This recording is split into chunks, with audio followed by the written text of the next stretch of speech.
now, preview time. So let's take a look at what's coming your way.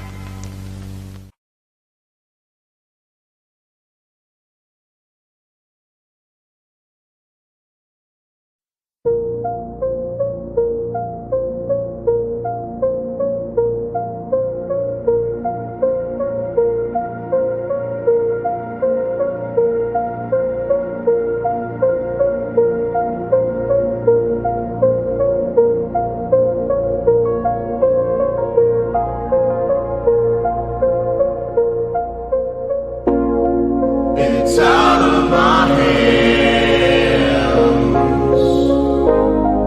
but I'm still in control. It's out of my hands. You can never take away the power of my soul.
Scan the QR codes to see what's upcoming for FTW Productions and what's available on demand right now.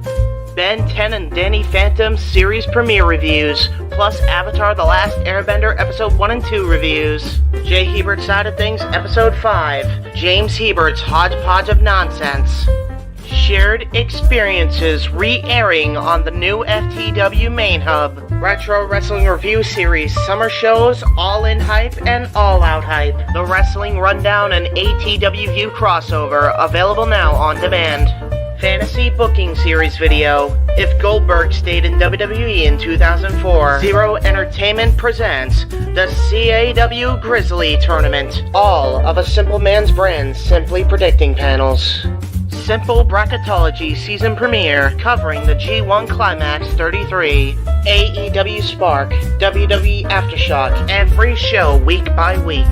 Indie Force episode 27, available now on demand. Jeff Meacham Network, all watch-along events. FTW watch parties for the go-home weeks of All In and All Out, plus pay-per-view coverage. A Simple Take. WWE Simple Takes featuring Cassidy 18 Studios. Super Mario Bros. Z voice acting. Episode 3 coming soon. La Strada 1954 watch-along, available on demand. WYW Intro and Immortal stream. Wrestling with Idiocy Episode 8, Fast Food and Restaurants discussion. Plugs have concluded. On to the video.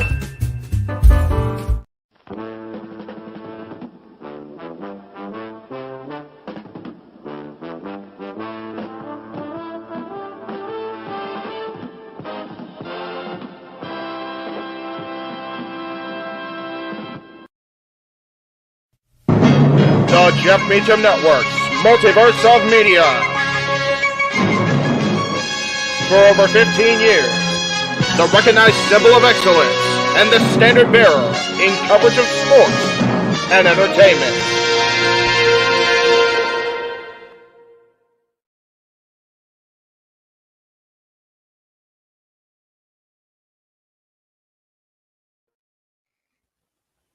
JJ, Jeff, you want to kick this thing off? Because I'm still trying to process everything here. Yeah, it's like, who wants to go first? Yeah, who wants to go first? well, Come on in. It's open mic night with your host. you could maybe say there's really 4 topics, but it's split into 6. The Renegade, JJ Williams. The Sammy and Eddie Kingston thing, which one's the better smelling turd? And his panel of co-hosts. I am founder. Well, call me that for today since we're going with the Jeff Jarrett love theme here this week, according to JJ. The West Coast Professor, Jeff Meacham. Karma is karma is karma. That's professional wrestling! Damn it! The Simple Man, Noah Foster. It's showtime! Yeah! How you doing, JJ? How you doing, Jeff? James. Yeah. And the He-Man, James Hebert. Imagine Bill Burr, Joe Rogan, Paul White, the Baldies. There you go. It sells itself. God. Get in there. Short his ass and shit the bed. He's not Amber Heard. Give it time, JJ. Give it time. No, I'm sure Jeff has some stuff that Dumb move. Just don't pull this bullshit again. You get one. Tony needs to stop caring about the ratings. Bradshaw said as long as the ads are in place, we're not going to lose that third hour. Ring of Honor does not have to be AEW light. They don't necessarily have to coexist with each other. We kind of saw that tonight to a degree. Along with a panel of guests. He's no longer glorious. Don't you bring that up. You want me to rant about what my NXT used to... No, we are done here for the night. I swear, James. Because you never know who may show up for open mic night. I leave our company in the capable hands of an extraordinary group of superstars, employees, and executives. The first thing that came to my mind was, it's about damn time. Amen. I literally touched everybody in the state's trash. So it's horrible, you guys. Peyton's new thing is Dennis the Menace, but it's funny because she calls it Dentist the Medicine. That's great. When Elliot Taylor came out and did Born for Greatness live, I was popping my pussy, having a great time. I didn't care. I was having so much fun. Sit back, relax, and enjoy the show. Fuck Bill Belichick.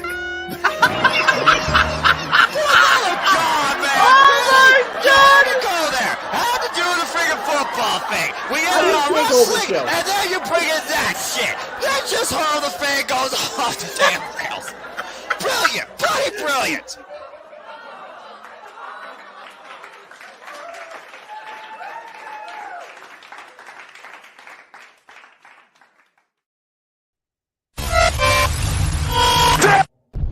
We're here. Okay, I didn't realize I ran the wrong intro with the Wyatt thing, but cool. We get another start Bray Wyatt. That works too. So, what do you guys want to talk about tonight? Good Lord. Welcome to this very unique, highly controversial, no doubt, edition of Mike Knight. No, I'm not JJ leading this off. We're going to bring him in just a short. I am the man whose name is on the marquee, Jeff Meacham. Thank you all. Yes, I changed outfits because this is a serious topic. This hat looks like shit, though. I'm probably going to change it. Let's just get right into it. We're going to bring everybody in and we're going to talk about this, but I do want to give everybody their hype, their intro. First of all, the man who, along with the Renegade and myself are part of it, gave a masterful call of Payback tonight. Simple man, spectacular voice himself, Noah Foster. Good to see you again, my friend. What a show to lead us in. Thank God it was a good show, because goodness gracious, it could have been a bigger cluster than already was going to be tonight, right? Yeah, absolutely. Again, WWE, they really brought a good show tonight. It was a very good and very fun PLE. Glad to always be a part of the fun and calls with both of you, and it's good to see y'all once again. And this should be quite an interesting night, too, as I'll be doing my thing primals in the background and be probably subjective voice of reason, as I always am. Yeah, I didn't have time to pour my drink yet. I don't know if I should, if we're being honest. Probably not tonight. Not the best Probably idea, not. but we'll see. But we'll see how it goes. Coming in next, a man who was definitely affected by the news this morning. I mean, we'll have him on for tomorrow's coverage of All Out and behind the scenes going forward. The He-Man himself, James Hebert. James, it is good to see you. I know it's been a tough day, to say the very least, and we'll definitely get into all that in just a short here. But I definitely am glad to see you here. Definitely glad to have you along for what's going to be a crazy ride here in the next 3.5 hours. Hopefully not that long, but I know the man we're going to bring in last has done his homework. So we may get a longer one. And ladies and gentlemen, I want to give this man the extra hype tonight because this guy, the man, the myth, the legend, as Marshall says in the chat room, has gone back and traced this tale. It seems like it's as old as time, but it's not. It's only as old as a year and a half, all the way back to the very beginning. The usual moderator of Open Mic Night, the renegade of wrestling himself, JJ Williams. JJ, welcome back into the stream. Again, great call with Noah on Payback tonight. But brother, it is going to be one of those nights on Open Mic Night, my friend. Yeah, absolutely. But before we get balls deep into this, which we're going to, there's no ifs, ands, or buts about it. Really quickly, want to say hats off to the men and women that just put on a hell of a show. We've been sitting here for the better part of the past week talking about how this looked like a C pay-per-view. Yeah. And on paper, it sure as hell did. It did not come off that great on paper, but they got in the ring tonight and they put on a hell of a show, and there were definitely some surprises, and they made a believer out of me. I know, James, you didn't watch, but for Jeff and Noah, I'm curious to know what your guys' thoughts on. I would say this was a solid B+.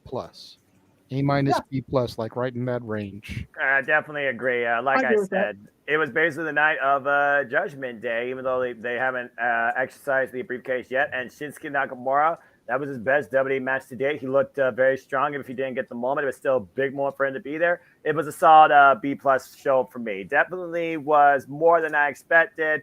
I was quite impressed by what we had tonight. Okay. Let me see if I can get the All Out thing in order here. See if they had anything else. It's no secret what we're talking about today. Yeah. It's been our discussion point for this week's show for the better part of a week. Yes. I messaged everybody. I want to say it was Monday. Yeah. And asked if it was okay if we did a deep dive into this, because this coming Monday, September 4th, will be 1 year since last year's All Out, aka Brawl Out. Yes. And I felt like with the Punk Jack Perry thing that happened at All In last week, we really needed to go deeper into this than we had in the past. Like, James went deep into this, into his Jay Hebert side of things. I want to say it was episode 3. Yep. Really got deep into it. But as a collective, we've talked about points here, points there, but we've never really immersed ourselves into this. And I felt like it was something that needed to be done. So that's what we did. I got the approval from everybody. I shockingly got the approval from Noah first. Mr. I don't read chats unless you tag me in them, and I try to stay away from drama. He was like, absolutely, let's do this thing. Yeah. Well, you already surprised the shit out of me. Well, first off, you hit everyone, and I do get the everyone things. Unless I'm tagged, I don't know anything. And when I read it, I was like, if we're going to close the bubble on something, then I'm absolutely for that. Plus, you know me. I'm simple. I'm sure on conversation, but I'm also straight to the point. I'm biased. So I think this is absolutely perfect to do ahead of the new season of Open Mic Night and to really put the past behind us once for all, too. And that was the other thing that really entered my brain was like, tonight is the season finale of Open Mic Night. Hey. Come next Saturday will be 1 year since I took over the reins officially, and Jeff was going to work at Disneyland. He wasn't going to be able to produce on irregular. So I took over production, kind of molded the show into the image that I wanted. And so next week kind of marks a year of that. So I figured what better way than to wrap up the year than to arguably go balls deep into the biggest story of the year that we've been doing this. Hey. You could argue the Vince resignation thing, but that was prior to me taking the reins. So we're going to do it. And I started doing my homework. I started doing my research. Right. I have, like I said, I have 6 pages of notes on my computer where I've transcribed promos. I've copied articles that were posted on different social media outlets and from different wrestling journalists. I have audio clips that are going to be played. I have almost the entire audio from the original Brawl Out scrum that will be played. Because, I chopped out certain parts of it that had nothing to do with the greater issues. Mm-hmm. Yes. But I still have roughly 20 minutes of a 25-minute audio clip to play. Holy shit. That's chopped into parts because it's important for the entire story. Yeah. Wow. I have screenshots of some people's tweets. I have done my due diligence for this because I wanted to be as fair, impartial, and just as I could be. Everybody on this show, everybody that resides in our chat room, knows what side of the fence I lean on in all this. Yes. Right. It is not a coincidence that I'm wearing a neutral colored shirt today. I could very easily be sitting here in my silver CM Punk Best in the World shirt. Yes. I am not doing that on purpose. Because again, I want to be fair. I want to be impartial. It's one of the things that he talks about during the media scrum that we'll hear later. Yeah. Letting it be known who you're friends with. Letting it be known who you align yourself with. Yeah, just for a haha, I'm drinking Pepsi tonight. But other than that, because I want this to come off as legitimate news. And yes, we never try to tout ourselves as journalists. That's not what we try to claim that we are. Right. But if we're going to do a deep dive like this, it needs to cover all sides. And it needs to present everybody's side of things and not just be a slant. Yeah. I posted in our group chat, it's very much become like politics. There's Republicans, there's Democrats, there's independents. There's pro-punk, there's anti-punk, and there's the people that just don't give a shit and ride the line in the middle. That's really where everything falls when it comes to this. So with that being said, gentlemen, if nobody has any questions or statements that they'd like to make before we start, we're going to get right into it. I am going to say this because, as always, I am a man that has to keep up with stuff as I look at all things wrestling. And as you know, like you said, tomorrow we are calling AW All Out. And I did find out there were more matches that were announced. So for those that didn't watch Collision, spoiler alert, 3, 2, 1. The 0 Hour has officially given us a 6-woman tag as Athena with her minion, Billy Starks, and Mercedes Martinez and Diamante will take on Hikaru Shida, Willow Nightingale, and Sky Blue. There will be an over-the-budget battle royal. No participants announced, but the winner will get $50,000 to give to the charity of their choice. And the AEW World Shields Championships will be on the line as the Acclaimed, Ebony Bowens, and Max Caster and Daddy-Ass Billy Gunn, with Dennis Rodman in the corner, will be defending the titles against Jeff fucking Jarrett, Satnam Singh, and Jay Leva, with Sanjay Dutt and Karen Jarrett, fucking witch, in their corner. And also officially announced for the main card, it is, damn it, Jeff, it is Absolute Ricky Starks versus, holy shit, Bryan Danielson in a strap match.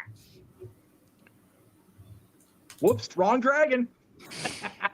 Well, I'm going to say this right now, Noah, since I'm not going to be on your prediction show tomorrow. put me down for new trios champions. Damn it, JJ!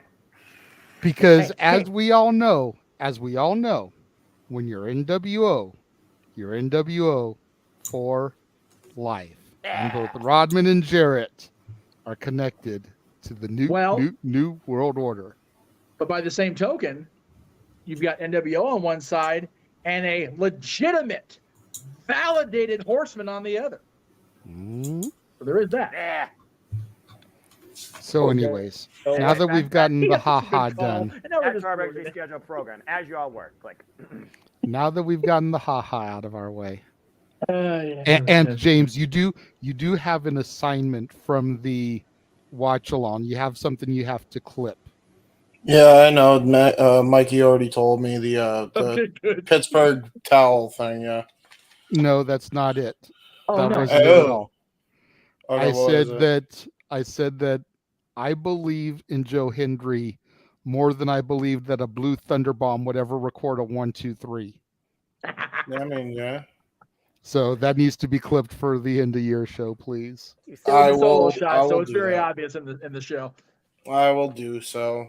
Because Jeff gave me the solo shot and everything for clip purposes. I still can't believe you said that on air. Yeah. With vim and vigor at that. Yeah, exactly. What the fuck, JJ? So, JJ, before you dive deep, James, one question, one thing real quick. There is a super chat already. So Josh, thank you for the $2. We love you too, but it's been a long day for all of us, and we know you're not going to be on air with us. So enjoy your memes. Good thing Disney gave me a raise because Phil cost me $100, son of a bitch. So well, there you go. All right. So go ahead, James. You were going to say something too? Yeah. I number one, if I don't yell or scream or feel enthusiastic, because there's a couple reasons for that. One, today was fucking draining. Two, I actually have somebody rooming, so I have to be semi-quiet. No worries. So I'm not like gonna be. I don't even know. Like I'm in a point, and if you guys have followed me on social media lately, you know my stance on this whole thing. Right. Yeah. Yeah. I'll get to that at the end, but it has not been a great day for me. This was we'll get to why.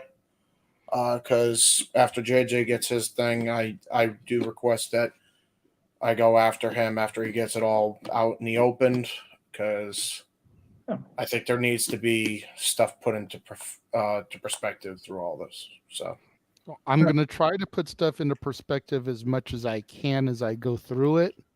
Yeah. But as I go through stuff, if anybody else wishes to add some context that I have not given, or highlight something that I may have missed, because I did really only put about 72 hours into this. And some of this goes back to before I really started to follow AEW. So I may be off on a date or two. Please don't scream at me and call it a botch. I try to do the best. I got you.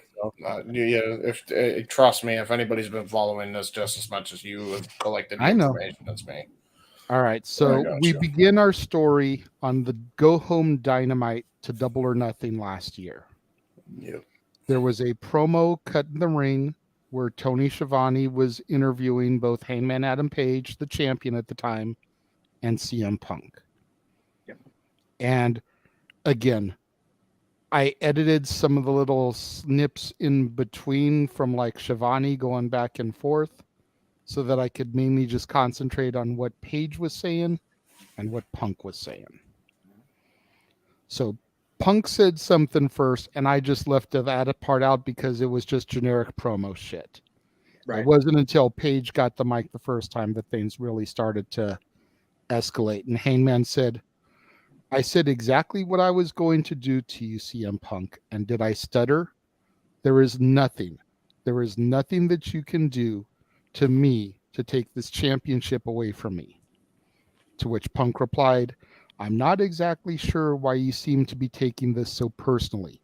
You're the champ for a reason. You're Hangman Adam Page. You're possibly the toughest son of a bitch on this roster, and you hold the gold for a reason. There's a locker room full of people like me, waiting in line to get their shot. This is just business to me. It's my title shot. This is not personal. Page then came back and said, I said 3 weeks ago exactly what I was going to do to you. I said I was going to destroy you. I said I was going to annihilate you, to embarrass you. And I did not mean at Double or Nothing. I meant right now.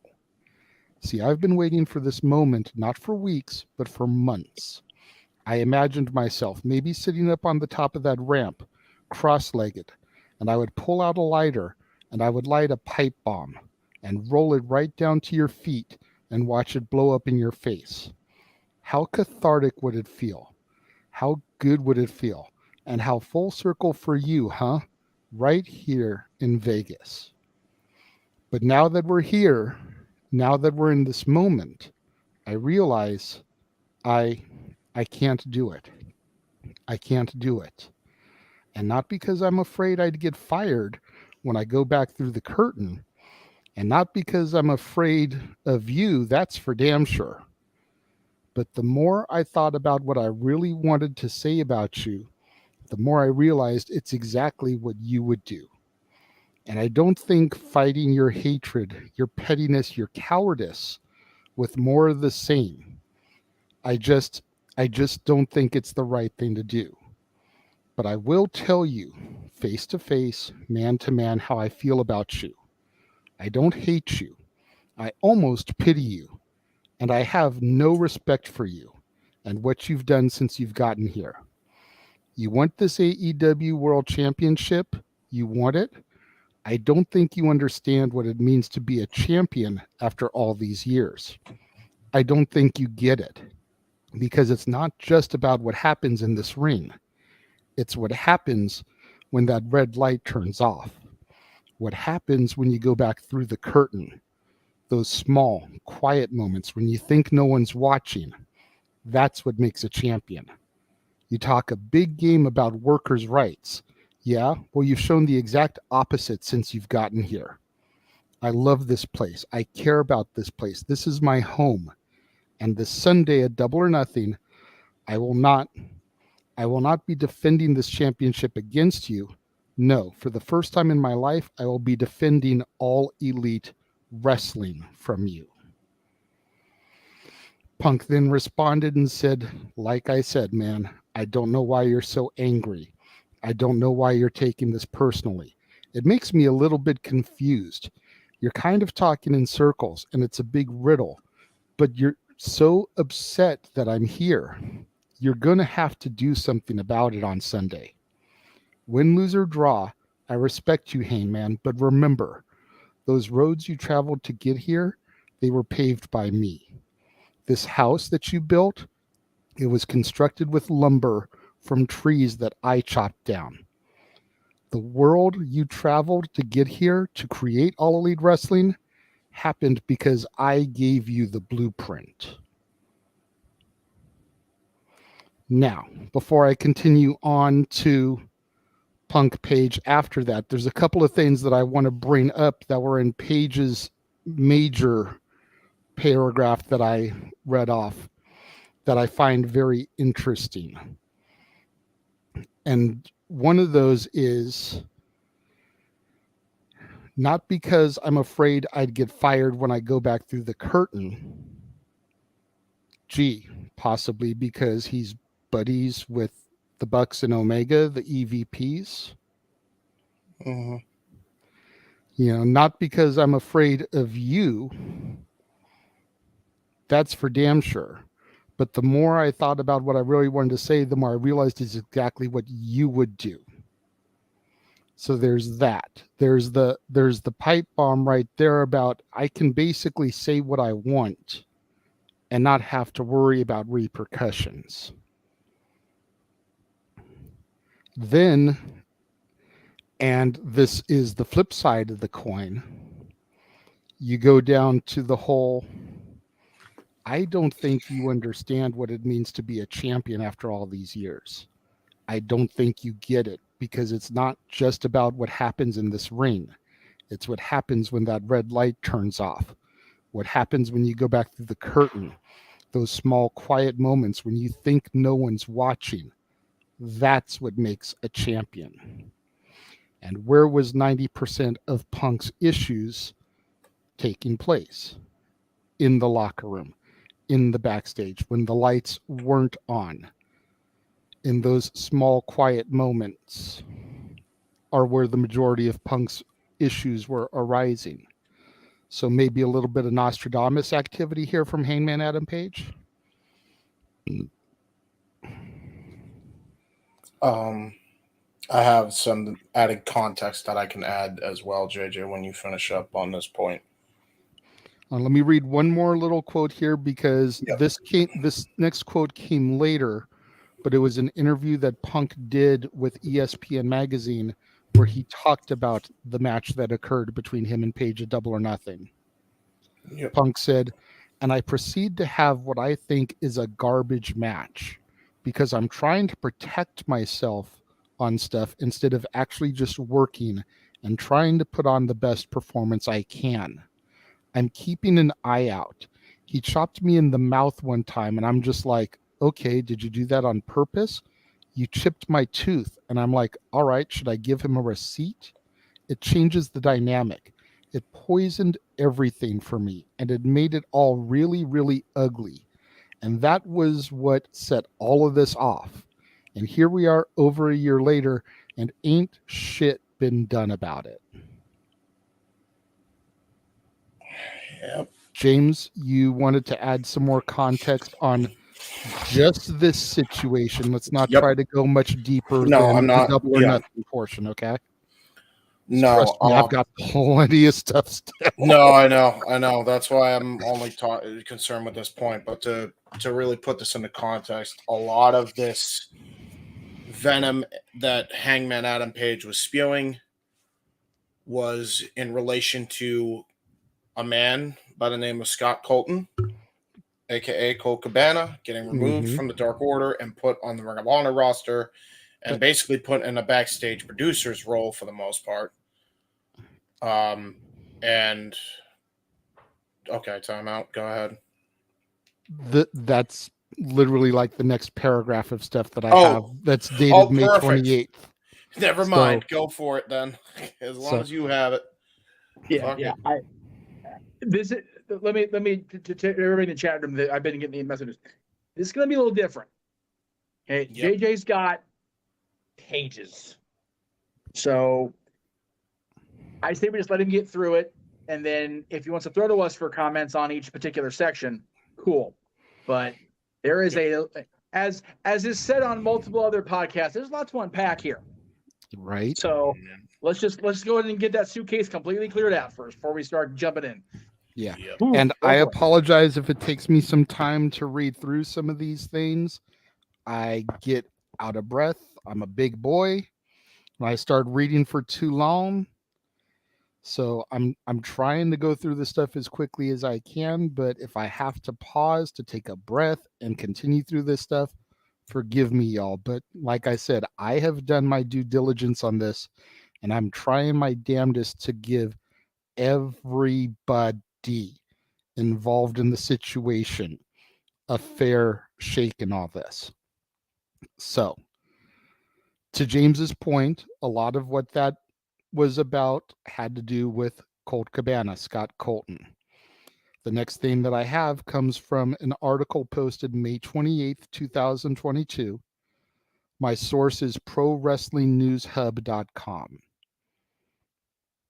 And the article read, All Elite Wrestling star and pro wrestling veteran Colt Cabana has not appeared on AEW TV for a while now, and there are a number of reasons why that is the case. Dave Meltzer noted on a recent edition of the Wrestling Observer newsletter that Colt Cabana is being earmarked to be a part of Ring of Honor if and when the company gets started, as they currently do not have an existing TV deal. But AEW CEO and Ring of Honor owner Tony Khan did say that he is planning to negotiate a TV deal for ROH sometime in the near future. Meltzer also added that Colt Cabana's current status with AEW may be brought about by his issues with CM Punk. Cabana previously signed a new contract with the company due to All Elite Wrestling EVPs, the Young Bucks, Matt Jackson and Nick Jackson, pushing for it to happen. But he has yet to appear on AEW TV since he signed the new contract.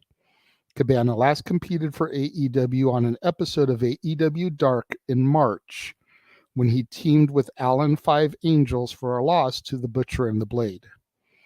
He then last competed on Dynamite since losing to Bryan Danielson on the Thanksgiving episode of the show last November.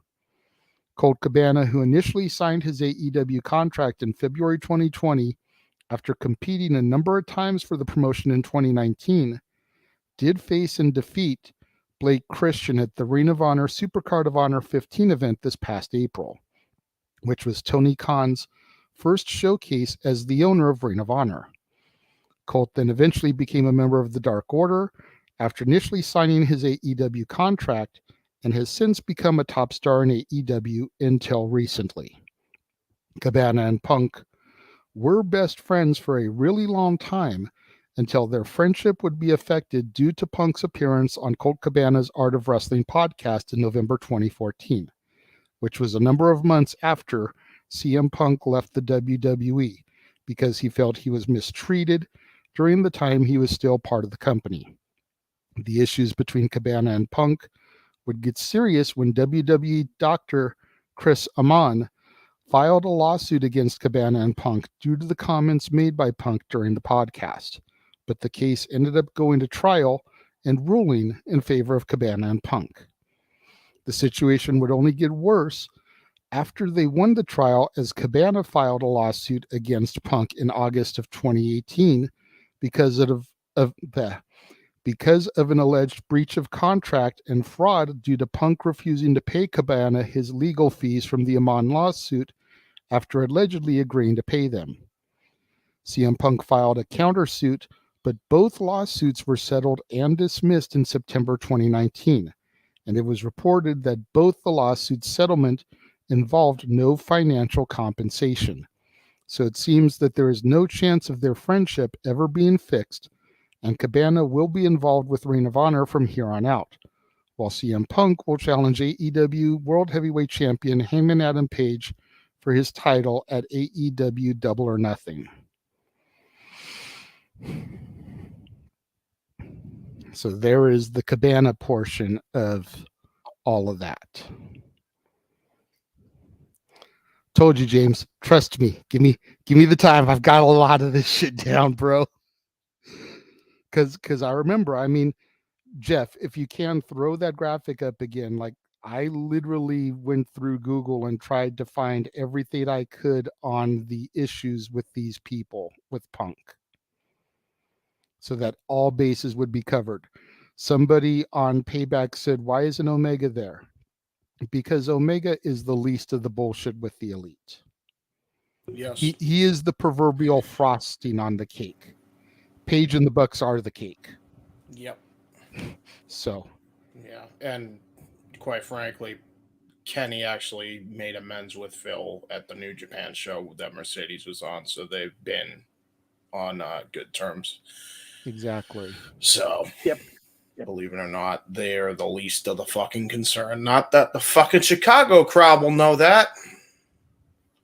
Great job, you freaking morons. Sorry, continue. No, you're good. You're good. Everyone's entitled to get their frustrations out from time to time. You're cool. So then we go from there, and the next reported incident that I have is from August 17th, 2022. And again, we're dealing with Page and Punk. Now, while speaking at GalaxyCon, Adam Page said the following. Oh boy, I don't know. I'm stubborn. I don't take advice. It's a good question, and that's probably the honest answer. I listen to people say things, but very rarely do I listen hard. I was part of the movement that created the entire company, and I'm a world champion. I don't know if I need their advice. I'll certainly listen, but there's something to be said about trial and error and doing it on our own. I take more pride in that. That same night on AEW TV, CM Punk made a return. Punk issues a challenge to Page for a rematch for the title. Of course, Page doesn't come out. So the crowd starts booing when Page doesn't come to the ring. And Punk says, "My sentiments exactly. Now on to the important things. That's not cowboy shit, that's coward shit. A little bit of advice, and I'd suggest you take it. The apology must be as loud and as public as the disrespect. And if anybody else has a problem with the champion, well, I suggest you come on down. You see, because everybody wants to be the champ until it's time to do champ shit." Obviously, piggybacking off of what Hangman had said earlier in the day about not taking advice. A little bit of advice, and I suggest you take it. And then we go to All Out. And this is where the shit really hit the fan, as everybody knows. So what I'm going to do really quickly, before I run the 20 minutes of audio clip in segments, yes, Jeff, because it is imperative that everything be heard for the context. Before I run that, I am going to run very quickly our watch-along trailer that starts with All Out. Yay! Which is tomorrow and goes to WrestleMania. Yes, we got Noah to unmute because it's all the wrestling and sports entertainment. Oh, God, what did you friggin' put me up for now?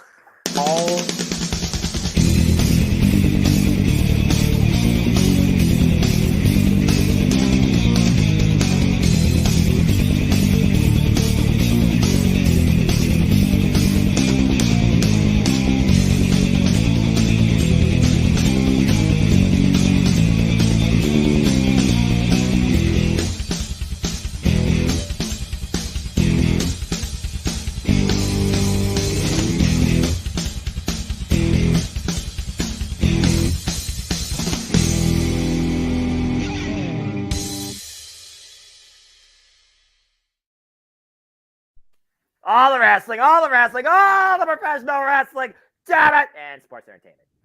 And that's not including Wrestle Dream either. I didn't, or did I miss that?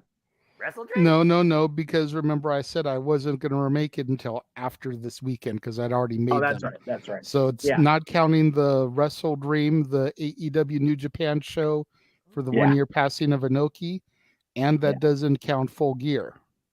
Yes, Full Gear. Yes, that's always one of my favorite pay-per-views. I have, first of all, Full Gear's here, which is like, if it was any other freaking day, God damn it, Tony. Right. But anyway, if it was any day other than the day we're doing Disney karaoke, I would probably be trying to go. Oh, seriously? Fuck me. Yeah. Oh yeah. You're calling a full show, and then you get to sing Disney songs for 4 hours. Damn it. I hope I lose my voice. It's a small world after all. Oh no, nay. No copyright yet, JJ. It's a longer show after all. Damn it. It's the longest night of the year, for damn sure. I am not going to ever see eye to eye with you all on this Disney nonsense. I just want to say, guys, JJ did a lot of freaking work, so please leave super chats to his channel too. Yeah, seriously. Yeah, please, give him spread the super chat love, please. Yeah, and send some to Greg as well. Yeah.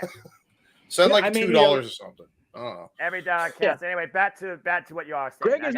Greg only isn't here because he's not one of the core four, and his ass went Mimi's. He's tired. It's late for him back there in the East Coast. So Yep. All right. So now we're going to get into the all-out post-media scrum. Everybody mute their mics. Well, I think once I start playing the audio, it automatically mutes it anyways. I could be wrong, but it's chopped up into 3 segments so that it was made sure it would be uploaded in its entirety. Like I said, I edited out some of the stuff that had nothing to do with the subject at hand. So please don't hit me with well, you didn't get this part. I know I didn't. It was irrelevant to the grander scheme of things. I know the all-out scrum has been beaten to death, but it's imperative in the context of where we go from here as far as the conversation. So here we go. Just say your name and your... Cool. Hi, Nick Hausman with Wrestling Inc. I'll start, Nick. Show of hands. Who here fancies themselves as a journalist? You're a journalist, Nick? All right. I try my best. Okay. No, real quick. Go ahead. You still do improv? No, not a little bit. No? No. When you did improv, who'd you do improv with? I did it with Scott Colton. Okay, so you fancy yourself a journalist. Would you say you're friends with Scott Colton? No, I haven't talked to Scott in some time. So you're not friends with him? No, Scott and I do not see eye to eye. Oh, wow. Well, that makes 2 of us. My point is, if you fancy yourself a journalist, even if it's for the silly world of professional wrestling, and you have journalistic integrity, people who report things, mostly that are bullshit, and slanderous lies against myself, if you are friends with somebody, you blew my spot. If you're not friends with them, I apologize. It's okay. But you should probably disclose who you're friends with. I'm not friends with you. I haven't had anything to do with Scott Colton in almost a decade. Probably wanted nothing to do with him even longer than that. It's fucking unfortunate that I have to come up here and speak on this when I'm on my time and this is a fucking business. Why I'm a grown-ass adult man and I decide not to be friends with somebody is nobody else's fucking business. But my friends, if I fall backwards, will catch me. Scott Colton, I felt, never would have. My problem was I wanted to bring a guy with me to the top that did not want to see me at the top. Okay? You call it jealousy, you call it envy, whatever the fuck it is. My relationship with Scott Colton ended long before I paid all of his bills. I have every receipt. I have every invoice. I have every email. I have the email where he says, and I quote, "I agree to go our separate ways. I will get my own lawyer and you do not have to pay anymore." That's an email that I have. The only reason the public did not see is because when I finally had to countersue him through discovery, we discovered he shared a bank account with his mother. That's a fact.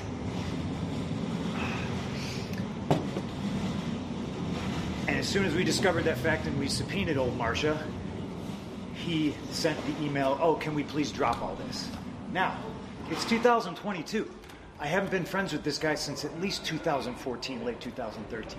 And the fact that I have to sit up here because we have irresponsible people who call themselves EVPs and couldn't fucking manage a target, and they spread lies and bullshit and put into a media that I got somebody fired when I have fuck all to do with him, want nothing to do with him, do not care where he works, where he doesn't work, where he eats, where he sleeps.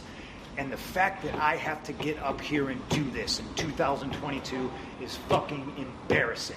And if y'all are at fault, fuck you. If you're not, I apologize. But what did I ever do in this world to deserve an empty-headed fucking dumb fuck like Hangman Adam Page to go out on national television and fucking go into business for himself? For what? What did I do, Dave? What did I ever do? Didn't do a goddamn thing. What's your name, sir? Dominic D'Angelo. Fuck the Pittsburgh Penguins. What are you doing? I'm from Pittsburgh. I made it really clear in Forbes, and I just want to make it clear again. Nick, it's not his position to make it very fucking clear. There's people who call themselves EVPs that should have fucking known better. This shit was none of their business. I understand sticking up for your fucking friends. I fucking get it. I stuck up for that guy more than anybody. Okay? I paid his bills. until I didn't, and it was my decision not to. Yeah, but I shouldn't have no commented when Nick first said it. It's my fault, and if I hadn't, it's my fault. It's my fault. I appreciate I that. should have but just taken it head on because you never said But I'm trying to anything. run a fucking business, and when somebody who hasn't done a damn thing in this business jeopardizes the first $1 million house that this company has ever drawn off of my back and goes on national television and does that, it's a disgrace to this industry, it's a disgrace to this company. Now, we're far beyond apologies, right? I gave him a fucking chance. It did not get handled, and you saw what I had to do, which is very regrettable, lowering myself to his fucking level. But that's where we're at right now. And I will still walk up and down this hallway and say, if you have a fucking problem with me, take it up with me. Let's fucking go. Sorry to keep bringing this fucking up, but I've never spoken his word, and I don't know how long, so I'm a little fucking pissed off about it. That's fine. When it came down that he was going to sue me, I asked to talk to him. He refused. I asked for mediation. It was denied. I offered him money. He said it was not enough. He went ahead with the lawsuit and sued. It's his fucking funeral. I don't care. He shares a bank account with his mother. It tells you all you need to know about what kind of character that is. You were always very nice to me. Thank you. I appreciate it, Nick. I'm sorry if I'm a little fucking snippy. That's fine. That's I'm fine. hurt and I'm old and I'm fucking tired. And I work with fucking children. I respect the situation. I regret not answering your question. And I only asked it because I have some familiarity and just wanted some clarification on the story. Yeah, I didn't break I the should have story. just taken it head on like I did with Blake and Forbes recently. We're all learning here, Tony. It's okay. Thanks. Thanks. Thank you, guys. This is from Mindy's Bakery, by the way. It's a great place in Chicago. If you like pastries and baked goods, I suggest you go there. They're closed on Mondays and Tuesdays, though. Sorry about all that, man. Okay. All right, thanks. So I've asked questions of presidential candidates in my old life. I don't think I've ever been as nervous as I am right now, but I'll direct this one to Tony. You saw the reaction MJF got when he came back out at the end of the night. Do you have any worries that he was cheered in Chicago while CM Punk, hometown guys, do you have any worries about MJF he got pure moves before. He was one of the last pure heels left in wrestling that didn't try to get cheered, and now he's sort of set up as this anti-authority figure. Do you worry about what that means from a psychology going forward, especially if he's going to take on Punk? I think the fans want to see great wrestling matches. MJF's the top wrestler. CM Punk's the world champion, the top wrestler in the world. And I think having top contenders, whoever came out of this match tonight, MJF sets up as a great challenger. And now CM Punk is the world champion. MJF being back, a lot of fans were excited to see it. But anytime somebody makes a comeback in the world of wrestling, generally you get a really big reaction. Am I worried about it? No, not really. Like, we have one of the most charismatic, popular professional wrestlers in the world right here. And frankly, the fans can react however they want. That's what's great about AEW and pro wrestling. We're not trying to tell people what to think. This is a really compelling story. People were emotionally moved. People are calling that a great ending, and I'm really glad people liked it. But the fact is, it was a great match, and it was a great ending, and now we'll see what happens on Wednesday. Is that going to headline Arthur Ashe, that match? I'm not going to comment on it. Oh, thank you. I'll tell you why I'm upset about it. Is because if you're an EVP, you don't try to middle your top babyface. Try to get your niche audience that's on the internet to hate him for some made-up bullshit rumor. Really pisses me off. Stepping on your own dick, trying to fucking, make money, sell tickets, fill arenas, and these stupid guys think they're in Reseda. Tom? Yep, Dominic D'Angelo at freeshows.com. Punk, last time we were here last year, I asked you about Terry Funk and his influence, the legacy going on.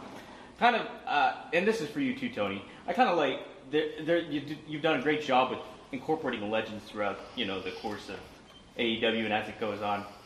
Kind of want to see what you feel about how a lot of the modern talent today can kind of utilize some of the advice and take advice from guys like William Regal and even like Jim Ross, Tony Schiavone. I know I'm missing Jake Roberts, plenty I'm missing, I'm sure. But I just kind of want to get both your perspectives on that and how that can kind of go a little bit more to help you guys out grow as a company. We have a locker room full of pretty brilliant minds. Jerry Lynn, Dean Malenko, Mark Henry.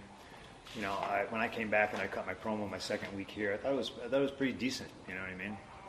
Kind of blur the lines a little bit. What's he doing? How crazy Phil? He's going into business for himself, and really I was just defending myself. But you mix that in with attacking Moxley and mention, Kingston being the second best Kingston, which is a pretty great line. But our locker room, for all the wisdom and brilliance it has, isn't worth shit when you have an empty-headed idiot who's never done anything in the business do public interviews and say, I don't really take advice. Who the fuck do you think you are? You know? That's stupid. I'm on a team with Barry Bonds, Mark McGuire, Sammy Sosa, and I don't need to work on my swing. I'm not going to listen to these guys. They're going to tell me how to swing a baseball. Fucking go fuck yourself. That's how I feel about it. I dare you to fucking say that to Terry Funk's face. I don't need to listen to you, Mr. Funk. I know what I'm doing. Fucking grow up. A lot of people. Just say your name and your. Cool. Hi, Tony. Hi, Tom. Izzy, how are you? I'm good. How are you? I'm sorry if I'm scary. No, it's okay. No, I like you, though. You're right. Thank you. I like you, too. Thank you. Izzy from the Hot Tag with Izzy. This question is actually directed towards Punk. We saw, you got your huge win tonight. Congratulations. And also MJF return. What is the message that you're trying to direct towards MJF this time around? Because you did have a feud with him months ago. I mean, do I have to? I guess. I don't know. I'm tired of wrestling these pricks. I'm tired of wrestling these kids that think they know everything. But I'm not the boss. He won the number one contendership, and I guess I'll cross that bridge when I get to it. I think Max is a supremely talented individual, but this goes for him and anybody else in the locker room that doesn't want to be here. The grass is not greener on the other side. The grass is greener where you water it. And Max likes to, shit where he eats instead of watering the grass. So, we'll have to see how that goes. Thanks, Izzy. John Allen Podcast. Punk, a year ago we were in this room, and it was after Adam Cole had debuted, Bryan Danielson had debuted, and you said that it had the feeling of Bash at the Beach, where it was that energy. It was that energy. Did I say that? And a year later, here you are, world champion. Through the trials and tribulations, what's your honest assessment of the last year for you personally and professionally? I know it sounds like a pretty ridiculous statement, but I would like to think, in 5 years, you'll see the impact of it. There's a chance I'm wrong. We got an uphill battle in a lot of respects. There's just so much drama and turmoil going on. But I like to believe in the place I work. We do have a very, very strong roster, and like I said, we have a lot of brilliant minds backstage. So if young talent's willing to actually listen and receive advice and information, I honestly think the sky's the limit. There's always going to be people who think they should be the top guy, want to be pushed, and I get that. I mean, that was me from like 2008 to 2010 or whatever, and I always wanted more. But I thought I acted like a top guy. Like if I missed a flight, I rented a car and made the town. I didn't just go, I missed the flight, I guess I'm not going to be a TV. I think Adam Cole is fantastic. I'm more worried about his health now than worried about if his impact on wrestling is going to be bigger than Scott Hall's or something like that. Like I just want the kid to be healthy because he's a sweetheart. I know Eric Bischoff is really mad that I said that, so I stand by it. Can you tell me a little bit about the recovery from the foot injury as far as, I know you went through, it's 3 months. That was awful. Pretty quick. That's, and you had major surgery, that stuff put in and everything. So again, what I said in promo, I think maybe last week was true. I did the stage dive. What an idiot. I must have hit my foot on the top of the guardrail, but I didn't feel it. And you would think that shit would hurt, but when people caught me, they put me back down, I waited for FTR, and I'm standing on my foot, and it just didn't feel right, But I thought, again, maybe I just whacked it or something like that, and then I wrestled on it. blew a springboard, came off the top of like a double axe, like did all this shit. And what I eventually did is, I fractured my foot, but then I pulverized the bones. Pulverized is the word Dr. Jung used. Surgery was supposed to be an hour. It wound up being like 4.5. I got 3 plates and 16 screws in my foot, and I have a new foot now. It is 100%, but it is a new 100%. And I'm, every day I rehab. But when I started rehab, this is the worst injury I've ever had. Had surgery on my elbow, easy peasy. Lower back, I could bike the next day. I could get a coffee. I could go for a 6-hour walk. You know what I mean? And I could do something. I was bedridden for 2 weeks, and it was really, really hard for me because I really wanted to have this great summer and do good for Tony and sell tickets, draw money, help with ratings. And it all just came crashing down, but that's life. I missed out on Forbidden Door in the United Center. Really wanted to wrestle there, and I have pride in my work, and I wanted to carry the title and carry through the summer and just help grow the business. So it was mentally devastating. I was bedridden for at least 2 weeks. I would be dead if it wasn't for my wife. I would also be dead because of my wife if that 3rd week I didn't get out of bed. Love April to death. I wouldn't be here right now in a lot of ways if it wasn't for her.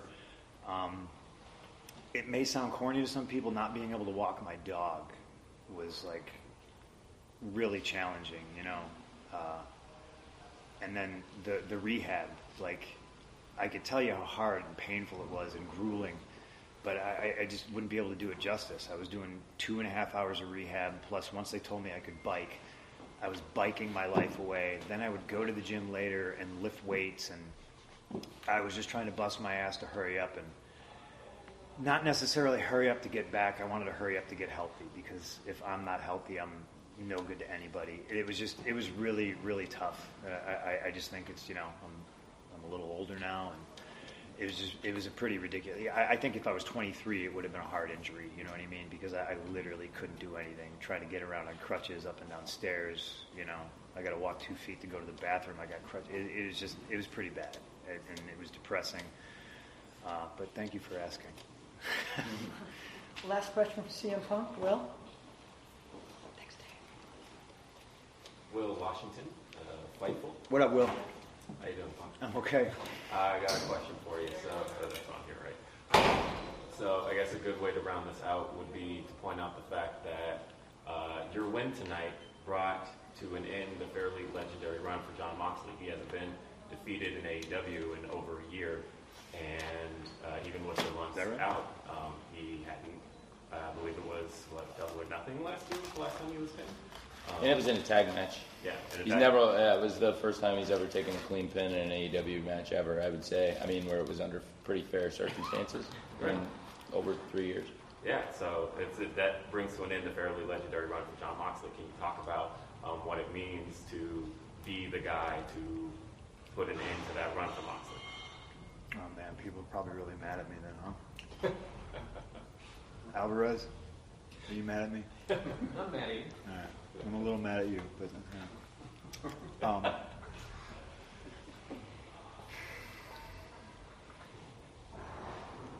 I think me and Mox are so similar, and obviously we got a lot in common. Like we both had some misdiagnosed staph infections. I mean, it's a weird thing to have in common, you know what I mean? But we came from the same place, and I think we felt a lot of the same things there, kind of like there was a bridesmaid, but never the bride. I can only hope that he appreciates being able to me doing that for him, just as I appreciate him doing this for me, because I think we're both guys that nobody ever really did it for us, Guys could have helped us out a little bit more, passed the torch a little bit more, and I think we're on an even footing, whereas before maybe you thought, like I'm the bigger star. Like I'm here to try to elevate everybody, and I'm not saying that I have elevated Jon Moxley. I like to think maybe I did. I think that's what all of our jobs are, is to get, if one person's up here, it's up to them to reach back and get everybody up to that level. But yeah, I think John Moxley, we have different philosophies about pro wrestling, but it's a beautiful thing because it's all pro wrestling, you know, and done right, it's just magic. I think he's a hell of a talent, and I sure do appreciate him, you know. Thank you very much, CM Punk. Thank you. Alvarez.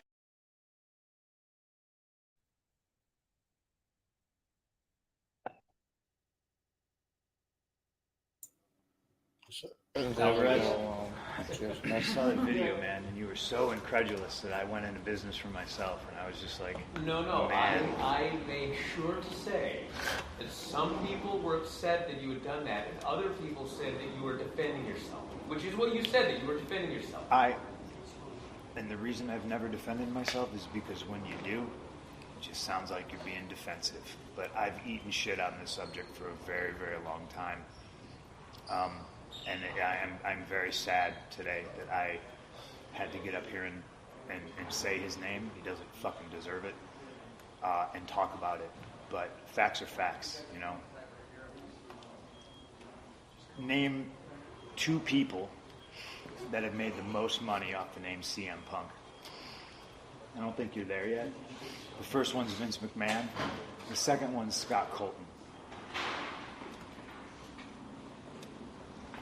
I hope you all have a good night. Please be more responsible with the news you get from certain people, and just remember we're human beings.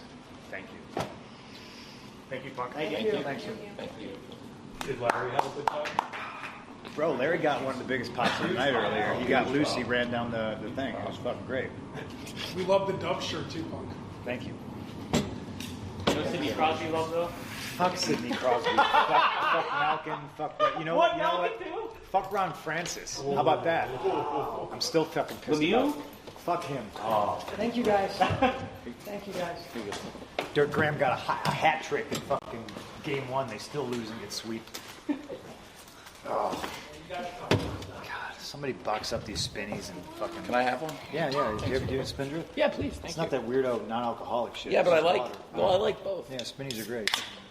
Thanks, Phil. Contrary to popular belief, I am a very nice guy. Thank you. I always thought you were very nice to me, Phil. Sorry, Nick. Sorry. You're always very nice to me. Okay, so fuck it for the Ron Francis thing, first of all. Okay. That was a lot. Oh my goodness. It was a lot, but there's a lot to be unpacked here. I mean, again, he points out the whole thing with Nick and doing improv with Colt. Mm-hmm. And, you know, if you're friends with somebody, make it known.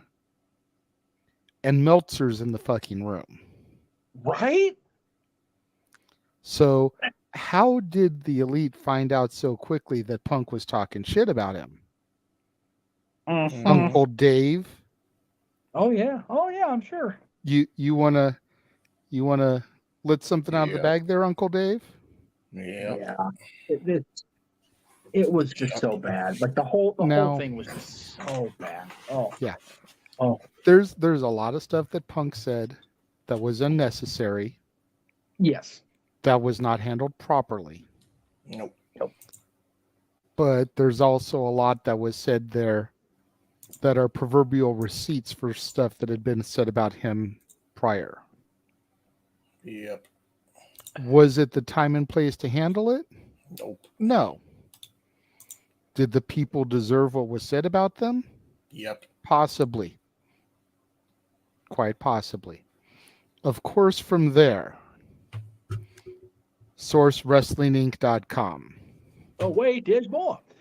Following his heated words from the media scrum, the Elite opted to take Punk up on his suggestion to, quote, take it up with him.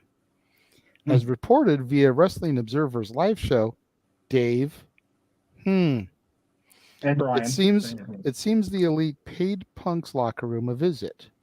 What ensued, per the few reports we've seen, was a 6-minute fight that allegedly started when the Elite forced themselves inside. This resulted in Nick Jackson taking a chair to the eye, Punk punching Matt Jackson in the face, and Ace Steel biting Kenny Omega on the arm. Oh my God. The bite in question was visible on Omega's arm during a chat with Camcom TV on their Twitter page. Oh. There was even a rumor that Punk's dog Larry had gotten hurt during the brawl, though the validity of this has been debated, which we all saw the image later to prove that Yes. that was Yes. accurate. Yes. Which is why they ended up attacking. Reports have even indicated varying degrees of involvement from the likes of Christopher Daniels, Brandon Cutler, Pat Buck, and Michael Nakazawa, all of whom were sent home during the subsequent investigations. Additionally, it was reported by Dave Meltzer that none other than AEW's head of legal, I'm going to butcher this, Miga Perek, was front and center for the entire debacle. This fight, which has been referred to online as Brawl Out, quickly became the talk of the pro wrestling world. In the 48 hours that followed, fans were curious as to how AEW would handle this very toxic and unfortunately public situation. Many had hoped that being the Elite's YouTube series would address the incident, but sadly not so, with the series even taking a temporary hiatus following its post All Out episode. Sure, enough answers, or at least something resembling them, arrived that Wednesday on Dynamite. It's not an exaggeration to say that Brawl Out was a sizable hit for AEW, both in terms of their presentation and their public perception. Amidst the investigations surrounding Brawl Out, both CM Punk and the Elite were removed from AEW television. This was only partially addressed on the post-All Out edition of Dynamite, wherein Tony Khan announced that both the AEW World and Trios titles were now vacant. Other than that, it was business as usual for the show, with new Trios champs being crowned that very night. It was also announced that a new AEW World Champion was to be crowned in a tournament featuring 6 top contenders. After a sizable PR disaster, AEW was finally putting the pieces back together and resumed its usual streak of quality pro wrestling content. So, we had Punk statements. We had the Elite forcing their way into his locker room. Depending on which side of the fence you tend to reside on, they're forcing their way into the locker room, injured Larry, which is what sparked the retribution from Punk's camp.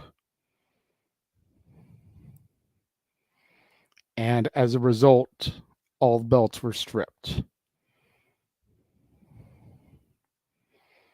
Does anybody think that's where that ended? Nope. Because now we go to Full Gear. Huh. And the Elite returned in grand fashion as possible at Full Gear, with Carry On Wayward Son by Kansas hailing them to the ring. Not only that, but being the Elite, the Trio's hit YouTube show made a comeback the following Monday as well. Amidst their Best of 7 series with the Death Triangle, the Elite began performing moves and intentionally botched spots that were targeted towards Punk, including encouraging chants of "fuck CM Punk" as well. Now, before I go further, a lot of people still ask the question as to why Carry On Wayward Son is a shot fired to Punk.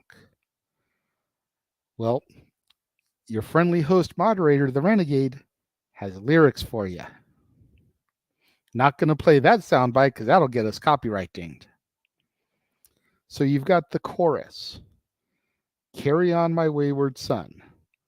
There will be peace when you are done. Lay your weary head to rest. Don't you cry no more. So lay your weary head to rest definitely harkens back to his comments during the scrum where he says, I'm tired, I'm sore, and I work with fucking children.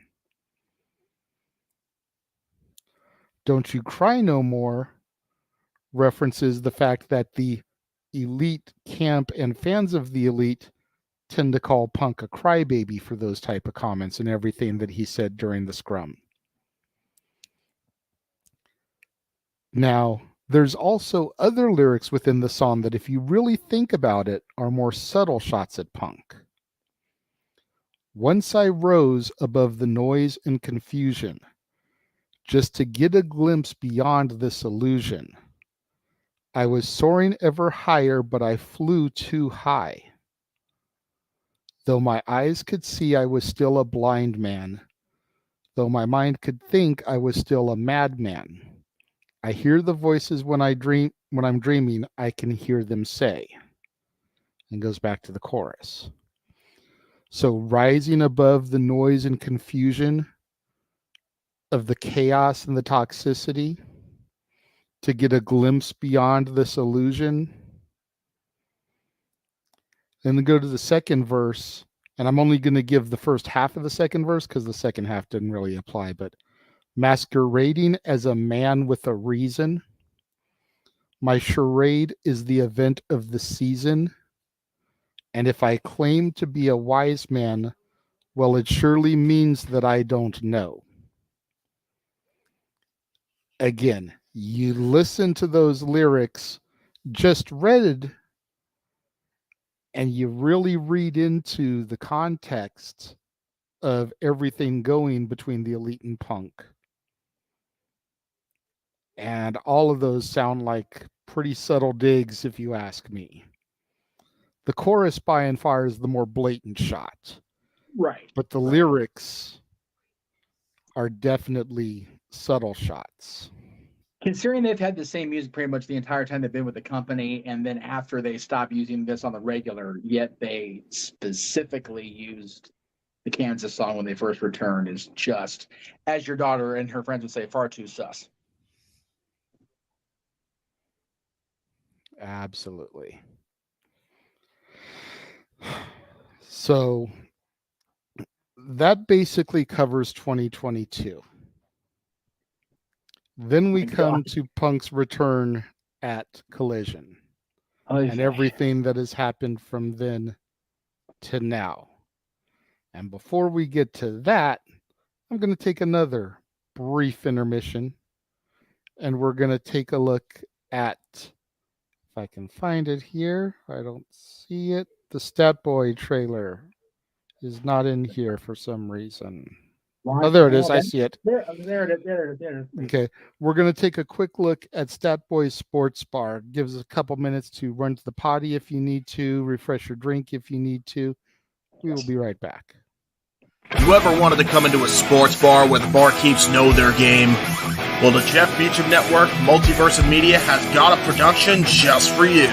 Sit down and relax as the Stat Boy and his partner break down the statistics in all things sports. Whether it's football, basketball, motorsports, baseball, hockey, soccer, professional wrestling, mixed martial arts, boxing, and much, much more. All are welcome. Your barkeeps here keep you up to date and in the know of everything going on in sports, while also having a pleasant conversation about it all. Your host and owner of the bar, Stat Boy Mike.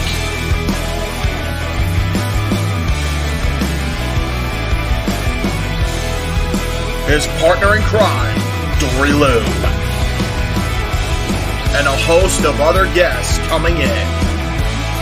The food's hot, the seats are warm, the drinks are ice cold, and the sports talk is plentiful. Casa 18 Studios presents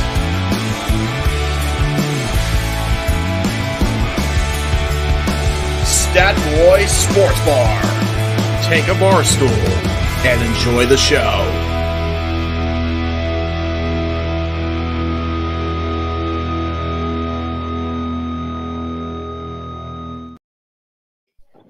Damn, that was perfect timing. I literally just sat back down. Me too. So before you go in the next part, I want to make, since we got a lot of people watching, going to welcome Stat Boy Sports Bar back to being simulcast on the Jeff Beacham Network as well.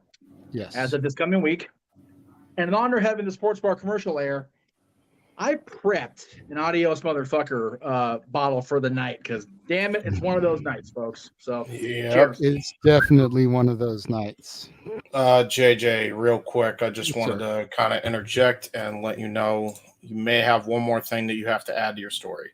Oh my Breaking God. news straight from Nick Hausman when it comes to yet another attempt from the Punk camp denied by the Elite. So Already you're have definitely that in my notes, James. Okay, so that is maybe it's I'm not as already breaking on as I top thought, of it. but Cool. Yeah. Good I to said know. that during the watch along. brother. Good. All right, cool. Just figured in case it Already wasn't on top included. of it. There you go. All right. Appreciate it. Already on it, good sir. Yes, sir. Continue. So, like I said before the break, that basically took care of everything in 2022. Then we go to Punk's return and the debut episode of Collision, which, again, I have audio for. Not near as long as the scrum, thank God. But here is what Punk said in his return promo. And yes, again, this has been trimmed slightly, mainly because, well, I didn't want to get copyright dinged for cult of personality, so.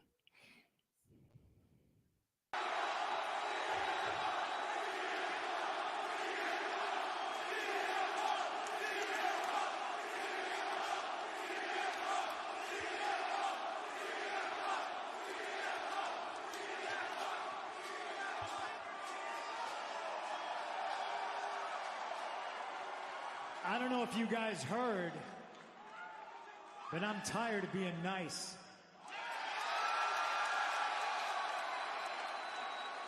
Gone 10 months with a ruptured tricep tendon, tore it straight off the bone.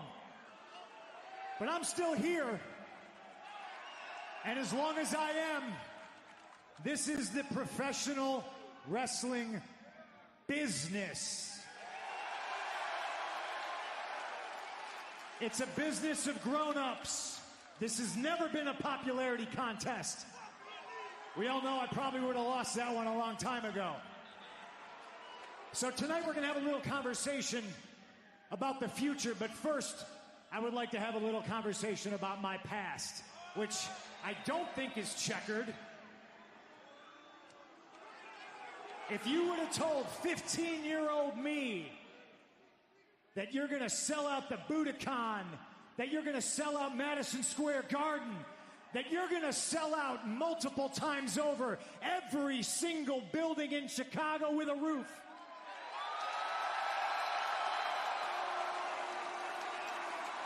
Well, I'm not sure little punker would have believed you. It's because he didn't experience what present me, standing here in front of all you crazy bastards, has experienced.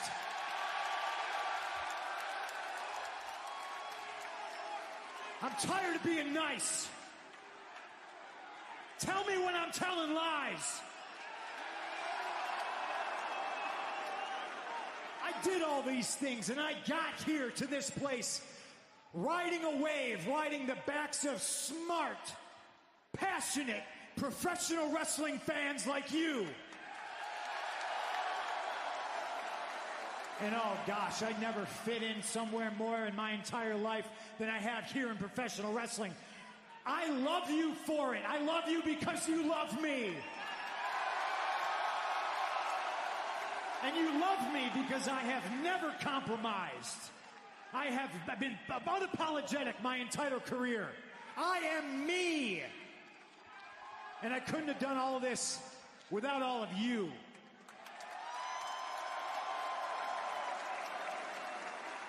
But it seems there's some people that hate me for the same reasons you all love me.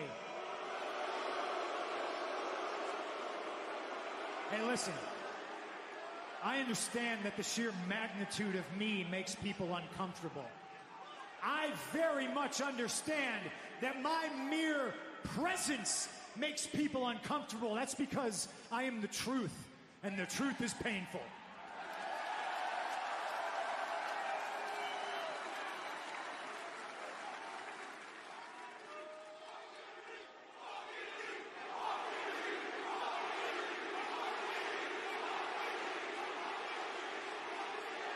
This sign right here says CM Punk is my hero. You can call me that. This sign here says Pepsi Phil. You can call me that. This sign here says CM Junk. You can call me that. Boo me, cheer me, love me, hate me. You all do it because you know I'm right. You can call me whatever you want. You know what David Zaslav calls me? One Bill Phil. That's because I am the one true, genuine article in a business full of counterfeit bucks.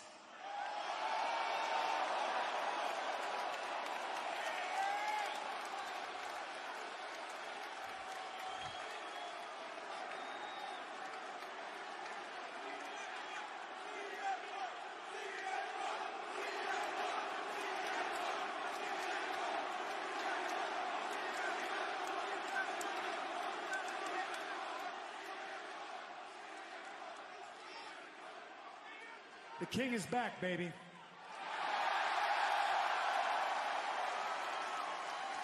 And I do have a lot of things to get off my chest.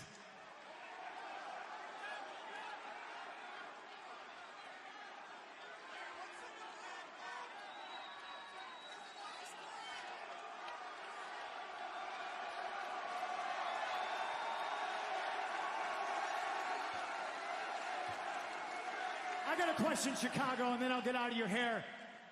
Why would I change? This is what Joe Strummer trained me for. I will always speak truth to power. I will always be myself. I will never compromise.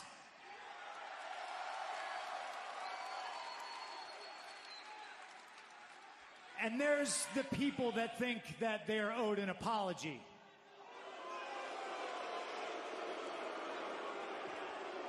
I've grown older and wiser in my years.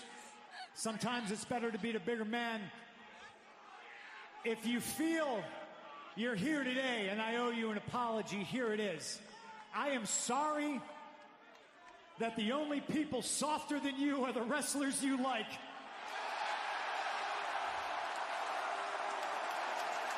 Tell me when I'm telling lies.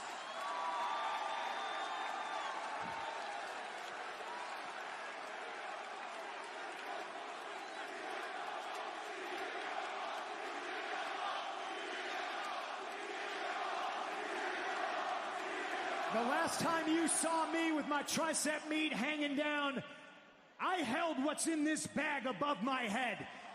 And it's not because I deserve it. It's mine because I earned it. And it's not mine because I had the best dog collar match. It's mine because I won the dog collar match. Tell me when I'm telling lies. This belongs to me until somebody can pin me or submit me for it.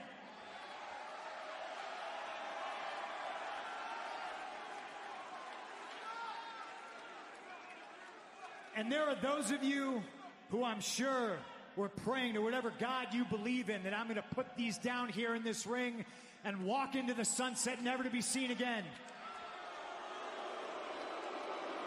But until there is somebody in this company that can fill these boots, they belong on my feet.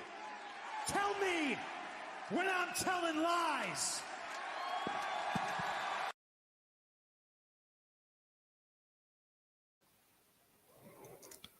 So there was that promo that I effectively like to refer to as the tell me when I'm telling lies promo. Because I think he said that about as many times as LA Knight says yeah during a promo. I was gonna say if we were doing a drinking game for that, we'd all been down with freaking alcohol poisoning by the end of that promo. And yes, Anyway. to the comment in the chat room, while this did lead to some more problems, again, it was receipts delivered to Carry On Wayward Son, intentionally botching moves that Punk did and botched and ended up injuring himself doing. There are two sides to everything. There's a point and a counterpoint. Someone else put in the chat room earlier, there are three sides to every story. There's Punk's side, there's the other side, and there's the truth. And the truth usually lands somewhere in the middle between the two stories. So this is where things come to Ryan Nemeth. Because the day after that promo, Ryan put out this tweet. Literally the softest man alive. Oh. Now, while Punk was not directly named in the social media post, the intention was heavily implied, and many believe Punk was the subject.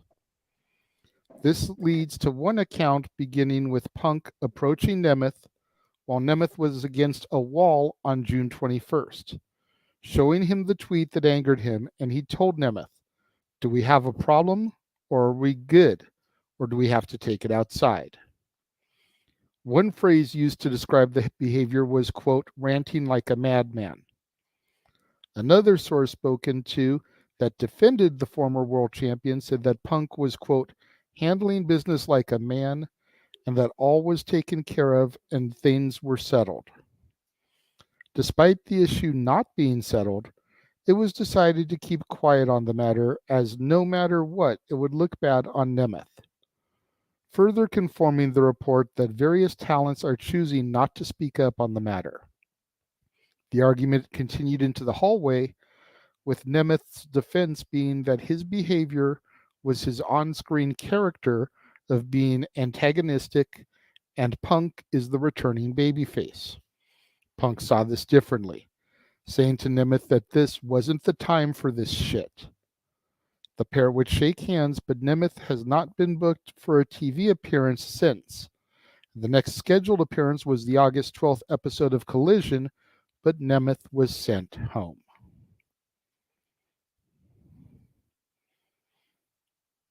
So, again, something that indirectly referred to a quote from Punk's promo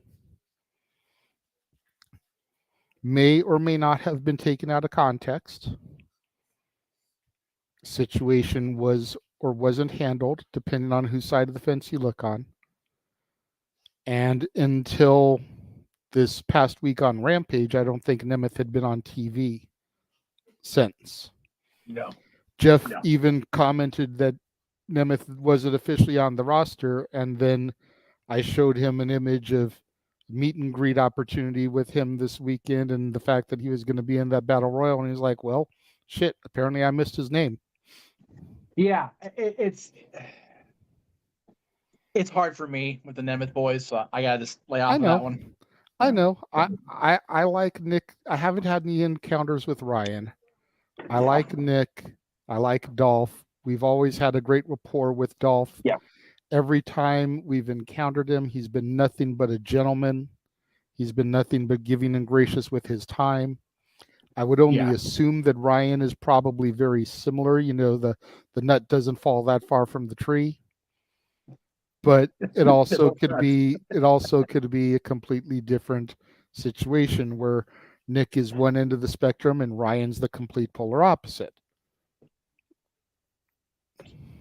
Yeah, I'm just gonna. I'm steering clear of commenting about Nick and Ryan, at least for the moment. Look, I have plenty to say, and I'm gonna say it once you get through this because there's a lot. But yeah, okay. So I'm getting good and confident right now. All right. Now we get to essentially the tail end of the drama, if you will, and what kind of led to everything last week and spiraled into the effects of today. Before I go any further, call this stroking my own ego, call me just insecurity, but I'm legitimately curious here, and chat room, please sound off as well. How have I been handling this? Has everything been coming off fair, unbiased, detailed? Wonderful. Does Yes. anybody object to the way I've been handling things? Please, I'm very curious because again, I know everybody knows my loyalty is to Punk. So I Yeah. want to try and make sure that I have been fair, unbiased, just, and the way I'm laying everything out. Everything going good? You have Everything been is going good. far more objective than I would have been. I'm not going to lie. And everybody saw me reacting to everything that was replayed from Phil's mouth. You know, a lot of it, I've said it before, a lot of it I've agreed with over the last year. A lot of it I've disagreed with. So that hasn't changed. It's just when you look back at it with the benefit/burden of hindsight, it's more of a mucker feather than it was. Yep. But you yourself have been doing wonderfully. Yeah, I agreed. Yeah, Very you've been fair. doing a phenomenal job with this. Yeah. Okay. Noah, I know you're working on stuff. Have I been fair, unbiased, just? You've been very quiet, but I know, like I said, you've also been multitasking. Yeah, absolutely. You've been fair, unbiased. You're looking at all the content. You're looking at all the remarks. You're looking at both sides of the story and all outside parties. I don't see any sort of bias, one-sidedness, or any missing details at all. And I'm listening to the whole thing. And yes, of course, I'm multitasking between church and other stuff as well. You're doing great. Cool. But I'm listening to everything. Okay. Cool. Just James and Jeff sounded off on it, so I wanted to make sure I got your opinion too. All right. And it looks like the chat room thinks that I've been doing this really well, so thank you. I do appreciate that. All right. So now we get into the beginning of the Jack Perry drama, which the first article that I found on it goes back to August 15th of this year. Source being wrestlingjunkie.usatoday.com. I did see your hand up, Jeff. Did you have something you wanted to say before I read into this? I just didn't know if you had taken the notes regarding the shoot he took on Paige after Collision and went off air. Was that part of your notes? Because it was brought up in the comments. I didn't know if you had addressed it because this was before Jack Perry stuff. Am I wrong? If I'm wrong, please correct me. I think it was around the same time. Okay. I don't have that stuff in my notes, primarily because Phil immediately apologized about it. Okay. But I can touch on it. I was mainly trying to get to all the different individuals and not go back to other people. Okay. Sorry. But yes, there was was in fact the shoot promo that he cut where he basically called Hangman a peg warmer because his action figure doesn't sell. Which, you know, again, I found that shit hilarious, but that's just me. Was it low? Was it underhanded? Was it dirty? Was it cheap? Absolutely. But if someone's merch doesn't sell, someone's merch doesn't sell. You know, it's kind of like how I can walk into Target and see 500 Candice LeRae figures, but, you know, just throwing that out there. But I digress. So, getting back to this, like I said, the date on the article was August 15th, 2023. WrestlingJunkie.usatoday.com. Article said, since his return to AEW in June, CM Punk's alleged conflicts at AEW tapings have been as frequent as his televised matches. The kettle has been boiling for a long, long time, from AEW sending home personnel with whom he doesn't get along with, from Collision tapings to keeping him far away from the elite. The most recent woe featured Punk questionably worded promo about Hangman Adam Page after the August 12th episode of Collision ended, though Punk is said to have apologized for that.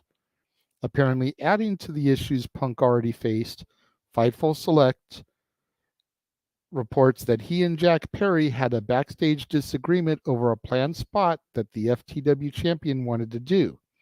It happened near the start of Punk's run on Collision. Perry came to Collision to film a segment where he wanted to use real glass for a backstage segment. Punk thought that Perry wanted to do this so that he wouldn't have to come to work the following week, which he saw as a big problem with the company. Punk's side of the story also indicated that Perry disregarded production, doctors, and Tony Schiavone's advice not to do the spot since breaking real glass was a safety hazard. Consequently, guidelines were put into place after this for spots that require clearance. Punk reportedly stepped in to calmly tell everyone that Collision doesn't do this, and that Perry could stay on Wednesdays if he didn't like it. Word spread that referred to it as an argument and that Perry had thrown a major temper tantrum over the spot not being cleared. Fightful Select added that it is unknown how the situation ended, but that several people had sided with Punk. Punk-related activities backstage have seemingly escalated since this conflict. Despite this, Perry's incident appears to be more about safety than anything else, which, on the surface, is beneficial for protecting everyone's health and well-being. So, someone wanted to use real glass, didn't want to listen to anybody's advice about it, and got pissy and threw a temper tantrum when told he couldn't. Making sure we got all the bases covered there. Now, we get to All In. A week ago tomorrow.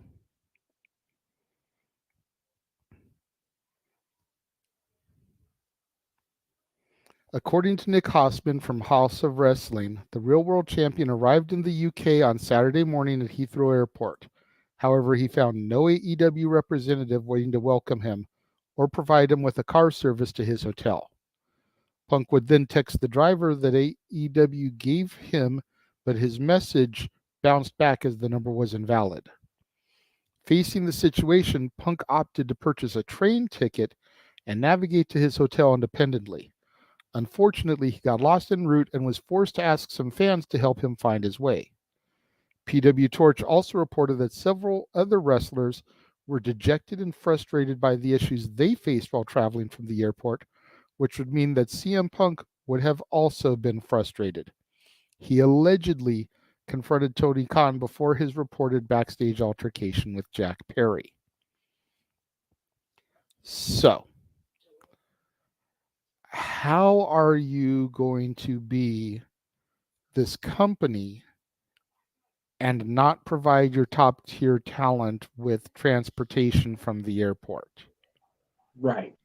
I can understand you're not going to provide the Gun Club. Yeah. You're not going to provide the Acclaimed. But let me see Vince McMahon not provide Mark Calloway with transportation from the airport and see how that goes over. Am I putting Punk on that level? No, not trying to by comparison. But Roman, Seth, any of those top tier guys in the E. Let me see anybody like that get treated the same treatment and see how that goes over.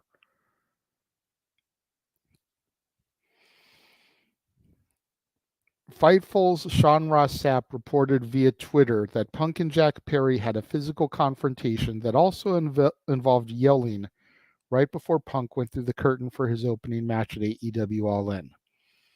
Perry would have been coming to the back after he lost the FTW Championship to Hook on the pre-show.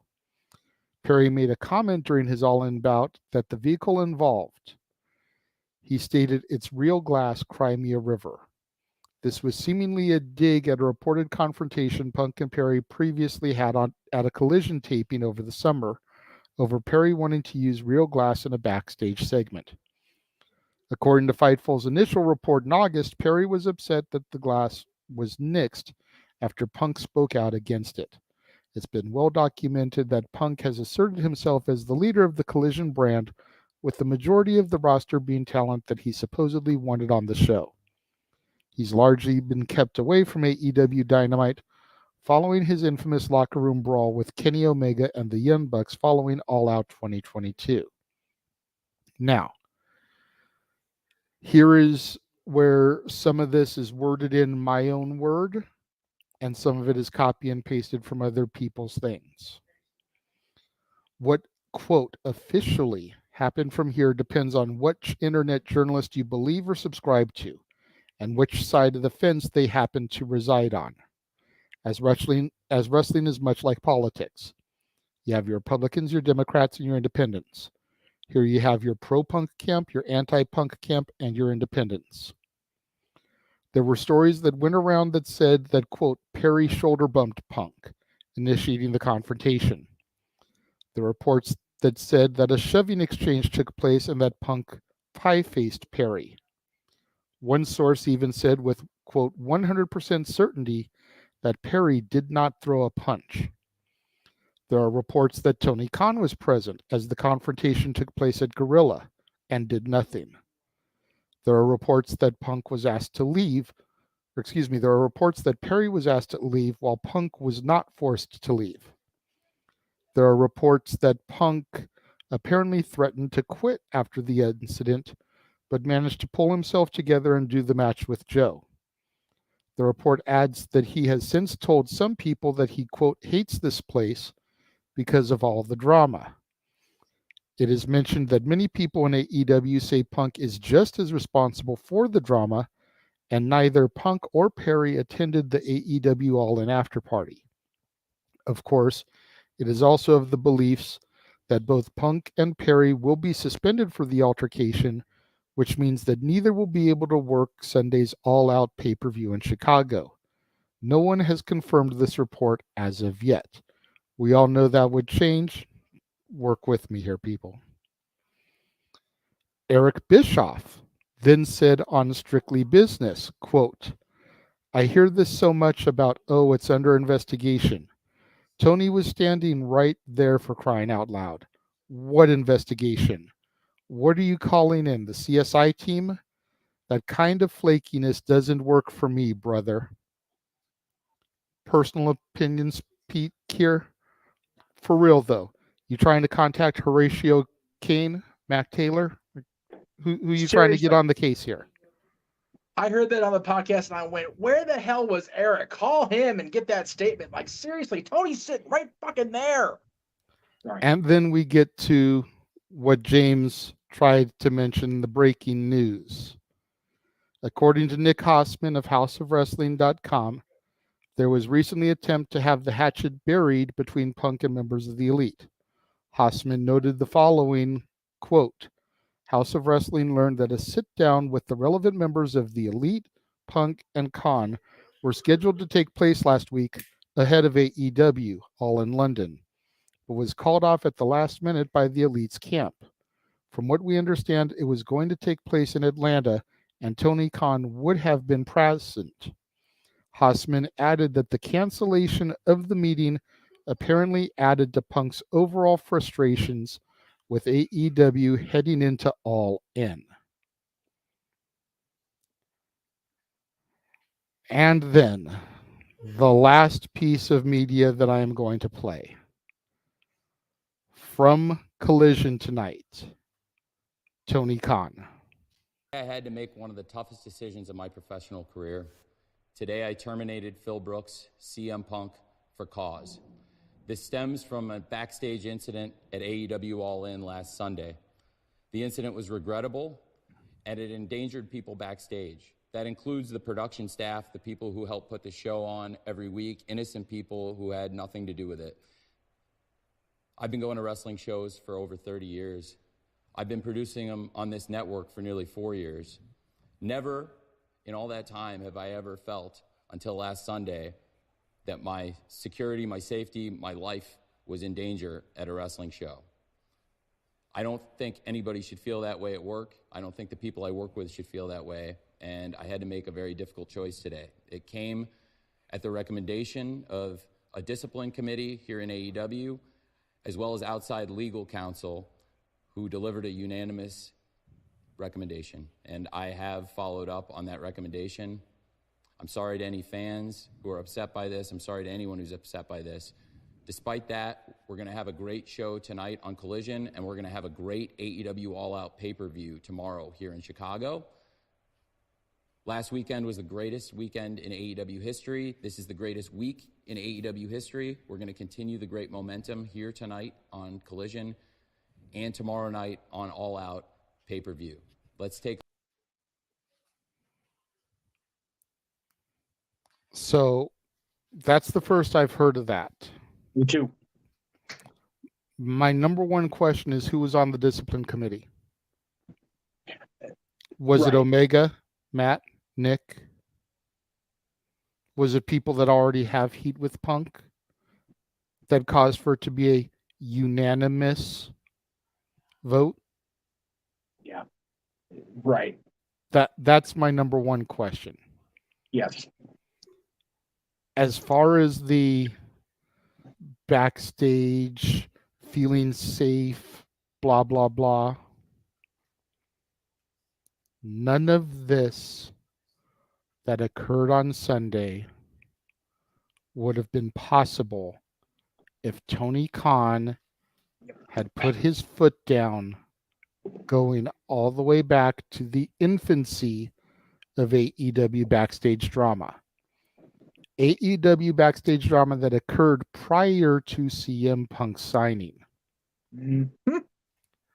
I'm talking Thunder Rosa and Britt Baker. I'm talking Eddie Kingston and Sammy Guevara. I'm talking Andrade and Sammy Guevara. And then, yes, you spiral into the Punk shit. Punk and the Elite at All Out. All four of them should have been fired right there. As a Punk fan, I'm saying that. Yeah. If you're not going to fire all four needed to be brought back at Full Gear.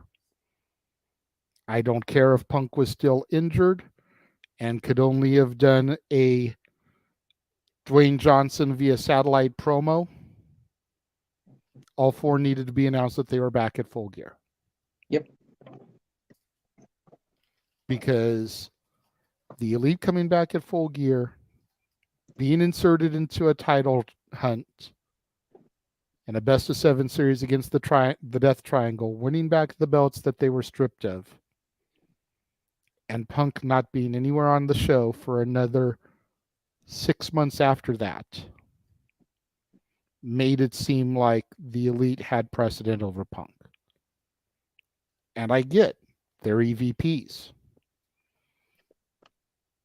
But all four were guilty. All four were in the wrong. All four needed to be punished for the same amount of time. Again, all it would have needed is for Punk to appear via satellite. Hey guys, I'm still on injury. I'm probably still going to be out for another 7 or 8 months. I can't wait to get back into the ring and be live in front of you guys and compete in front of the wonderful AEW audience. Be on the lookout for me very soon. And even if all we got were like old school Randy News Network, RNN bumpers at the pay-per-views between Full Gear and his return, something keeps him in the loop on AEW television. But that's not what they did.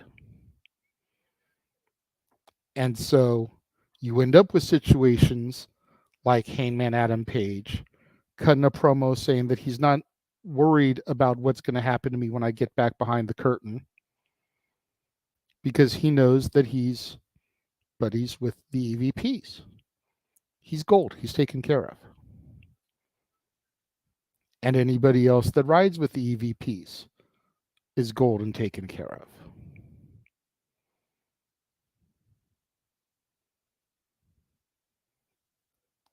I don't chastise, I'm not upset at Tony for pulling the trigger and firing Punk. What I'm upset about is the fact that he hasn't pulled the trigger on anybody sooner, nor has Perry been fired as well. And everything about this story goes back to Jack Perry. At least as far as August 15th, when the article submitted about him wanting to use real glass backstage, Punk vetoing it, just like trainers, doctors, Tony Schiavone all told him that he shouldn't. And then Perry went in for business for himself in front of the camera. This is real glass, cry me a river. Someone put out on Twitter a tweet, said, CM Punk isn't starting shit. He's finishing shit. CM Punk said, if you've got a problem with me, bring it to me. The Elite brought it to him. They got knocked the fuck out. Perry brought it to him. He got choked the fuck out. People are trying to step to him like they're some badasses, and they're getting put down. So everybody that's trying to bring shit to Punk and start shit is getting handled. But this is Punk's fault. But Punk is the problem. And yeah, it's easy to determine that Punk is the problem when he's the common denominator in Cabana, Page, Matt, Nick, Omega, Ryan, Perry. But how many of those guys are friends?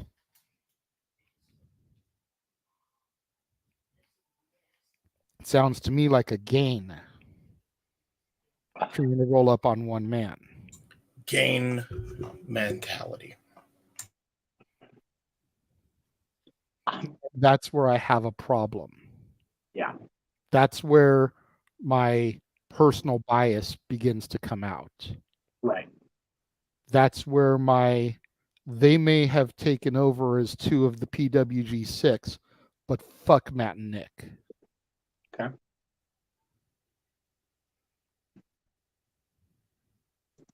Period. I have spoken ad nauseum for the better part of 2 hours. Yes. Who would like to go now? James. I was going to say, I think James should, only because he's going to be probably more profanity laced than I am, if I'm being honest, and I'm trying real hard. I'm trying real hard right now. I just ask that everybody show the same decorum and that I have shown the entire time. Like I acknowledge that I cursed. I acknowledge that, I showed favoritism occasionally. But as the chat room and you guys all said, I was fair, just, and unbiased throughout my dissertation. I just ask for everybody to be the same. If you're going to make a biased statement, make it known that this is me speaking personal feeling here, but also make it clear and known when you're going back to trying to be subjective on the situation, please. I'm going to mute myself because I'm going to start eating some chips, damn it. I'm hungry. I don't blame you. All right. So here's where I come in. Because this is where I have so much of a fucking problem with all of this. I'm not expecting people not to be punished at the end of the day, but god damn it, it's professional wrestling. Shit happens. I've seen worse, a lot worse, that people have had to work through. Jeff has seen probably more than I have. And that combined history, we have seen people commit adultery and still work together. People who have legitimately had beef and stabbed somebody and still work together. Yep. And we have, most importantly, because I'm trying to make it as recent as possible, seen two women that absolutely could not stand each other. So much so to the point where Charlotte Flair threw a hissy fit on camera when they were doing a title swap with Becky Lynch. And they still work together. Yep. Just figured I'd put that out there. Well, no, you're right. That incident was such a big deal that I got texted on the cruise about it. Yep. Let myself get hot for about 5 minutes. I'm like, why am I upset? My backyard's a fucking Atlantic Ocean. Why am I mad right now? Yep. And But then, seriously. well, we'll get to why I'm mad, but we'll get there. That's my personal thing. I'm gonna read something from Just Alex Central on Twitter. Probably had the most reasonable take out of everybody here. This is on Twitter. I'm mad at everyone right now. I'm mad at CM Punk for not taking the high road instead of letting high school drama affect his comeback in AEW, which, to a degree, I do agree with. I'm mad at Hangman Page for shooting at Punk over Colt Cabana, who had zero to do with him getting released. Yep. I'm mad at Kenny Omega and the Young Bucks for confronting CM Punk after the media scrub instead of acting like EVPs. I'm mad at Jack Perry for instigating a fight at All In, which led CM Punk being fired. Ultimately, I am mad at Tony Khan for not being a stronger leader, a.k.a. had some fucking balls. That's my words. Which led to from the beginning to prevent all of this drama. And quite frankly, even if he wasn't going to do it right at the very beginning.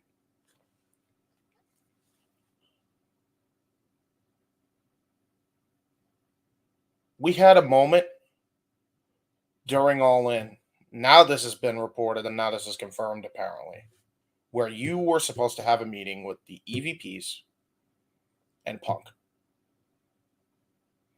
At that point, take your balls out of your fucking purse, be a man, be a leader, and sit them down and threaten their jobs, threaten their security, and tell them if you don't do what I want you to do, I will make sure that you have no right to work in this business ever again in any professional capacity.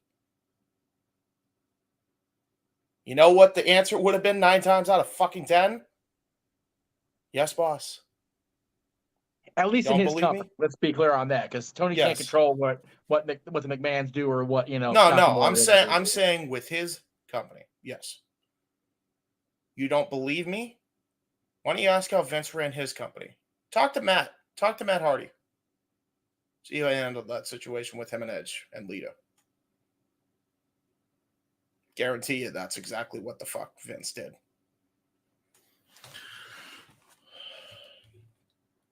Now, what I will say, and this is against Punk, because this is a point that needs to be against Punk before I even go and defend him. The one thing that I cannot stand is when Punk goes and criticizes people for not listening to people and not taking the advice to people. When, newsflash dummy, yeah, you did the same fucking thing. You want to know how All Elite started? You keep saying that it's the fucking trees that you chop down, right? It's the lumber you guys chop down, correct?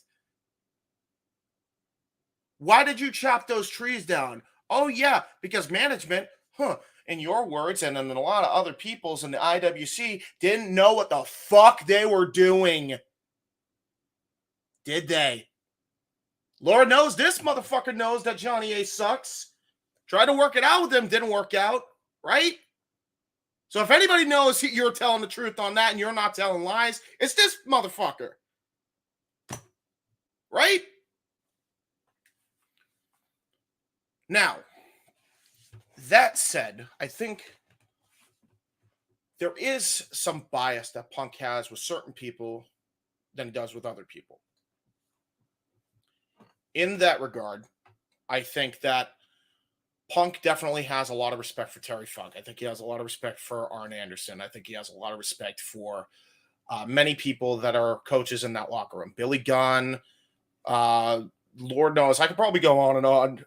I'm too tired to name them all. But the point is, he has respect for people, right? And so there are certain people he respects, there are certain people he doesn't respect that don't know what the hell they're doing.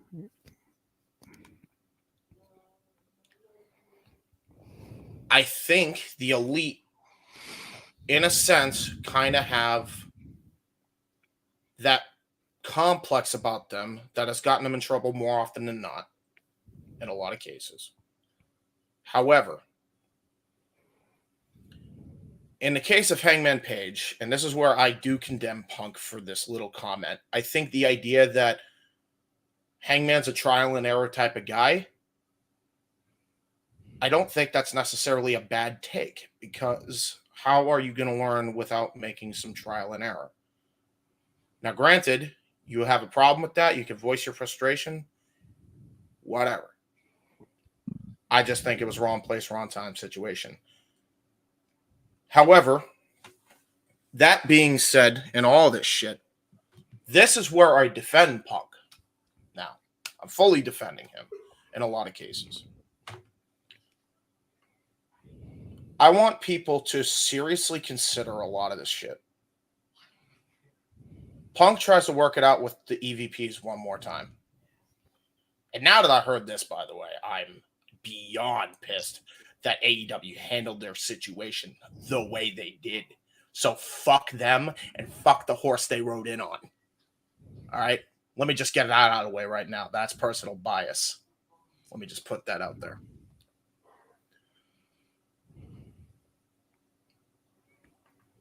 Punk this week, over the course of like 10 days, lost a person, a coworker he idolized in Terry Funk, and lost another coworker he actually worked with heavily twice in 2 different runs in Bray Wyatt, Wyndham Rotunda. That sure as hell stinks. Tries to fucking set up a meeting in Atlanta, Georgia, and the elite call it off. So that's notch number 2. He talks about a frustration belt. Well, here's notch number 1. People died. That sucks. That's sad. Frustration on the belt number 2. The elite won't fucking work with him when he tries to get something going. Tries to put it all behind him. Tries to have them put it all behind them.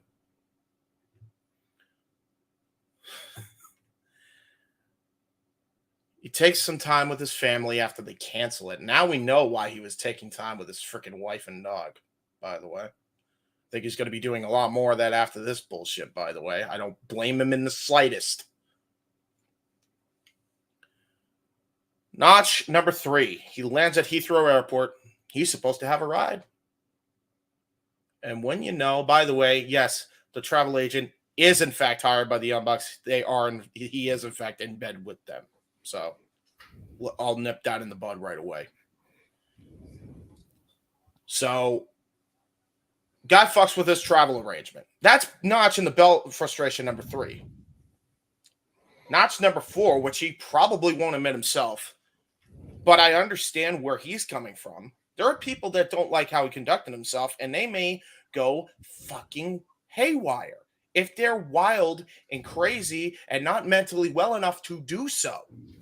And he had to take that fucking risk going into the Tube in London just to get to Wembley Stadium. Luckily, the fans were courteous enough not only to not do the absolute worst thing possible, but actually show him where the hell to go to find Wembley Stadium.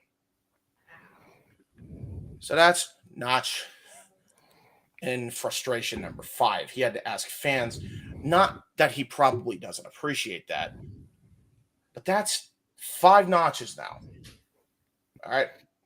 And let me just interject here real quick and be like, for the people that didn't know that or may not believe that story, there's pictures circulating of Punk Yep. on the tube Yep. with the fan. Yep. You know, Yep. Punk with one of his, I guess I really have to take this fucking picture look on his face, because wrong place, wrong time to be approaching a superstar for a picture, for being blunt, but also Right. probably, well, this guy's helping me out, so I guess the least I can do is take a fucking picture with him type of picture. Yep. Yep. So, if you're in CM Punk shoes, you try having a little scrawny jabroni fuck say, "It's real glass, cry me a river," on national television in front of the biggest fucking paid audience that pro wrestling has ever fucking seen. And A guy you who's tell me still- you don't fucking smash his face in.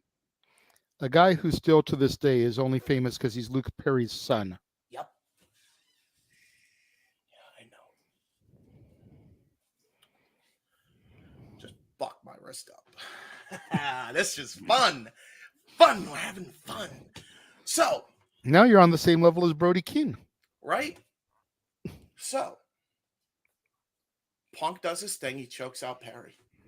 As he could have done a lot fucking worse, by the way.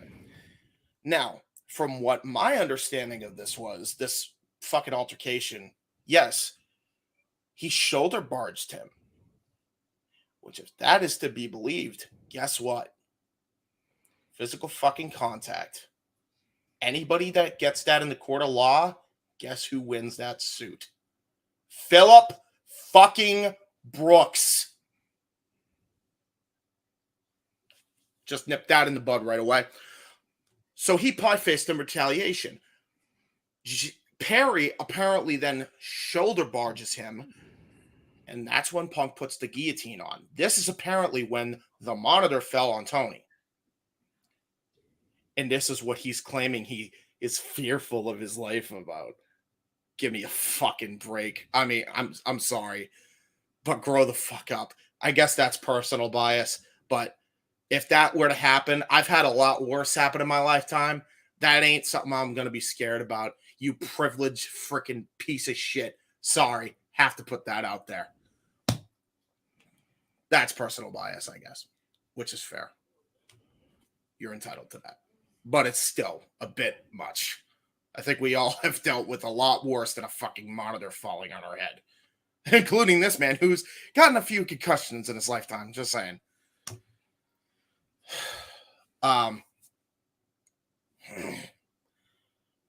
So yeah. It made it look so Bush League when he did that. Super fucking Bush League.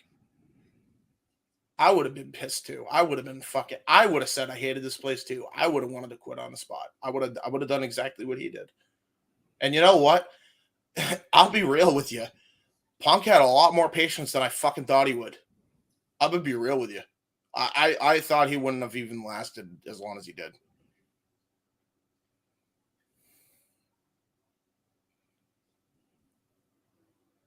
I cannot fucking believe that Tony had the balls to not have balls.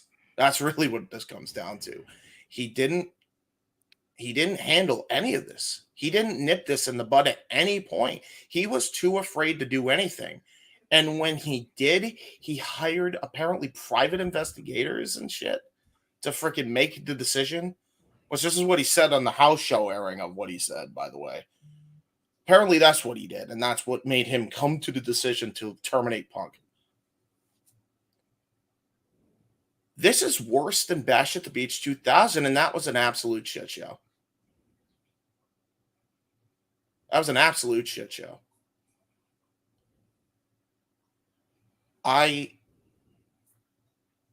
cannot fucking believe that one incident back in September, Labor Day weekend last year, completely erodes everything good and everything positive that this man has done.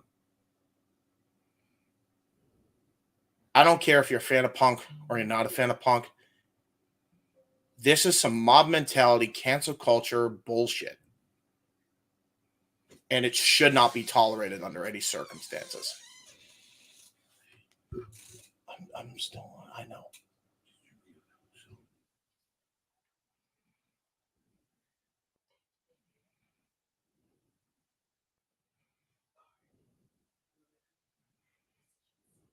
Apparently, we had somebody come to our address, and he had to chase him away.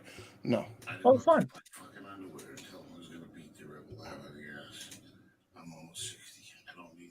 I know. I definitely didn't. Don't worry. Well, that was a thing. So on top of that, I got this shit going on. Sorry. I'll take care of it off the air. Don't worry. You're good, bro. Because that's a thing apparently I have to worry about now. But yeah, I mean, as I said, it's like Punk has done so much for the company that has been positive. Yet they make this one blemish like he's the worst human being alive because, oh, by the way, we didn't even touch that he had an issue with Bobby Fish. That was a thing too. Well, but it must not have made the rounds as much because these are the things that I really knew about. Right. Yeah. But I think it's absurd. Like, I get why the Elite are pissed, and I get it, right? I'm not saying what he did was right, but to erase all the shit.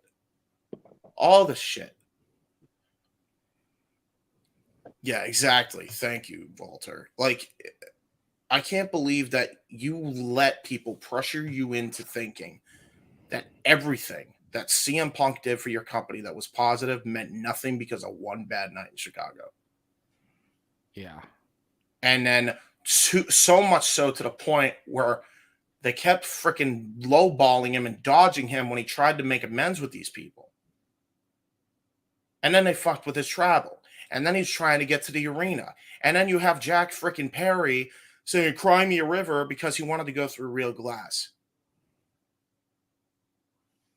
Which, by the way, in another court hearing, if they were really going to look into that situation, Phillip Brooks also wins in that case. And I'll tell you why.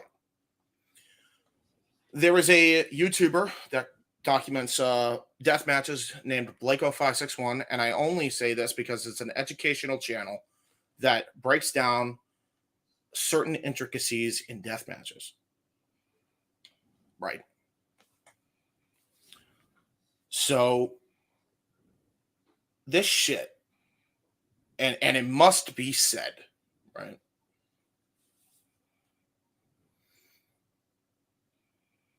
You never use real glass in any situation with pro wrestling because if you do, you are risking getting severely, heavily injured. Mads Kruger was in a death match. I forget what show it was. Forgive me because I don't have it in front of me. But it was in an outdoor venue, and he had a pane of glass, and he was sitting in the corner preparing for a cannonball where the guy was going to go through the glass and shatter it onto him. Now, this was a bring your own weapons match, which if you know anything about death matches, that is a stipulation. You can bring your own weapons. You are specifically told to bring sugar glass or some form of gimmick glass. Because if you bring actual shower pane glass, that shit can end horrifically. He does the cannonball. Turns out it's not real. It's not sugar glass, and a whole huge chunk slices Mads Kruger's arm open to the point he needed 128 staples to seal the thing shut. If you want a more well-known example, you look no further than Goldberg back in 1999 when he smashed legit glass through like a caveman just to show off his power, and he damn near died because he cut a severe artery in his arm.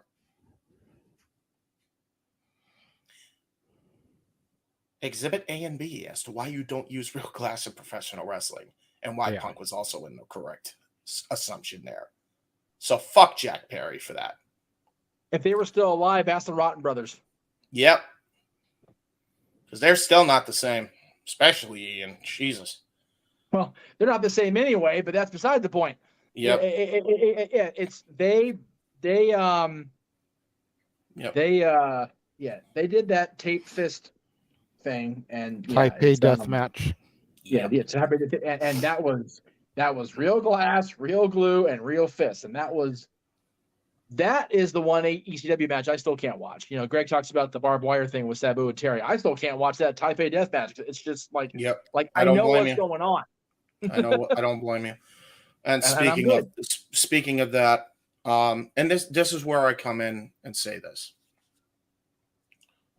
Exactly what Walter said. Have the balls to get these guys in fucking line. You didn't have the balls. And you know what I saw tonight?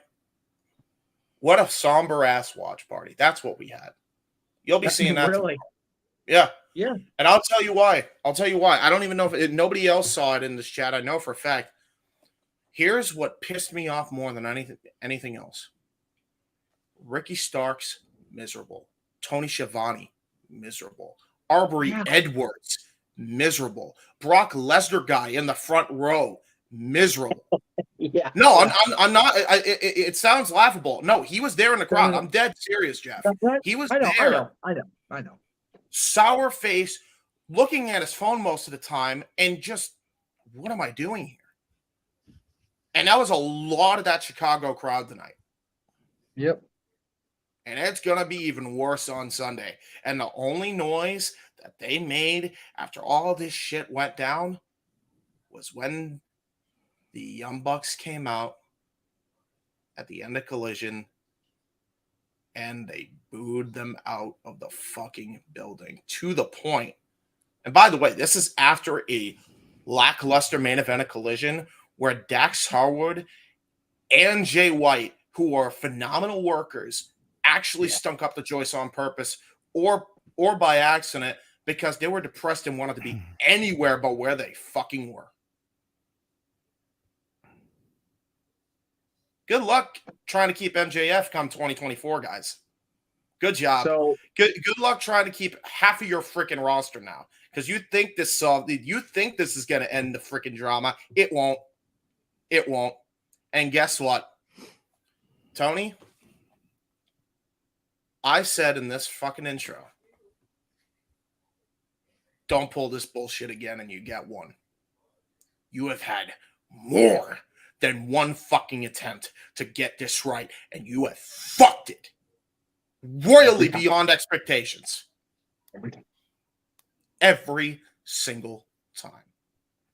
Wyatt and Adam. Wait, we'll get there, brothers. I promise. Oh, we're getting there. Yeah, I was gonna say, Wyatt. What you've got to understand for this is nobody is putting all the blame on the Elite. We have definitely said that Punk is to blame for some of this stuff. I was persona non grata number one on that bandwagon, blaming everybody in that situation. Same. All of us have been. The one person who's been the most teeter to one side or the other, if we're being honest, is Jeff because of his personal issues with Punk going back 12 years. And even then, you can argue that I have been as anti-Bucks as Jeff has been anti-Phil, but I have tried for the most part here to be completely fair when it comes to this, and I have called for all four men to be fired at multiple points. Right. Whereas he's said it, but he's also more often than not countered with Phil is the common denominator. He deserves it more. Okay. When it comes to all this, Wyatt is, and the reason why I have always put more blame on Omega and the Bucks over anybody else. And I know both these men will agree with me, and Noah would too if he was on camera. They are the EVPs. You have to lead by example. Yep. If I walk around my job and say, you got a problem with me? step to me and let's find out. Yep. And someone steps to me and finds out, we'll settle it and find out. But if you're the EVPs and you break down somebody's locker room door or their office door, or you break into somebody's house to try to settle a beef, that's not how you conduct business. And no, not at all. They need to be held to a higher standard. Yeah. And again, it goes back to what Page said in his initial promo prior to Double or Nothing. He's not scared of what's going to happen to him when he goes behind the curtain. Because he's friends with these people. And so it's like that's the problem, Wyatt. And that's why we give the Elite a little bit more shit than Punk. Punk is a talent. It's a little bit easier to fire talent than it is to fire an executive. I get it.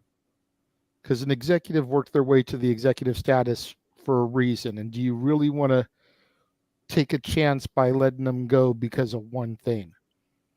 But when you have such a childish response to something that's said, I was told back in kindergarten, sticks and stones may break my bones, but names will never hurt me. Yeah. The Bucks got butt hurt over words. Yep. By Punk's words. That's what it was. That's exactly what it was. And now, James, if I may, me and you have spoken at length. Oh yeah, I was gonna make a final comment to wrap that up. Actually, okay. I was gonna say Jeff has been rubbing his hands back and forth. I don't blame him yet. The bit. Yeah. I know that he's going to address things that'll make Wyatt feel like he's on their side. Yep, that's fair. So go ahead. Well, I know you can see the counter. Try to wrap your point up by 2.5 there so that Jeff can take over. I only need one. Okay. As I said, Tony, you have royally fucked this up more times than I can even begin to count. And I said you had one. You have had more than one. And I am tired of trying to pretend like this is okay, because it's not. So you, good sir, have just chased away my fandom for professional wrestling. I'll put this in my thing while I go take care of a much more important matter that apparently just happened near this house. It will read in my subtitle and my username. As a wrestling fan, I am done. All right. There you go. Adam, to answer your question before Jeff takes over, apparently prior to the flights to All In, there was a final attempt to have a sit down between Punk, the Elite, and TK and solve everything. I'm assuming so that they could move towards either All Out with Fallout from All In or towards Full Gear and setting up these matches that should happen in order to draw money from a year ago. You know, the Elite decided to back out at the last minute and said that they didn't want to do the meeting. Right. I could say more, but that would be personal bias. So I'm going to let Jeff take over. Okay. So I will start by saying... Because I'm going to be nasty. I'm going to be like, they acted like a bunch of fucking pussies saying they don't want to do it. Well, okay. No, they did. So please go ahead and you said it like without saying it. So yeah, they acted like pussies. So I'm going to surprise everybody. I'm not going to take Punk's side. I'm not going to take the Bucks side. I'm not going to... Again, this is where I stand on the everybody fucked up here, Sam. Okay. First of all, Adam, thank you for the super chat. Not going to read it. Very vulgar, but thank you for the $10. Much appreciated. Yes. A little bit more dramatic than we would normally care for in a super chat, but we appreciate the donation nonetheless. And don't forget, everybody, show some love to my side of things too. Been seeing a lot of the super chats go to Jeff's side, and while we appreciate everything, I did a lot of hard work for this show. He did. Try to show some love my way, please. This is completely JJ's project, baby, branch, however you call it. I'm just responding to what he meticulously notated and then played out for everybody here. I'm going to start off by saying right now, every bit of what I'm about to say is personal bias and does not reflect the views of this man, the man that was in that chair, or anybody else that works with me, for me, whatever you want to call it. I'm not the voice of reason at all, Daniel. I'm going to be a pissed off motherfucker right now, first of all. Appreciate the praise, but no, I'm fucking over this. I've been over it for a year, but I'm really fucking over it now. Okay. Here's where Punk's wrong. Or no. Here's where the Bucks are wrong, and mainly the Bucks, but we'll call it the Elite since apparently everybody was asked. Paige was wrong to start this shit. We'll go through financials later, kids. I promise. Fuck me up. Oh God, I'm so mad. Oh my God. Go ahead, I should have Jeff. drank. I should have drank. I honestly, but whatever. It's okay. The Elite's wrong for not manning up and going to this meeting. That's the end fuck up. Paige was wrong to cut across in the first place. Shouldn't have brought personal shit to television, especially on a live show, especially with Shivani and Punk being deers in the headlights. That was wrong. Okay. The Elite's wrong for coming back with the music. The Elite's wrong for poking the bear. Okay. Here's where Punk's wrong. I am determined to get a Punk. Thank you. Appreciate that, brother. I appreciate that very much. Punk is wrong because he is the king of the hypocrisy train. Okay. Came back 2 years ago to wrestling, said, never going to be well in the place I got sick. And I said then, when he came back, that it wasn't the company that made him sick, it was the business. And he in turn made the business sick. Fast forward a year, sitting there in Chicago, running down everybody, talking about being old, tired, hurt, and working with children. It's a very childlike thing to do to respond to.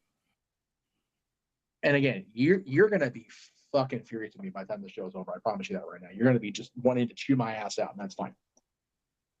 Sticks and stones, big bones, words will never hurt me. That was out of your mouth about 5 minutes ago. Jack Perry threw words during All In, 0 hour. Punk came back with physicality. He's wrong there.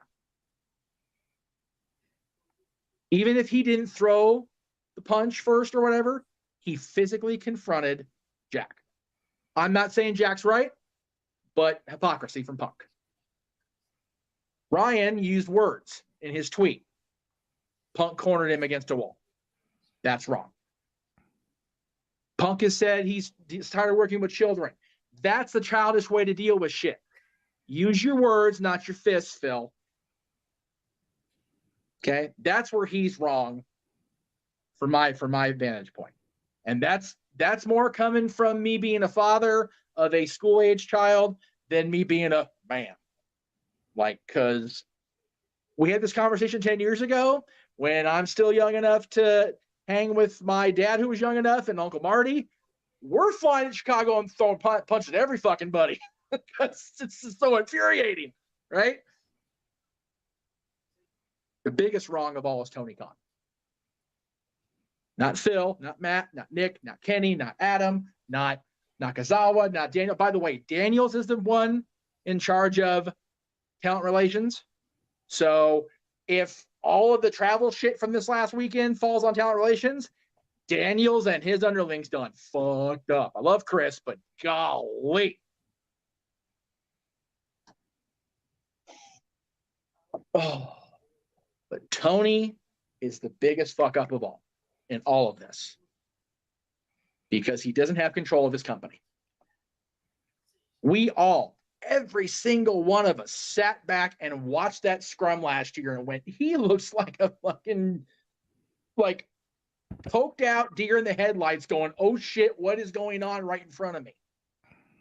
What do I do here? You freaking yank him by the collar, get him out of that fucking table and backstage before he gets going like you did.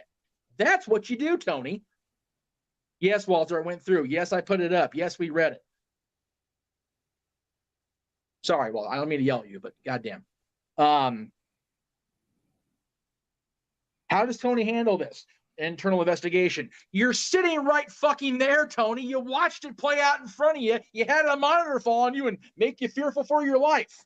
If you're scared enough for your life when something happens in front of you, let your stand up out of that chair before the monitor hits you. Let your balls drop and terminate them right then and there. I don't give a shit what you've advertised. I don't give a shit what you've put out there. If you're fearful for your life as a boss, if you're fearful for the safety of the people that work for you and work around you, don't let him go out there, yank him back and say, nope. Not today, brother. You fucked up. And you've been fucking up for a year, and I'm tired of it. That's the biggest fuck up, is Tony Khan not nipping this shit in the bud a year ago. Yep. That is the bottom line here. Everybody fucked up just like last year, but Tony's the biggest fuck up, just like last year. Yes, sir. I don't know if I agree in the philosophy of pulling him right then and there. Because you had 81,000 people. Because you've already got 81,000 people in the arena that paid to see this match. Where I feel like a negotiation could have been made here is Punk go out, do his match, come backstage, Tony Khan go out there. That was the last time you will ever see CM Punk in an AEW building. Yep. Due to an event that occurred prior to Punk's match, both Phil Brooks and Jack Perry have been terminated from the company. Yeah. But you let Punk go out there and do his match because it's not fair to those 81,035 people to be cheated out of CM Punk. Okay. But if we believe the press release, taking 6 days to investigate something he was sitting right there for, that's bullshit. That is where I have a problem in all of this because because either you pull the trigger and you release the statement Monday when you come back to the States from the trip. Or you make an announcement at the media scrum after the show. But to sit there and him and haw about this, if I was a Chicago fan with a ticket to tomorrow's show, I would be at the arena the minute the box office opens. I'd like a refund, please. Yeah. How come the person I bought this ticket to see just got fired? I want my money back, please. Yeah. I don't care and how I'm much curious that how many people are going to do that tomorrow. There will be plenty. There will be plenty. You know what, though? If you look at the flyers, if you look at every match graphic, card, subject to change. I know. That's where they get away with it.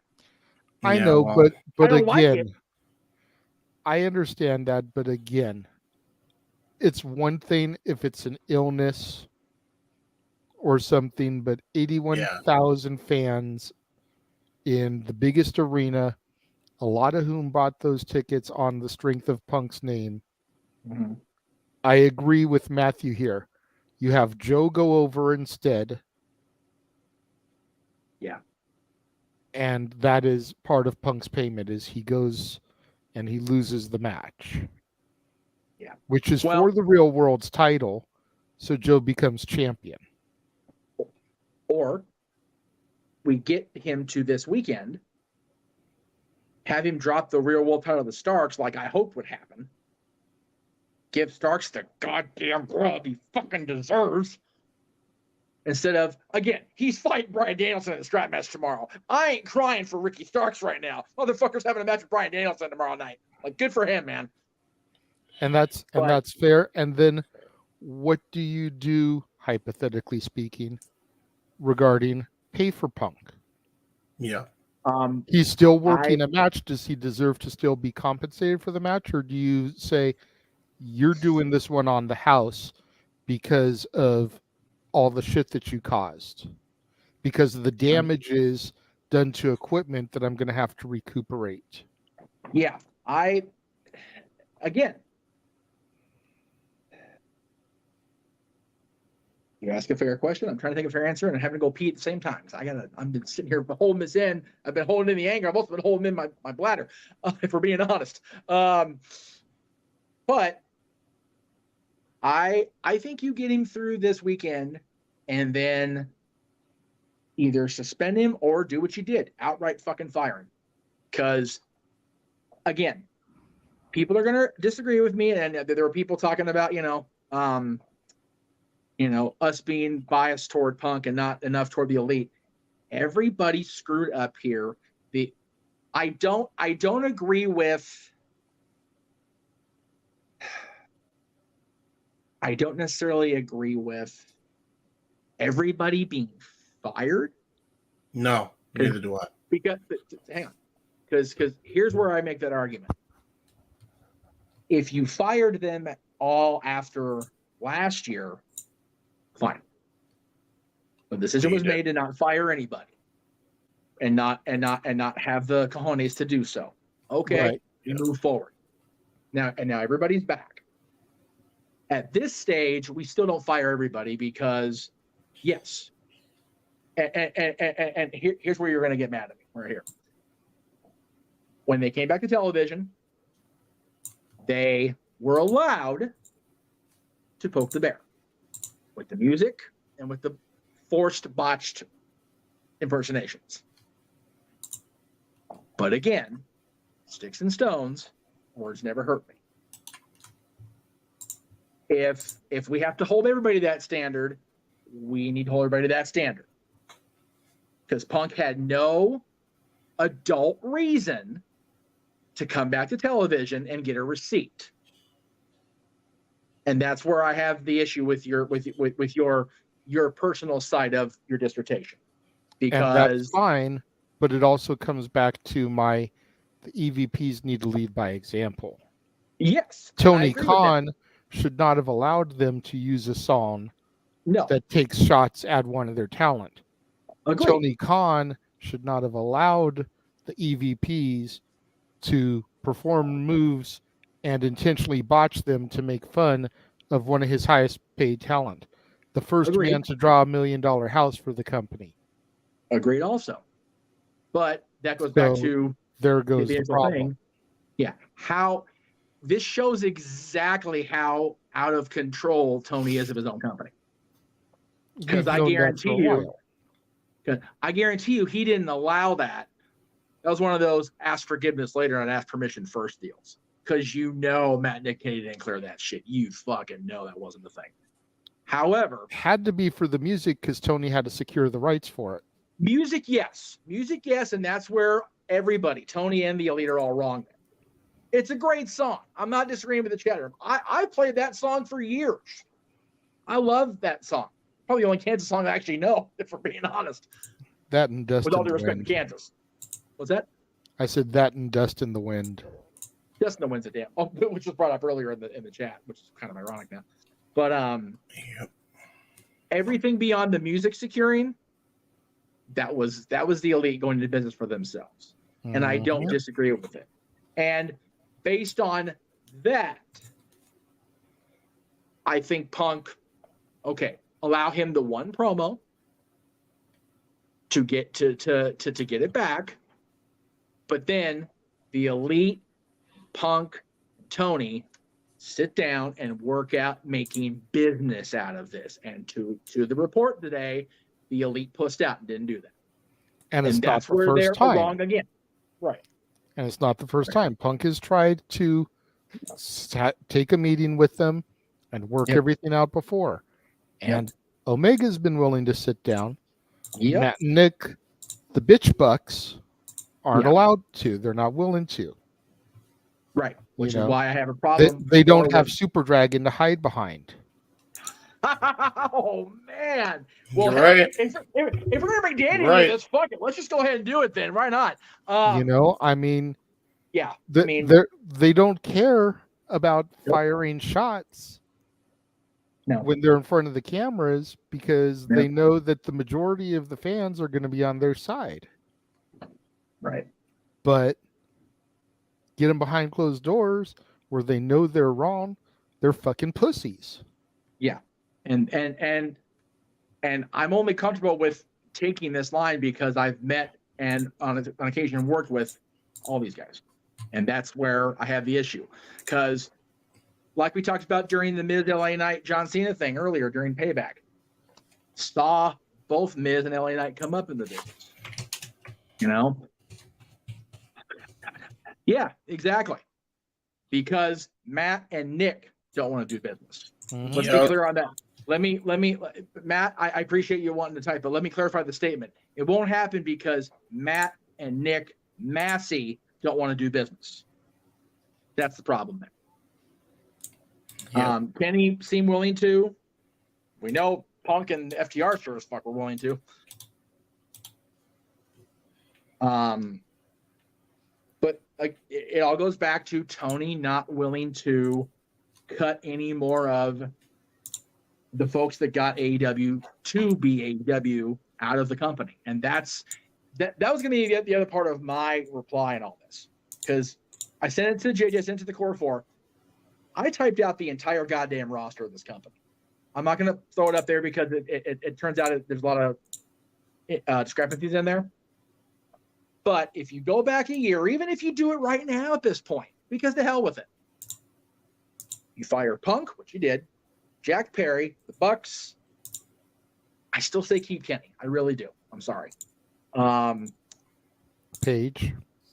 Hangman Page. Ryan's apparently already on the outs, except for being on whatever it was, the paid appearance and the collision thing. Or Rampage, excuse me. Thunder Rosa, Britt, Andrade, Sammy, Eddie Kingston. Sorry, Eddie Kingston fans. I know it's going to piss off a lot of people, but I don't give a fuck at this point. So actually, you know what? I'm not sorry. I'm not. And since we're going to get rid of all the bad PR, Cash, and unfortunately with him Dax, because Dax is a casualty of war there. You still have so much talent in every single division of this company. The company would survive. I firmly believe the company would survive, except for one thing. The curly-headed man at the top. Yep. That guy has no business running a wrestling business. Nope. I love that there is a fan of wrestling that has so much goddamn money to throw away that an entire company sprouted out of it. Cool. But it wasn't his creative that got him here. Nope. It was the creative, with all disrespect we've thrown at these guys tonight. Matt Jackson, Nick Jackson, Kenny Omega, Adam Page, and Cody fucking Rhodes. Let's not forget Cody, who looks like a goddamn genius the last year, for being real. Yep. And yes, Bryan Danielson needs to be a locker room leader wherever locker room he's in. That man is one of the most professional and genuine people I have ever met in life, period. Not just wrestling, in fucking life. But yeah, you cut all these alleged or proven to be real cancerous cells out of the skin of AEW, skin cancer goes away, my friends, and everybody's in remission. Yep. Except Tony just won't go to the goddamn doctor and get it done. No. Tony needs to be what Ted Turner was. He just needs to be the guy that writes the checks. Bingo. And he needs to let somebody else be the one to handle day-to-day, handle creative, and it needs to be not the elite, not active talent. Thank you. Yep. It can be Mark Henry, Paul White, Tony Schiavone, Arn Anderson, Dean Malenko. Hell, even though he's an in-ring competitor, I'll even throw Billy Gunn's name into the mix. Gary Lynn. Dustin. Yep. Your consultant It with needs to be those guys. The Yep. guys with the years of veteran experience. The coaches, for lack of a It better needs term. to not be the people that are on our TVs on a regular basis. Yep. And to your point, like you made earlier, it either needed to be immediate termination when it went down, Yep. you know, after Punk's match occurred, Yep. or come Monday after All Out. Yeah. And get through the weekend, because you run the risk tomorrow of 10,000 fans walking out of the building. You talk about the worst city to have a potential riot. Holy shit. Right? The Windy City riots. I don't want a Seriously. riot. That's Seriously. the thing I'm fearing about the most. The four worst cities in the world, or not the world, the United States, to have a potential situation like this: New York, Philadelphia, Chicago, and Los Angeles. Oh my God. Mm-hmm. Oh my, and think about that for a minute. Chicago, all the shit's gone down quite a bit because it's Punk's area. LA, you and I, oh no, actually, you were there for the June show. I watched as Phil took himself out of action with the stupid stage diving crap. So stupid. Yeah, I had to watch the Elite actually win the trios titles. Granted, it was a banger of a match. I won't take it away from them. Yes. But the fact that they were even in that position after the shit they pulled was ridiculous in of itself. I still say at least two people $50 should go to me to pay Josh the bet that freaking Punk and Tony cost me. Well, I think that it's already been paid for by Noah. So instead of spending your $50, just watch our coverage tomorrow. Well, and again, I couldn't have picked a better day by sheer dumb luck to be going to Disneyland tomorrow. Yeah, really. I am going to just not fuck with the business tomorrow. I refuse. I'm not doing it. And that's an accurate point. Their names just skipped my brain when I was, Yeah, I agree. campaigns. I agree. Jeff Jarrett and Sting, man, they're both there now. Jeff Jarrett and Sting aren't active enough where it would be a big, like, creative upheaval. Yeah. All right. What's up, James? I see your hand. There is one thing I also want to point out, and I think it does need to be mentioned because nobody's even considering this part. Since we could potentially have a riot, which I don't want. Nobody wants. No. Could happen. You know, we know how Punk feels about Scott Colton, and I'm not saying how he handled that whole Punk Cabana podcast was right. Yeah, go ahead. It's probably a good thing he's left for this because what I'm about to say is might get a little real here. I'm still hearing. I just got to pee real friggin' bad, James. Oh, geez. Okay, well, things might get heavy. My apologies if you cry on the loon. You know, what the fuck has got to be going through Scott Colton's mind?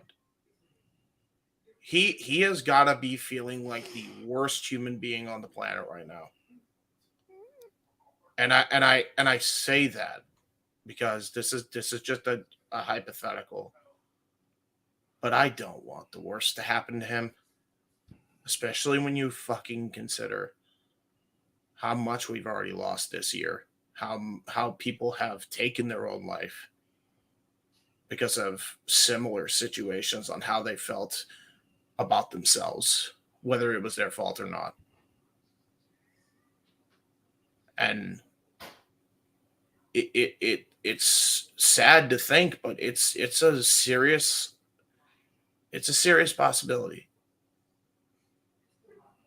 And you could say that, yes, fire them, discipline them, all this shit. But the reason I'm against firing everybody, and I don't think anybody should have been fired, quite simply this. How does that help Colt? How does that help Scott Colton? How does that help anybody in this situation that may be close Let me interrupt you real quick. to either side? Let me interrupt you real quick. Scott Colton is Colt Cabana, real Wyatt. That's who he's talking about. Yes, Colt Cabana. My apologies. He's got to be seriously in a lot of pain emotionally, and I don't think this is even factored into this shit. And I factored it into it. See, I don't know if it hasn't been factored in. There's some people out there that do things and they just feel zero remorse. Right. You know, fictional character maybe. You look at a guy like the Joker. Right. The Joker has no remorse for the shit he does. You know? So, right. Do I feel like Colt Cabana's that type of dude? No.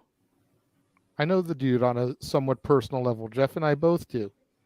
Colt Cabana and Adam Pearce carried Jeff's fiance up the stairs of the theater that they did Championship Wrestling from Hollywood at while she was still in her wheelchair. Yeah. Because, Colt Cabana is that big of a dickhead. Yeah. So is Adam Pearce, who was the top heel of the company at that point. The NWA champion, and they were feuding with each other. It's right. So, let's just break kayfabe all kinds of different ways. Right. But, so I don't think Colt's the type of guy that doesn't feel remorse. But right. I also feel that there's certain people that when it comes to other people in their life, the give a fuck meter is just done. Yeah. You know, there's a person that was in my life, we'll say 15-ish years ago, and we had a falling out during the time he lived with me. And despite trying to approach him while my daughter's mom was pregnant with her, and trying to bury the hatchet because I didn't want to go into fatherhood with bad blood in any kind of situations. Yep. And he just completely brushed me off, dismissed me, whatever. So my give a fuck meter when it came to this guy is basically at 0. Yep. Do I walk around talking ill of him? No. Do I walk around talking overly positive of him? No. If something comes across that only came into my frame of being because of him, do I acknowledge and reminisce on those good times? Absolutely. He's the reason I discovered Rocky Horror Picture Show. He's the one that introduced me to The Incredibles. He's the one that introduced me to Titan AE. He's the one that introduced me to Josie and the Pussycats, the movie, not the cartoon. Yeah. So there's a lot of positive memories when it comes to him. Cartoon was over. And anytime I watch any of those things, I think fondly about that time. Yes. But if he doesn't cross my mind, if I don't think about him, it doesn't faze me. If I found out through the obituaries tomorrow that he passed away, okay. Would I go to his funeral? Probably not. No. Because of the issues that we had. Right. Would it affect me? Would it hurt me? Probably not. And that's again, fair. I'm not saying that Colt Cabana is that type of dude. Right. But perhaps the relationship that he has with Phil Brooks is that type of way. that is the type of relationship that they have with each other right now. Their give a fuck meter in regards to each other is just broken. Right. But I think at this point it still needs to be questioned, and I'm not saying Punk ever has to give a fuck about it. That's fair. And Wyatt, I wouldn't say I'm cold-blooded. I'm just honest. No, it's I'm true. a lot nicer when it comes to situations about that person than other people I know would have been. I tell you what, he's a lot nicer about the ex-roommate than I am about the ex-fiance. Tell you what. Yeah. So. And I've known both of them. There's a clear, distinct choices going on to that bus. I'll tell you what. I'm not saying that Punk has to be the best of fucking friends with the guy either. Right. But at some point, this has to be screwing with him mentally. And I don't think anybody's taken that into consideration. And for Tony being as caring as he claims to be, it's a hell of a way to show it. By putting this guy in the middle of the situation like he's been doing, when he never asked to be removed from the Dark Order, ever. This all started because he didn't even freaking communicate, which we forget. He didn't even communicate with Punk or the Elite, which he said as much in the press scrum at Brawl Out. He never fucking told them. And he should have told him. That was his exact words. I should have said something. Mm-hmm. Who should have said what to who? Like I missed Tony should have said that Punk had nothing to do with Colt's removal. Yes, and that was strictly his decision to make it peaceful with everybody else. But Punk had no influence on that. Yeah, that's what. But because Tony didn't make it clear to, we'll just say, the general locker room population. Right. The Dark Order EVPs, yeah. People who have Dave Meltzer on speed dial. Right. And name moves after him. Yeah. Decided to tell him that Punk did this. Okay. So here's where I'm going to. So I heard Colt's name being brought up, so I did want to mention that when I came back from, quite frankly, an Austin Powers level unfreezing peak. Is golly. I thought I was just kidding, not done yet. Goddamn. Anyway, Tom Hanks in a League of Their Own. For real. Like seriously, Tom Hanks is the greatest of all time, and reasons why every day. Anyway, even his peeing style apparently. Oh, it's gonna be a long rest of the show. God damn. Anyway, Colt Punk coming at Nick Houseman about Colt was unnecessary. I agree. And whatever you feel about Phil Brooks, Scott Colton, or in my case, having never met those two by those names, whatever you think about Punk and Colt, that part of the scrum is the least useful. There was no reason for him to bring that up at all. But because he heard it was Nick Houseman, who is a notorious shit stirrer, to the point of Bischoff had a podcast with him before he got hooked up with Conrad, and Bischoff was like, nope, this guy's fucking trouble. Yes, sir. Go ahead. I just want to counterpoint you. I feel there was a point in him bringing it up. Okay. Because the whole point he was trying to make is Houseman did improv with Colt. If Colt is a friend of his, you need to acknowledge these type of things when you're doing your journalistic reports and showing integrity. Much like how Meltzer is cool with the Elite and the Bucks. Right. So when he asked him, are you guys friends? Do you still do improv? No, me and Colt don't see eye to eye. Okay. And then he apologized because he took away the shtick that he was going for. Uh-huh. Okay. So the entire point he was trying to make became null and void because Nick said, no, I'm not friends with him. Right. Okay. But again, what does Nick Houseman's presence at a media scrum on a card that Colt was not involved in have to do with Punk bringing him up? Punk, personal point of view, no reason to bring it up. Colt wasn't on the all-out card. I don't even think the Dark Order.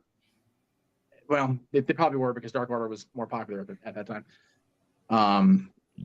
But Colt wasn't booked on the card, and the report that Hausman allegedly put out was how long before? Right. And again, if Colt's not there and Hausman's there representing, I forget who he was representing at that point because it wasn't House of Wrestling because he didn't have that at that point. I don't think. That's where I feel Punk erred because Nick Hausman's not there representing Colt Cabana, representing anything. It's just Punk feeling grumpy, feeling old, feeling tired, feeling hurt, and done with dealing with fucking children. And he just decided to lash out at everybody. That's where, again, the childish, like, come on, Phil, really? Shit comes into my brain. Yeah, a little bit. Yeah. That's why I give him a little bit of shit, but I still don't think it erases everything he's done for the company either. No. Before we go too much deeper, I do want to acknowledge the super chat we got just now, and I also want to go back to a question that Emmanuel asked a moment ago. But before I get to those, let me welcome into the room one of the other stream heads, Datilla in the house. Hey, hi guys. I'm so sorry I'm late. I'm so sorry I had to do you 2 missed a Payback doozy. reviews. You Welcome to the missed a jungle, doozy, girl. sweetheart. I'll tell you right now, it's good. It's good that you came late. Oh, why? What happened? The entire show has been devoted to the Punk drama. Oh, okay. Oh, yeah. Just To summarize. Just to summarize, I gave a dissertation that ran about an hour and a half, going back all the way to the Dynamite prior to Double or Nothing last year, and the promo in the ring with Hangman Adam Page, and chronicling all the drama, all the way up to what happened tonight with Tony Khan firing. The clip that you sent me, I snipped the audio from that. We aired the audio on the show as well. That way, those of us that haven't seen Collision were able to hear everything that was said. So, yeah. No, are you there, by the way? Because we haven't heard a word from you, by the way. I'm actually kind of scared. Are you there? Yeah, Danny, I came from the morphine grid. I just powered down. All right, So the first thing to bring up was Emmanuel's question. He asked, was the fight before or after Punk Joe? Because if it was before, why do you let him still win against Joe? Good question. The fight was before. Yeah, right before. And I think that the reason was because, honestly, I can't even find a justified reason why. Right. Yeah, the for only being thing real. I can think of, is because maybe in the heat of the moment, Tony was so flustered as to what went on that you just don't change the plans. You that's fair. You let the ship sail on the course that it's on. Yeah, you don't I mean, call you an could have audible? technically called an audible to the referee in the ring and had him report it, but also, as hot as Punk was in the moment, do you risk pissing him off mid-match, sending him into business for himself, even against a behemoth like Joe? Yeah. And then Adam, this $5 super chat. Thank you, Adam. How much blame does Conrad shoulder in all this for first bringing Punk to wrestling at StarCast? I will very rarely show my freaking overboy fandom for Conrad, but that's not even no. These are all grown men, right? Now, again, I don't believe that Conrad bringing Punk to StarCast was even the indirect way that Punk was able to negotiate with AEW. Granted, they were not a joint production. Conrad kind of latched the StarCast onto AEW because they were the same weekend in the same city. But I don't think that one has to do with the other, to be honest with you. I actually wanted to answer the chat underneath that super chat from Ryan Schmidt, I think is how you say it. Yeah, Schmidt, yeah. I totally forgot that Page's original promo shoot was about Cabana. So that's my bad for questioning Punk bringing him up. 100%. And that was even brought up earlier in the show. So that is 100% my bad for forgetting that. But again, sticks and stones, responding in a similar, wow, okay, that's really hard when you're loaded. Similarly worded way is not the way to go. No. Receipt or not. Right. And especially at the media scrum. You want to do it on TV, make business out of it? Great. But including that in a control, in an uncontrolled lashing out at Nick Hausman, that's where I have the issue with it. Again, he goes out on TV and says that, to Paige's face or, calls out the bullshit. Cool. That's great. But, yeah, it's, yeah.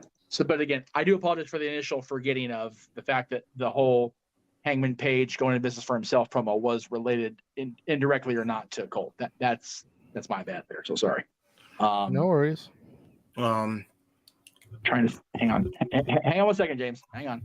Okay. I was just going to ask, is Noah available? Is he okay? Well, again, just let's worry about the production side of the show. We'll take care of it. He's fine. He'll be okay. I know. Trust me. He's tired as hell, and I understand him. I understand him being tired. He wouldn't have just turned the screen off if he was in. He would have let us know. Yeah.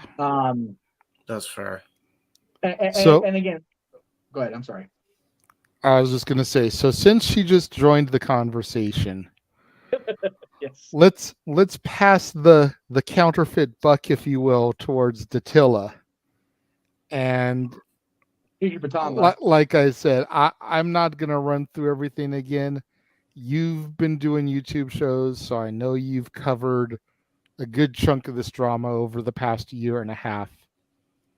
Going all the way back for, like I said, the initial promo leading into Double or Nothing to Paige's comments about not listening and taking advice to the Elite's return, or excuse me, to the All Out scrum and Brawl Out, to the Elite's return and using the Kansas song and intentionally botching moves as a shot on Punk, to Punk not even returning for another 8 months after that. And was that the right thing to do?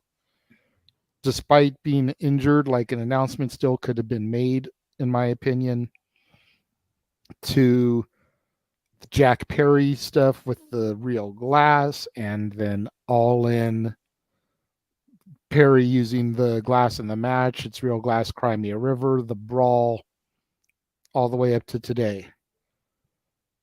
What are your thoughts? I know that was a lot to digest there, but what are your thoughts on everything? Where do you place blame? Is this being handled the proper way?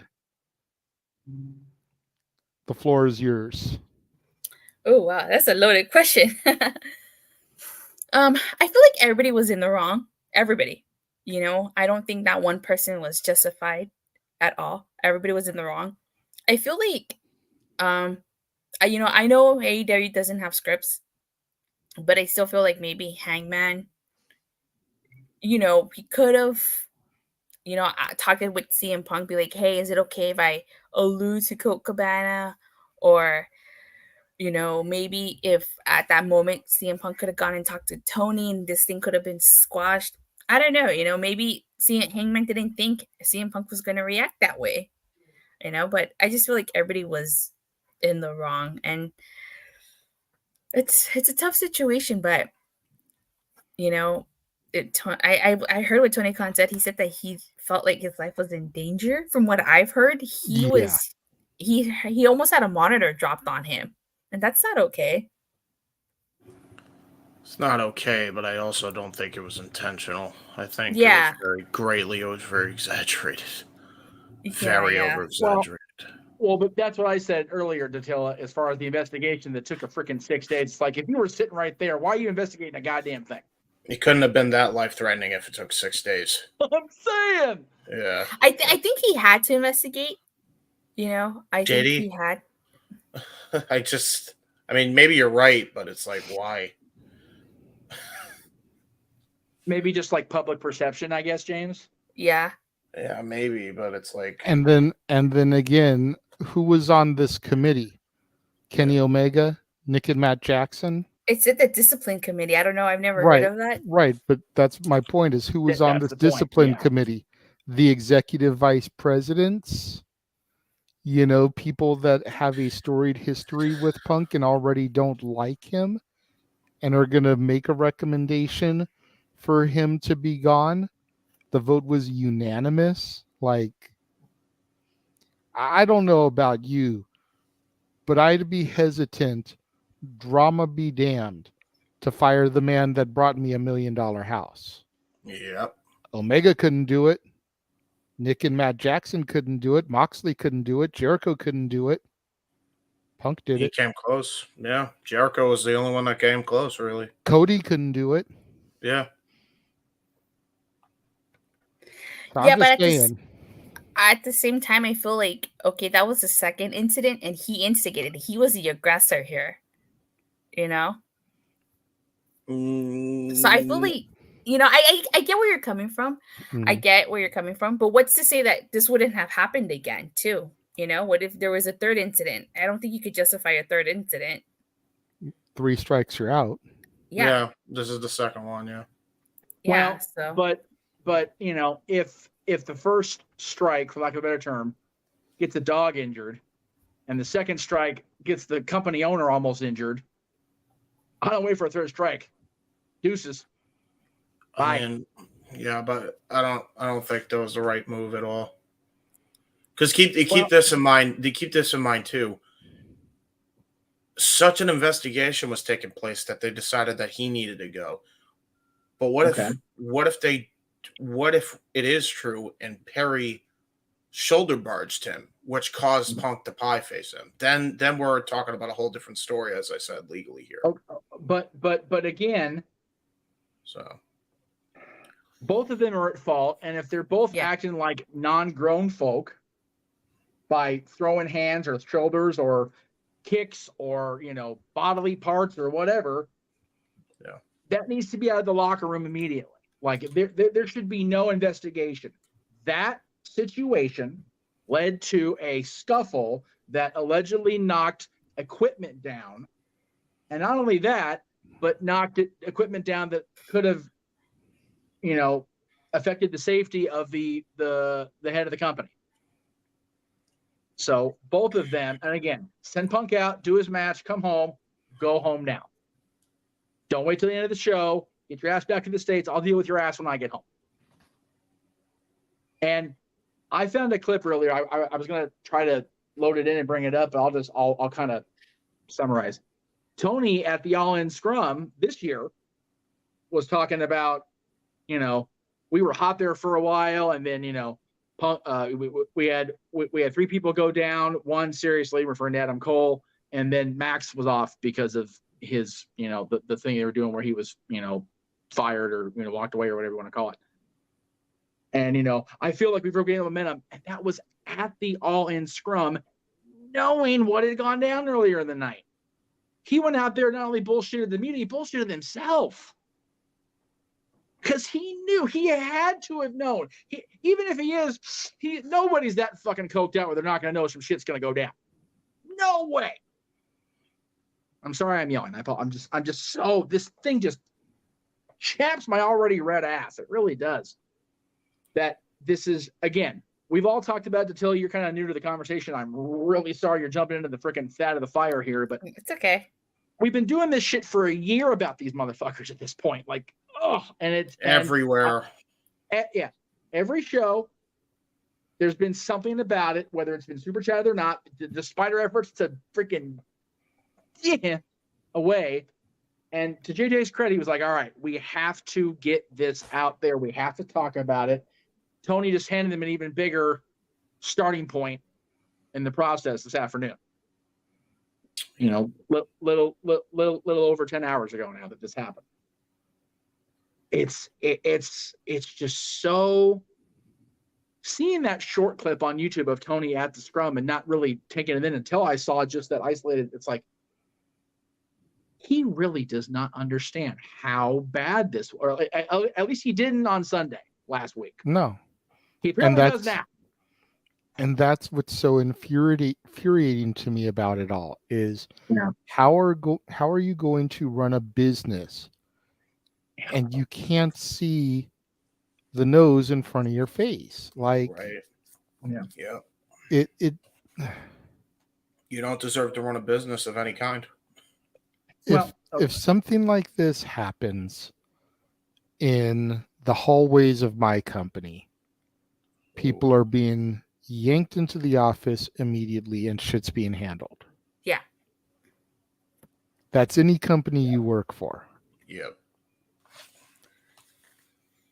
The fact that this stuff was able to go down and linger and be tap danced around for the better part of a year, which again, that was the main reason why we did this tonight, is because come Monday, it will be a year since Brawl Out last year to the day. And here we are, 363 days removed from that incident. And finally, one of the individuals has been fired. Yeah, it took another incident, but it shouldn't have taken a year. No. And this is coming from a staunch Punk supporter. Yeah. You know, this is ridiculous. Yep. You know, Jay, you know, if I'm telling tales too far out of class, please shut me down. If that shit happens in here, I'm pulling somebody aside going, nope. And we've talked about that off air with other people that have been involved in the past. Mm-hmm. It's like, nope, you are not going to be this person. Mm-hmm. You either need to get your shit together or you're not going to appear on something that has this in the upper third. Period. Because that's my responsibility as the founder, the man with the name of the marquee. Tony Khan, guess what, dude? That's you, bud. Yep. I feel like something like that also wouldn't go down in WWE. I don't think that. No way. No. All you have to do is look to the past. Brett and Sean. Screw job be damned. They still went out there and worked the fucking match. Yep. Was there a screwy finish? Yeah. No one will deny that. But despite their hatred and their backstage heat with each other, still went out and worked the match. Yeah. Edge and Matt Hardy still went out and worked a series of matches. Yep. Charlotte and Becky. Yep. And Jay, even after Montreal, business was handled. Brett went back there, Vince went back there, Brett knocked Vince out, and that was it. Brett left. That was it. And he spat in his face. Even the Blue Meanie got his revenge on JBL after JBL taking liberties with him at the original One Night Stand. Yep. Oh boy. Yep. My daughter just gave me a look when I said Blue Meanie because she didn't realize that there was a wrestler named the Blue Meanie. I got some educating to do with her on that. Yes, sweetie. And he hails from Pepperland. Oh my God. I love you, Natalie. Goodness gracious. But yeah, I mean, this is just ridiculous. And I still feel in my heart of hearts that none of this would have happened if he had nipped the initial drama in the bud. Yep. And that's going back prior to Punk. Yep. We have had people in our group chats, and I know they're not in the chat room right now, so whatever. If they watch on demand, you know who I'm talking to. Yep. We have had people in our group chats who, the minute this went down with Perry last Sunday, were calling for Punk's termination, which they've now gotten. Hopefully they're happy. Yep. I'm not. But my counter to them was, you need to show that same energy towards Jack Perry, who went out on national television and went into business for himself. Again. Yep. And I can say national television because he was on the pre-show. Damn it, I didn't have to pay $50 to see his match. Global pay-per-view and YouTube. Then fuck it. You need to have that same energy with Nick and Matt Jackson. Yep. With Hangman Page, with Kenny Omega, with Cash Wheeler. Yep. For brandishing a firearm, you need to have that same type of energy for Sammy Guevara, Eddie Kingston, Andrade, Britt Baker, Thunder Rosa. Okay. Yep. All of whom have had backstage drama in AEW with each other or other people. Yep. But if you're just going to give me that energy because you are anti-Phil Brooks, STFU, get out of my face. And Britt and Thunder, they said that they didn't like each other, but when it came to it, they worked together. They did business like grown fucking folk. And they also worked out their situation after everything was said and done as well. Well documented by both Britt and Thunder themselves. How does that clip in the opening of JJ saying Eddie and Sammy, who's the worst smelling turd? How old is that clip? Pre-Punk, right? Like literally 2 months before, or maybe 2 weeks before Punk, yeah. Okay. So there you go. Yep. Tony's been dealing with locker room toxicity before Punk even showed up. So we can't blame the toxicity of the entire locker room on Phil Brooks. Yeah. It all comes back to not the Young Bucks, but where the buck stops. And that's fucking Tony Khan. Yep.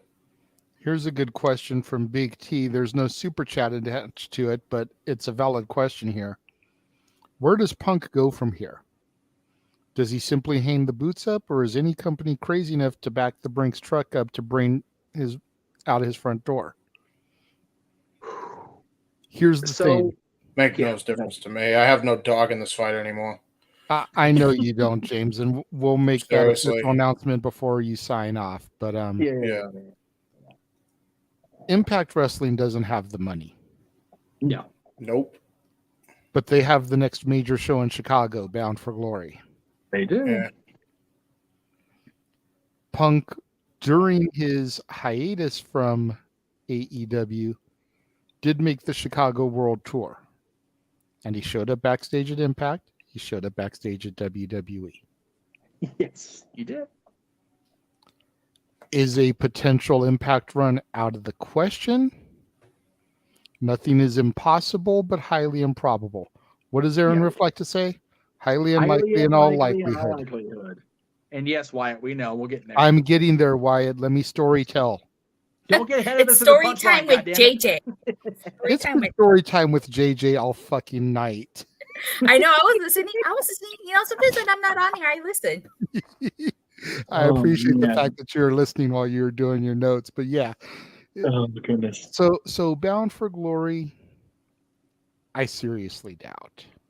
He may show up to say hi to his buddies, but he ain't going to be on television. Yeah. I mean, it would be awesome. Yeah, it would. Yeah, it would. They could definitely use him. Yeah, but they won't. Him being there would create a buzz. I think Impact would benefit the most from Punk being there. Yeah. Especially since they still have some of the older veteran talent that has kind of ridden the rails with Punk. You got Bully Ray there. You've got guys like Sabin and Shelley who are still there. You got Frankie that's still there. You've got guys like PCO that are there. I'm sure Dattila would sign up for a CM Punk Joe Hendry match. Oh, wait. By the way, that reminds me. No, you're not. No, you're not. What happened? I'm going to throw myself. I'm going to throw myself. Okay. During the watch along tonight, I made a statement, and I quote, saying that I believe in Joe Hendry more than I believe that a Blue Thunder Bomb will ever score a 1-2-3. I am personally shocked that he actually. We all were. Somebody needs to clip that clip, and I'll be on it. I'll be on it. I gave this whole shot and everything to tell her. Oh yeah, it was. I a thing. requested it because I knew it was going to be earth shattering. And then we gave Jeff a solo shot because of his facial reaction to my statement. To be my fair, jaw would have dropped. The biggest His news bid. today wasn't CM Punk getting fired. It was JJ stating his belief in Joe Hendry. That was the shit right there. That was it. Yeah. Forget it. Like, fuck it. But anyways, Yeah. then you have Survivor Series in Chicago. To No Wyatt's point. Yeah. And no way. No, you know Again, what, though? highly unlikely in all likelihood. But if WWE knows anything in this world, it's how to capitalize. Mm-hmm. Yep. You telling me, and I really want you to think about this for a minute, James. Don't just immediately crank out no way. With everything that is surrounding the Punk situation and knowing they are going to Chicago, you don't think they'd give him a 1-year deal? Because it would include the Royal Rumble. It would include WrestleMania in Philly, the original home of ECW, former ECW champion.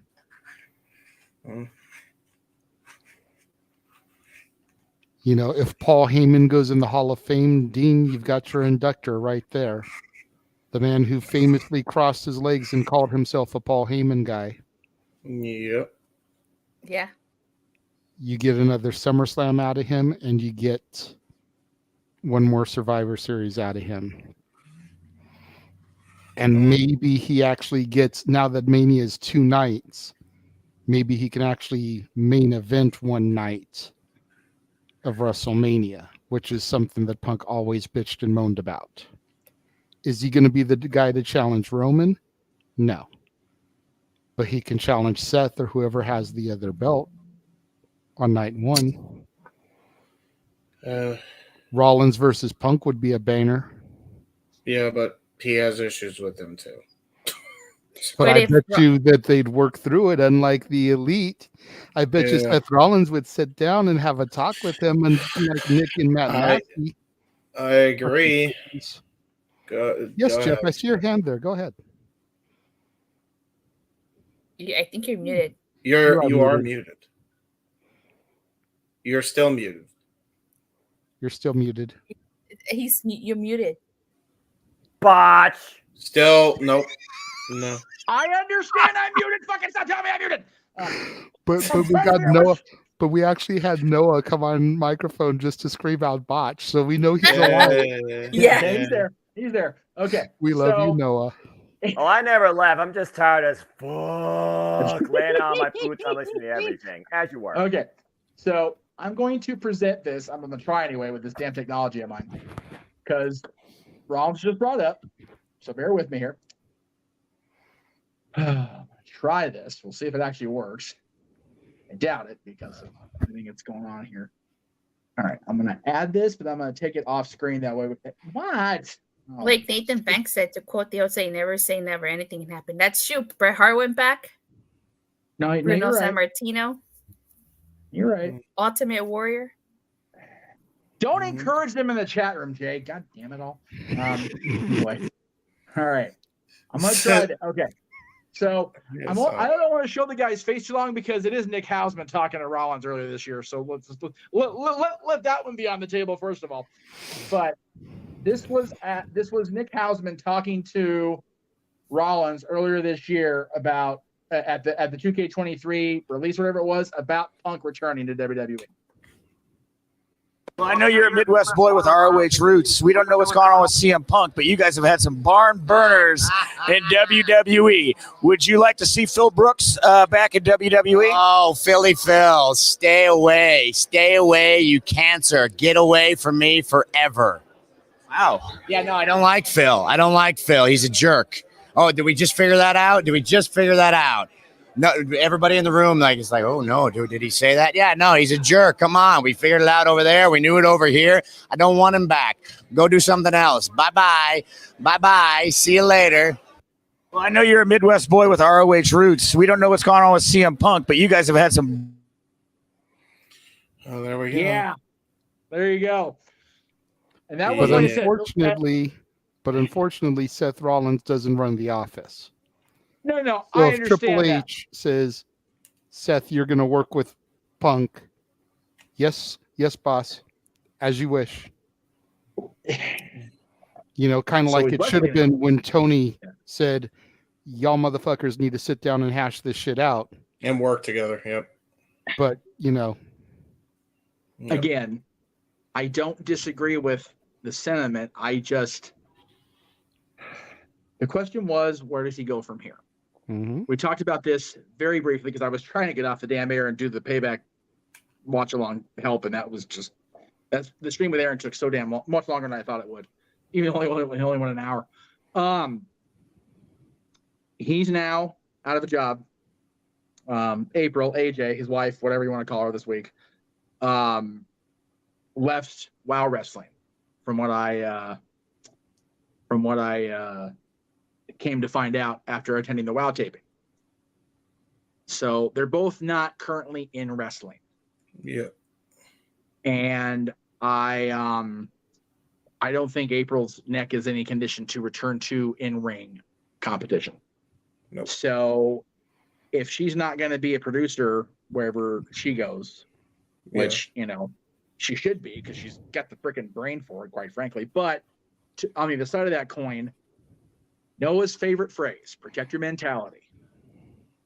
If she goes back to WWE as a producer, she'll lose her damn mind again because it's just not, it's not a good environment. No. It's not, as far as she's concerned. AEW is obviously out of the question. Impact possibly, because they got a great women's division anyway, the best in the wrestling business. I'll stand by Noah and James on that one any day of the week. Yep. Thank you. You're welcome. And until of course. Yes. So if April isn't able to be involved the way she wants to be, and people don't want to touch Phil with a 10-foot pole for a while, if ever, man, go enjoy your lives, man. Go off and if you want a baby, make babies. If you want to have your dog, man. Go enjoy your Chicago life and just get well for real, Phil. Justice for Larry. Don't be sick for one company. Admit to yourself it's the business. Yeah. Wrestling that made you so ill in 2014, not just WWE. Yeah, I agree. And you know, don't take another, whatever it was, 7-year break, come back, and within a year completely go back on everything you said. Because that's what he did at the end of the day. And again, I'm not trying not to harp on him anymore because I laid into everybody a little while ago, and I do apologize for my. Don't. No. Hang on. No, they deserve everything they fucking get, Jeff. Well, no, they do, but I also allowed my over aggressiveness to take over the rational thought process. And you know what? That kind of generalizes in the chat room the statement, but I think we could all use a little bit of therapy in our lives, however we get it. And especially after today. Yeah, especially after this week. But I want nothing more than the people I care about, whether it's in here, down the hall there, in the other house, whatever. I want the people I care about to be happy, and I also want people that I know, acquainted with, or in this case, that I am compelled to talk about on the air doing my other job, which is here, to be happy in their lives. I don't think Phil has been happy the last year plus. I think he was initially jazzed about coming back to wrestling, and I think it fell very quickly. So what's next for him? Hopefully whatever makes him happy. Yeah. Nothing more, nothing less. Just whatever he needs to do to get right in his own head and away, his brain away from the toxicity levels he's on right now. Do that. Yep. I was I agree. way too profound for this late at night and this much booze in my system, but it is what it is. I agree with everything you said, though. It's true. Thank you. All right. Well, I agree. the only person we haven't heard anything from, if he is awake and coherent enough to come on camera and speak on this, this poor tired is soul. the simple man with the simple takes and the spectacular voice, Noah Foster. We had a hell of a call earlier again, by the way. Noah, do you think you can pull yourself together enough to speak on this? Yo, Noah, speak on this. Au revoir.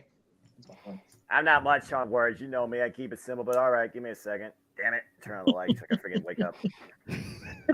God. That's what happens when you stay awake at freaking get up at freaking 8 a.m. on a Saturday, longest damn day of the week.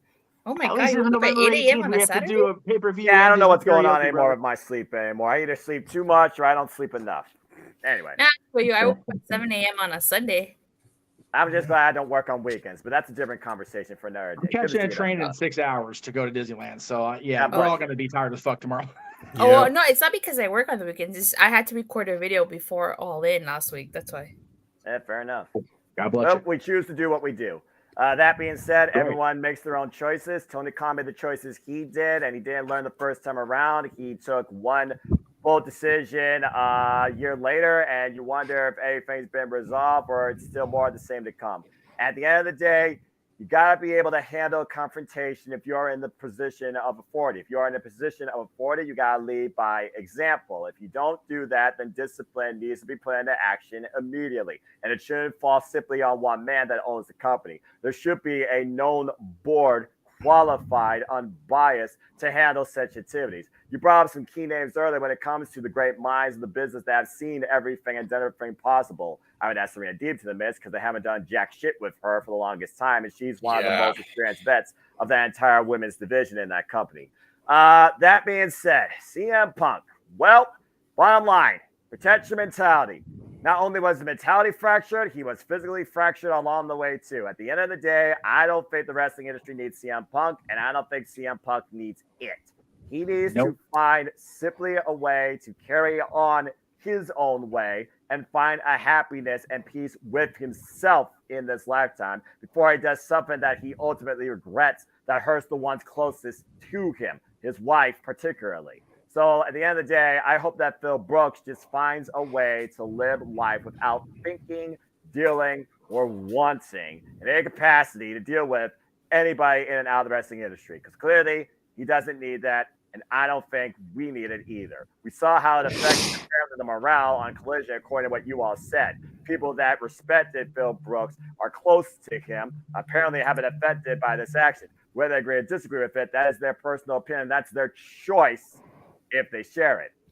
Now, as far as the rest of the people go that you were discussing, the EVPs particularly, Heyman and Page that really instigated this at Double or Nothing last year, and also, of course, the Young Bucks, who at the end of the day might have more personal power that the inmates run the asylum than people may initially thought.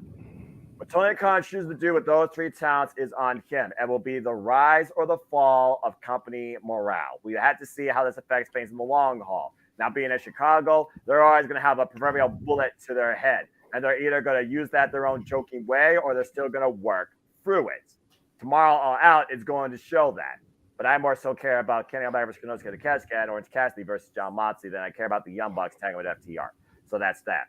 It's going to take more than a punch of political BS on the behest of a leader's incapabilities to handle a situation to take me out of the fandom, let alone take me out of supporting and respecting professional wrestling, when there's so much more incredible capable talent that's trying to do everything possible for the good of this industry and the good for the growth of this company.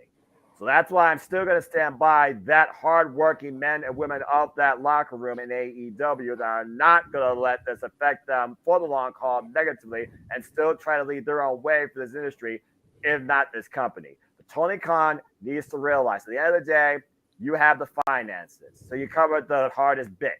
Now build the right type of freaking panel to lead talent relations, creative development, because you don't have writers.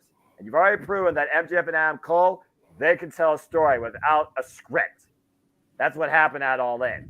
We're going to see how it carries on into all that and into the fall season.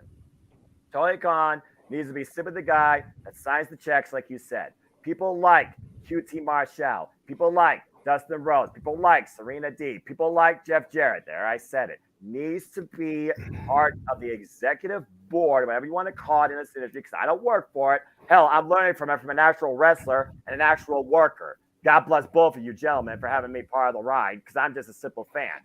Bottom line, you need to have the right type of people in this industry if you're going to grow a company. And they can't just constantly be talent in ring. And why Brian Dancer right now is the very first name I think of, there's still a lot of crazy shit that young man still wants to do inside that ring. And I want to see too. I love Zack Sabre Jr.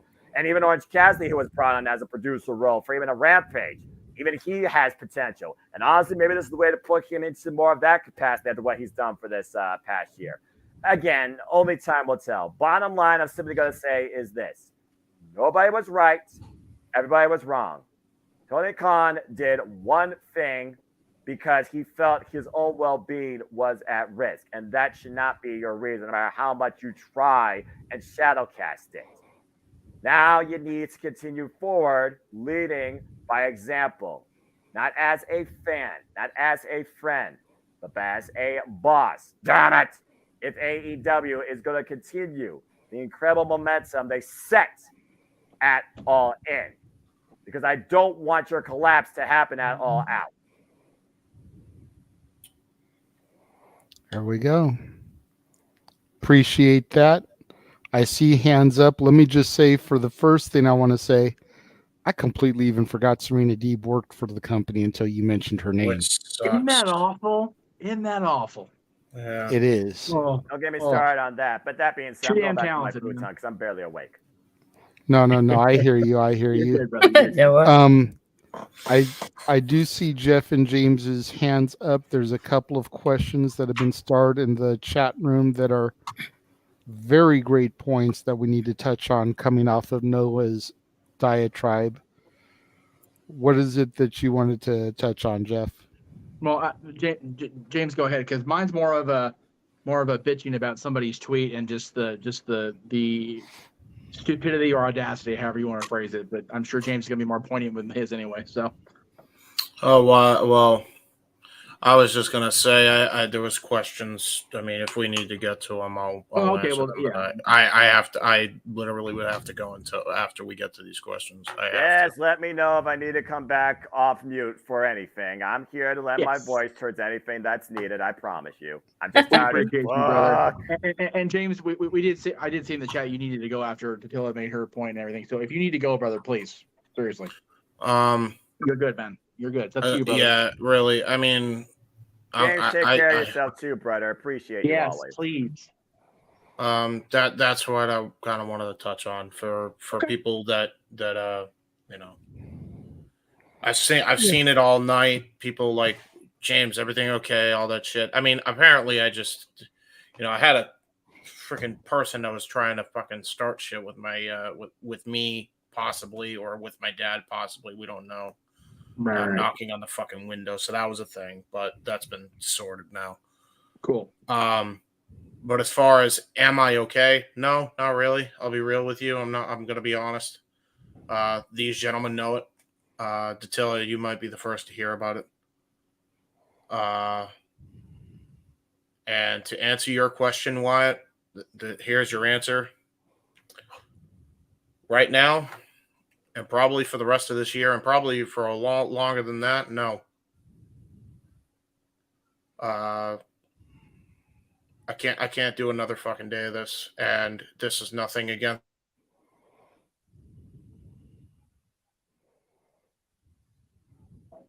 He froze. Waited all this time to say something, but he froze. God, his internet's been so Technical spotty. difficulties doesn't help James' mentality. Okay, well, while we wait for him to come back, this isn't the first of this tweet that I've seen, but I'll go ahead and address it because a lot of them have been similar. I hope CM Punk shows up on Raw or SmackDown and pulls a Medusa and tosses the real AEW title in the trash. Shut the fuck up. Like, seriously. First of all, if Punk ever wants to work for anything in wrestling again, that's the exact wrong thing to do. Ask Deuce. Okay, number one. Number two, as much as I both agree and disagree with the various degrees of tribalism in wrestling, that is dangerous. Like, encouraging the open trashing of the other company's championship is just silly. It just is. Okay, James apparently lost power completely at the house, so I'm going to resend the link right now. That's not what happened. So he'll be back momentarily. JJ, if you can watch when he pops in, so in case I miss it while I'm talking. Damn, man. Like, how about we just do what this man, who's currently an avatar, but we'll go ahead and point to him anyway. How about we just enjoy life and enjoy professional wrestling? Damn it. It's as simple as that. Watch Raw, watch NXT, watch Dynamite, watch Impact, watch Ring of Honor, watch SmackDown, watch Rampage, watch Collision, if it still exists after this month. Watch New Japan. Watch NWA, MLW. Watch NWA, watch MLW, watch the and then if you can, take a fucking nap. That's a lot of shit. But looking at you, Noah. Hey, what do you imply? Oh, well, I know I don't sleep right. Well, I'm implying the goddamn thing and need a fucking nap, brother. What's a nap? No implication about it. Okay. You know, what is sleep? Noah don't need it. Yes, you do. Yes, you do. Annette Roxbury? I love you for that. Anyway, or Pepsi Max commercial, whatever you remember. Ooh, that was a deep dive. I like that. That was good. Very nice. Thank you, Duel. Anyway. ABC Game Show classic. Anyway, continue. Good stuff. See the game show guy. Couple weeks, Good brother. shit, Couple pal. weeks. Got shit again. Another contribution that Bray Wyatt gave us. That fucker. Anyway, too much shit to process at once without that much booze. Just like what you like. If you don't like it, cool. Don't watch it. Don't watch it. But don't encourage others to trash it as a result. Like, James is within his right to not want to watch AEW anymore. I don't blame him for that after this week. It's just too much for a lot of people. Yeah, and some people may be quick to dismiss James for doing this. They may be like, it's just wrestling, pal. Like, what the fuck? It's not, though. It's not. But you've also got to take into consideration James's autism. It's a little bit sensory overload for him. Yeah. People handle things different ways. Yeah. The best way for him to handle it is to completely dismiss it and shut down from it. And that is what is best for protecting his mentality. Yeah. Hey, I don't mean to try and like cut in, but I don't know how long I'm gonna have because I'm only operating on 5G. So no worries, no worries. You're good, brother. That's why we brought you in. As soon as you beeped in, I was watching for you.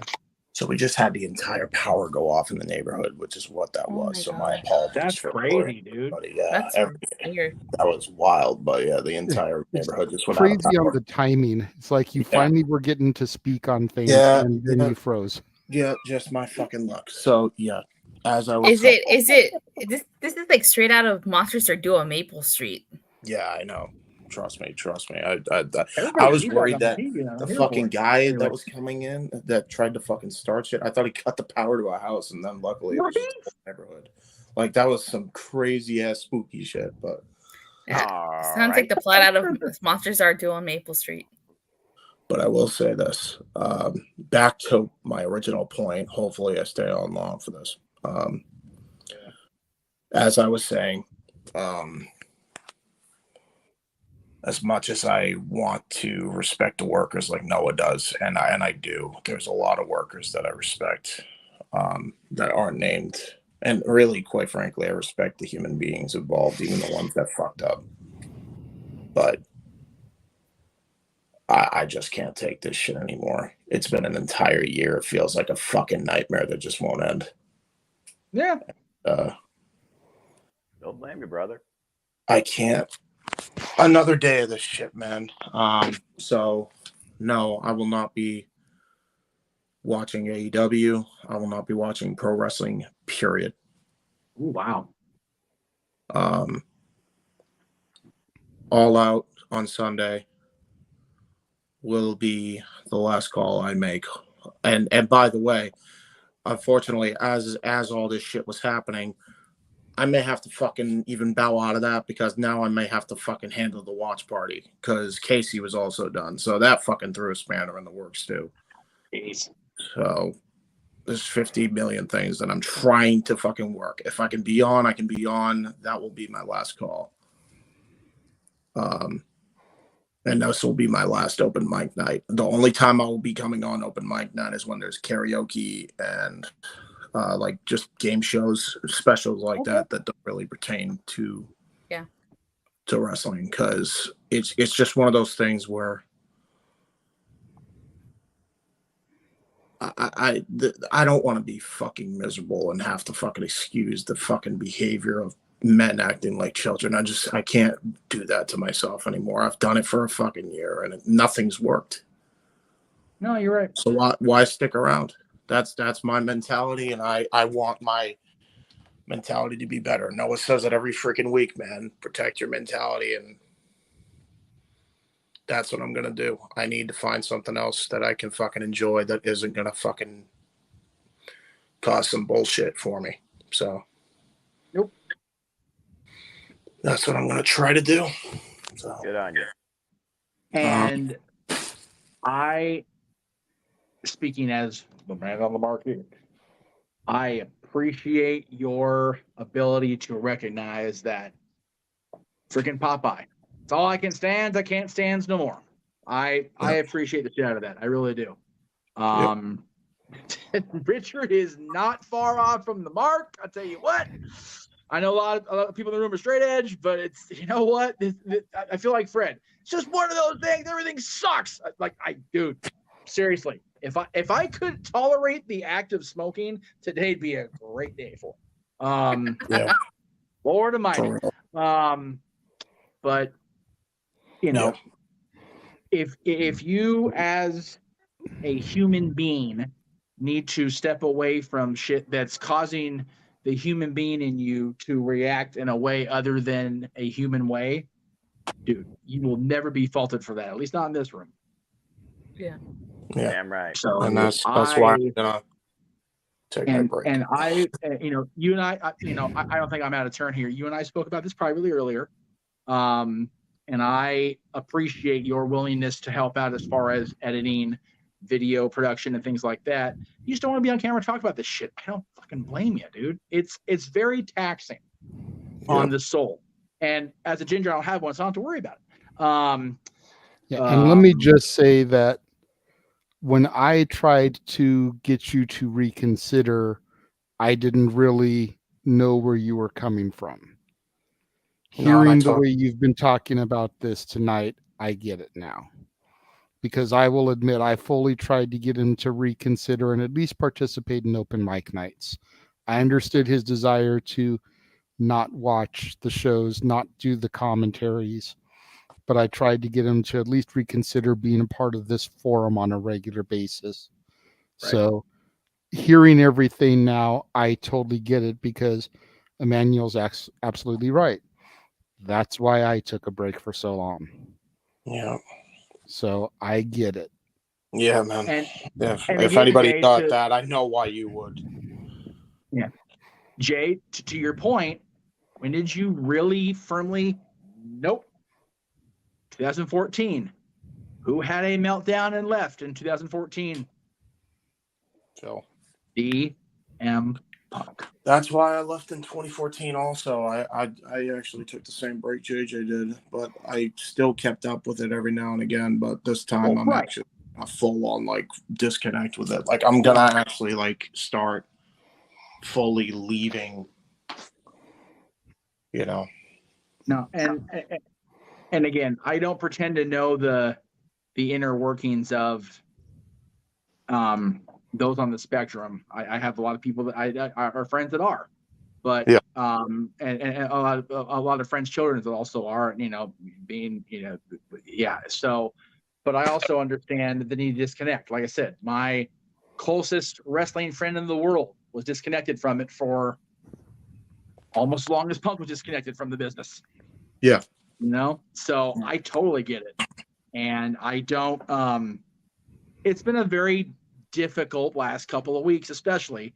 This last year's been tough overall, but the last couple of weeks, Bray's passing and the way it went down and all this shit with AEW, Aaron and I are very much in the same boat. And we have been a lot of times when shit like this comes up.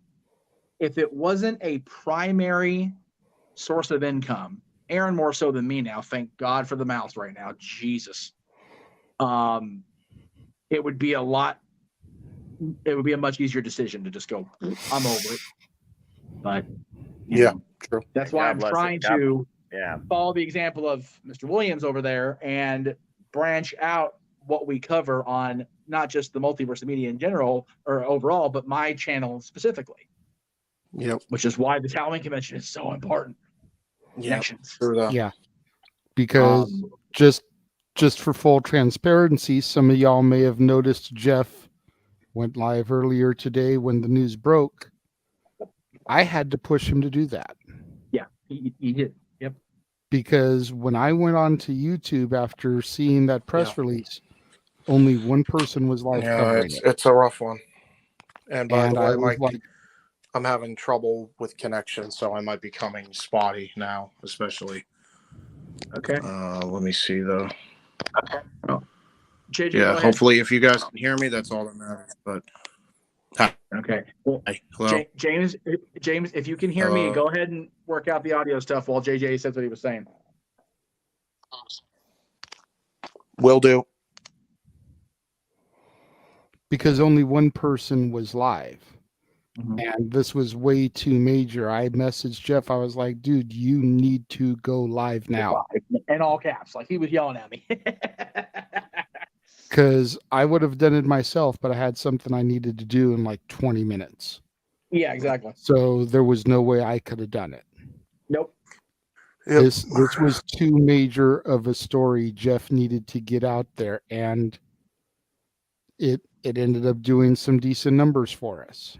It did, and I will say this: I was originally gonna I asked Aaron if he wanted me to simulcast No DQ as well, because full disclosure, I was literally sitting at my desk when this shit hit the fan. I was not actively on any of the sites or anything. I was just getting ready for our Payback coverage, and I knew that we were going to talk about Punk tonight, so I called Aaron and was like, "Hey, JJ wants the channel heads to be a part of this tonight. I know it's late for you, brother, but do you want to go ahead and be on open mic night?" And he didn't answer the phone. And I thought, okay, that's odd, because usually he would be at least around prior to a pay-per-view. Mrs. Riff messaged me back. You know, he's on it. We're trying to get the phone. I'm like, he's on what? What are you talking about? Then the group chat blows up on open mic night and on Nerdy Q. And I went, holy shit. And that's when JJ was like, you need to get live now, like right now on this. And I'm like, oh, God. Just because I'm so over the Phil thing. But he was right, 100% right. And I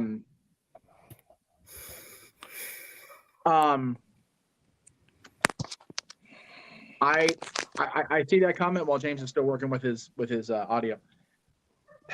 I would honestly say if the company or being a fan of wrestling is doing to you, Daniel, what it is doing to James, refresh. Give the ticket away. Like, give the ticket away by all means. But if it's just about reacting to the situation out of a reaction, wait, give it more time. I'm not going to discourage anybody from doing what they need to do to stay right in their own head. But if it's about the same reasons that James is having, then yes, please do that by all means. But if it's about just stick it to AEW, don't do it for that reason, right? Yeah. So yeah, sorry again, Wi-Fi No, no, connections. no. I'm gonna head out now, but I just wanted Okay, to kind of cool. give a proper closing. James. Bye, James. Yeah. JJ, I know that, oh my God, but I want to say thank you for you and Noah and I making a reaction to our coverage of Turning Point into this craziness. Yeah, I agree. Much appreciated always, and please stay in touch regardless of whether you're watching wrestling or not, because you are a quality friend and a quality human being, and I love you, man. Amen I to love that. you too. I love you too. Oh, can I say something? Yeah, go ahead, Ditil. James, I know I haven't known you for a long time, but you seem like a really cool guy. Especially because you like Smosh. I watched the old Smosh, and if you ever want to do something Power Rangers related, I know you've only seen Into Wild Force, but hey, I'm always down if you want to do anything with Power Rangers, or even just talk Power Rangers, or even just just like just talk. Yeah. Well, we'll definitely DM more. I'm down. I need time to be off camera for a bit. No worries. Absolutely. I'm definitely gonna James, keep you're in doing- touch with James, everybody. you're doing the right thing. I'm gonna miss messing with you and miss you messing with me, man. But again, it's not goodbye. It's just see you later. Please take care. We'll catch you later. Yeah, man. In a bit, guys. Hope you have a good rest of the stream while we try to figure out this power outage. James, before you go, JD, do you want to say anything or? Yeah, I mean, I'm just going to go ahead and echo the sentiment that everyone else has shared here, dude. You've been an awesome addition to the team. Like I tried to say to you in private chat, it's not going to be the same without you here. No. I know. On a regular basis, and hopefully sooner rather than later, you'll feel that you're right with yourself enough to where you can come back to this on a full-time basis. Yeah. But we look forward to seeing you for, Lingo in a couple of weeks. Yeah. For Haunted Hangman in October. For definitely will be Disney there for that, yeah. karaoke. Disney much karaoke, to Noah's I'll be there. chagrin. In I'll be there November. for everything. Yeah. I'll be For there Christmas, for all those for the- specials. Yeah. For the New Year's Eve end of year shenanigans. Mm-hmm. Be looking I'll be forward for you all that, and if it's not too much trouble for you to put together a new intro for next week, since it'll be a brand new season, especially now that we have Datilla clips and we've got Stat Boy clips, and that would be awesome.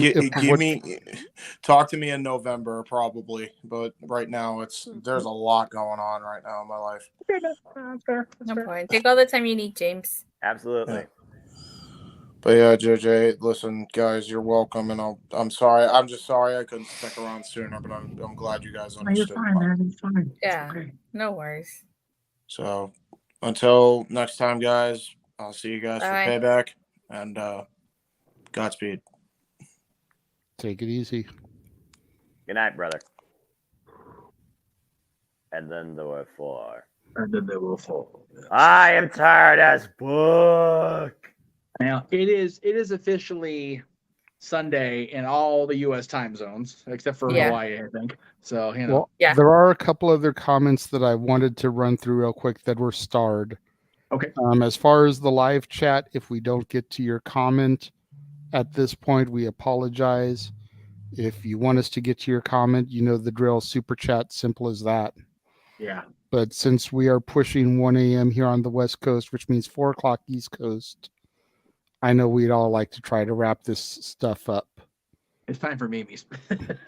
So the real Wyatt said, can we all agree that AEW was doing pretty good before Punk and will probably do good after Punk as well? Not necessarily profitable, but the vibe and environment should be better. I will agree that AEW was doing good before Punk. Not enough that I was interested to tune in, but they were doing well. Yes. The big key is how they will do post-Punk, and I think tomorrow is going to be a huge telltale sign for them. Yep. How empty is the arena? Yeah. How many people decide to go to the box office and get refunds? What are the pay-per-view buys? You know, I mentioned it earlier. Dattila hadn't joined us yet, but if I was a Chicago native and this stuff went down and I bought my ticket to see CM Punk, I'm walking up to the box office first thing in the morning going, I want a refund. Yeah. They're not sold out.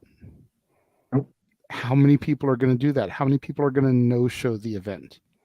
I was going to say. Biggest way to hit Tony is in his pocket. Mm-hmm. And even if they have bought their ticket and no show anyway, the only thing that'll hit him almost as hard as the pocketbook is them empty seats. Mm-hmm. Yeah. Even if they decide they're going to eat the money they paid for it and just say, you know what, F it. I'm trying to remember how not to cuss anymore. Tomorrow, like you said, tomorrow's going to be Telltale. You mean today? Technically, yes. Very small part now because of where I'm going tomorrow. Almost wish I wasn't going tomorrow because I do want to see how this plays out. Yeah. In real time. I'm morbidly curious to see now, right? Despite the backstage shenanigans, last week was without question the highest of highs for all elite wrestling. Yeah. Yes, Absolutely. it was. Could tomorrow be the lowest of lows? Very in possibly. 1 week? Maybe. Possibly. You know, and then where do you go from here as far as angles? We still never get Max versus Punk. Nope. We never get Punk versus the Elite. Starks especially doesn't get the rub that he wants and deserves. Nope. You know, the main event is going to be Orange Cassidy versus Mox for the International Championship. Like, don't get me wrong. I feel like Pockets, as people like to call him in the chat room, has more than proven his worth to be in the main event against somebody like Punk. Absolutely. But is that a main event that's going to put asses in seats? Yeah. Especially when they have something on the card like Omega Takeshita. I really thought that was going to be the main event. I'm personally honest with you. Now that's not main event, I might change my prediction because to me, Omega and Takeshita is a pinnacle storyline, and there's all that match. It's going to be pinnacle towards Kenny Omega's direction in the fall. And then Emmanuel, kind of piggybacking on Wyatt's question here, says the biggest question is, can AEW recover from this? Most people came back to see wrestling because of Punk. You know, you think about how when everything went down with Brawl Out last year, ratings dipped for AEW. Yep. I look at the numbers, so at this point, I don't know. I know, Noah, and we touched, that was one of the things that we beat to death when it came to this, is how ratings aren't measured the way that they used to be 15 years ago. That's another thing. But at the same time, ratings did drop, which means advertising revenue. You know, TNT gave, or TBS, whichever channel, still part of the damn Turner Network, gave them another 2-hour show. Yep. Does Collision go away after a year? Yeah. You know, that was $1 billion deal. Yep. You know, there's income lost. I think this is Income that definitely going to can't be- affect. Oh, sorry.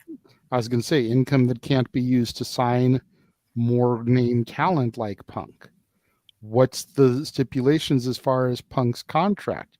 Does he have a 30-day, 90-day no-compete clause? Or because he was terminated, can he go anywhere? Yeah. I don't know.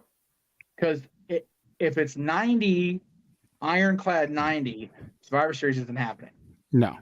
But the I Rumble heard there's no clause because he was terminated. I heard there's no clause. But again, we don't know for sure. And if there is a clause and it's 90, then that's out. If it's only 30, then both Chicago events coming up are in play. Bound for Glory and Survivor Series. And again, I was shot down like a freaking salad out of the sky mentioning Bound for Glory during the other channel's chat. But since I'm in a chat and I can actually have a proper discussion about it, with all due respect, you know, people don't take Impact seriously on channels outside of here. Yeah, no, and I know that. Oh yes, And- we very well and- do. And I don't necessarily begrudge those channels that view, because the Impact Wrestling we started watching when it was still NWA TNA or TNA Wrestling, like, I get it. It's not. It took such a big nosedive. The quality in the ring and the amount of talent they have now is so good, but damn, the rep is hard to shake. Anyway, realistically, is he going to be a Bound for Glory? Probably, right? But the buzz around the possibility, if it is indeed true, that he has a no compete or has no compete, man, all somebody has to do is just mildly mention it or mention something about him. The entire city is going to be buzzing for the next 3 months between Bound for Glory and Survivor Series both being there. To JJ's point, don't oversaturate the market. Well, AEW certainly has. But Bound for Glory can capitalize on this. Survivor Series in the Allstate Arena, which for better or worse has been the major point as far as venue of Punk's Chicago glories in his post Ring of Honor career. Man, there is good stuff coming up. And I did see, the comments about AJ. She is still very much at the point where she's not going to wrestle. I'm not saying she can't ever heal, because Adam Copeland and Soraya Bevis and Bryan Danielson can all look at me and go, nope, you're wrong. And even Steve Austin can. Hopefully Randy Orton can when he comes back, if he comes back, but again, right now, not so much. We did get a super chat from Big G, $5, saying he'll say his piece on the review this Tuesday. Thank you for the super chat, G. Yes. Until I see your hand. Oh, sorry. To kind of bring up Daniel's point about AEW All Out will not be going back to Chicago, I could definitely see the situation or this incident affecting their Chicago market after tomorrow's show. After today's show. See, I already think that they were being affected by the Chicago market because they didn't sell All Out. Right. You look at the attendance at All Out, and it's been dwindling since they went there the first time for the show. Because they keep booking it too much. They've booked Chicago, what is this, the 4th or 5th date this year in just a short amount of time? They book it to death. They really Because have. Collision premiered in Chicago. Yep. Now, we did a whole week of events here, and I wouldn't be surprised if there was at least something else in Chicago this year. Yeah, the Thanksgiving. So We there trust you go. Arena. Yeah. So How many yeah. arenas are there in Chicago? Well, yeah, remember, WWE's got the corner marketed on the market cornered on the Allstate. Fuck it. They got the Rosemont Horizon. I'm gonna stop these slave name bullshits. Rosemont Horizon, by God. But WWE opened the United Center, but they've ran there quite a bit. AEW has now. They've also got the arena they used for the original All In, which was the Sears Center. Now it's like the Now Arena, I think it's called. Correct. Which was where they were for Dynamite Yes. this week. Yeah. And then Rampage at the United Center. Collision. Oh, no, Rampage was somewhere else. Excuse me. Collision was at the United Center tonight. So there are a lot of venues that aren't as monumental or as well known or whatever you want to call it as the Rosemont Horizon, the Allstate Arena. For those of you that haven't watched wrestling, prior to 2006. So plenty of choices. And if they were to run a stadium show, Soldier Field is still there. God bless that old girl, Soldier Field, man. But they've booked it to death. They really have. And part of that was, somebody asked earlier about Conrad, being complicit in this. I don't agree with that. I still don't.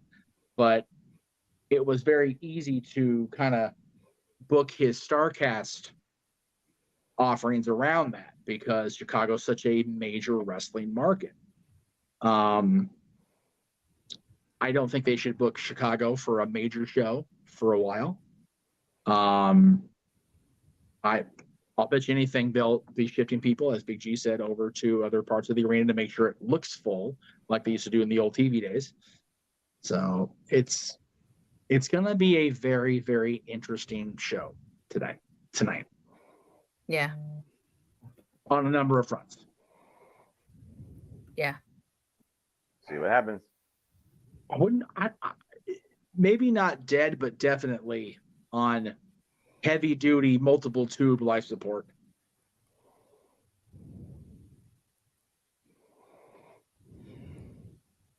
You know, I That mentioned this would be earlier. crazy, Emmanuel. I mean, Yeah. Usually you don't post stuff negative. That's why I went ahead and threw that up. But that would be crazy where everybody said that NWA TNA, now Impact, would never survive.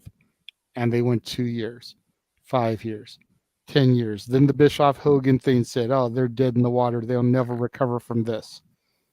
Arguably the greatest women's division in professional wrestling right now. Damn it. Highly entertaining characters and storylines. Yes, even Joe fucking Hendry is entertaining. Yeah. Believes! Noah, would you agree with me that freaking the Victory Road card is stacked? Absolutely. Jordan Gracie Prazo 5, the friggin' generational rivalry running back. We believe in Joe Hendry. Might get Joya there. You got Josh Alexander versus Steve freaking Macklin. PCO versus Bully Ray. And we got also Chris Sabin. It is a hell of a card coming up. Yeah. Can't get the graphic. Can't get the graphic up fast enough. I'm trying. Lord knows And I'm of course, trying. the following week, because even though it gets, live shown, hashtag spoiler free here on the JMN Multiverse of Media, the following after that, we're covering Impact 1000, and they're bringing back Feast or Fired. You just, never a break around here. And I'm a little happy that JJ finally believes in Joe Hendry. It took a tear to my eye to hear that. Well, Okay. I need to quantify that statement. He believes in Joe Hendry more than believing that a Blue Thunder will actually end the match. That was what he said. Yeah. If we're being real, we're being honest, because Lord knows it's been on this show. But yeah, this company will never last. It'll never be freaking 1,000 episodes next week of Impact Wrestling on television. And then we've got the watch along on Friday. Hey. So, they're not edited. I threw them up real quick. I'm trying here. But you're fine, brother. And then Impact. Yeah, it's granted, should there be more 1,000 episodes of Impact? Yeah, there's been a few stutter steps along the way. But they still made it. What's got And not to mention, I heard that they might do a show with Deepa in November too. So with what? With Deepa. Impact might be doing a show with Deepa in November. What is that? Deepa? AAA? Triple A. Sorry, you can't, like, every time you would say it, it would go. Blah, blah, blah. I'm like, why is she like? It kept pixelating. It kept pixelating, so I couldn't understand what you were saying. I'm sorry. That's hey, fair. you know what though? Triple A is definitely still a viable promotion. It's awesome. I love it. So I'm. Yeah, what Conan done with that promotion, trying to get rid of all the politics and cultivate a more positive locker room environment, and what Scott D'Amore and Gail Kim have created since 2020, particularly with Impact Wrestling, is truly something to behold in 2023. I'm very happy for both companies. JJ, one of our favorite television shows based on one of our favorite singers. The title track of the show was "I'm a Survivor."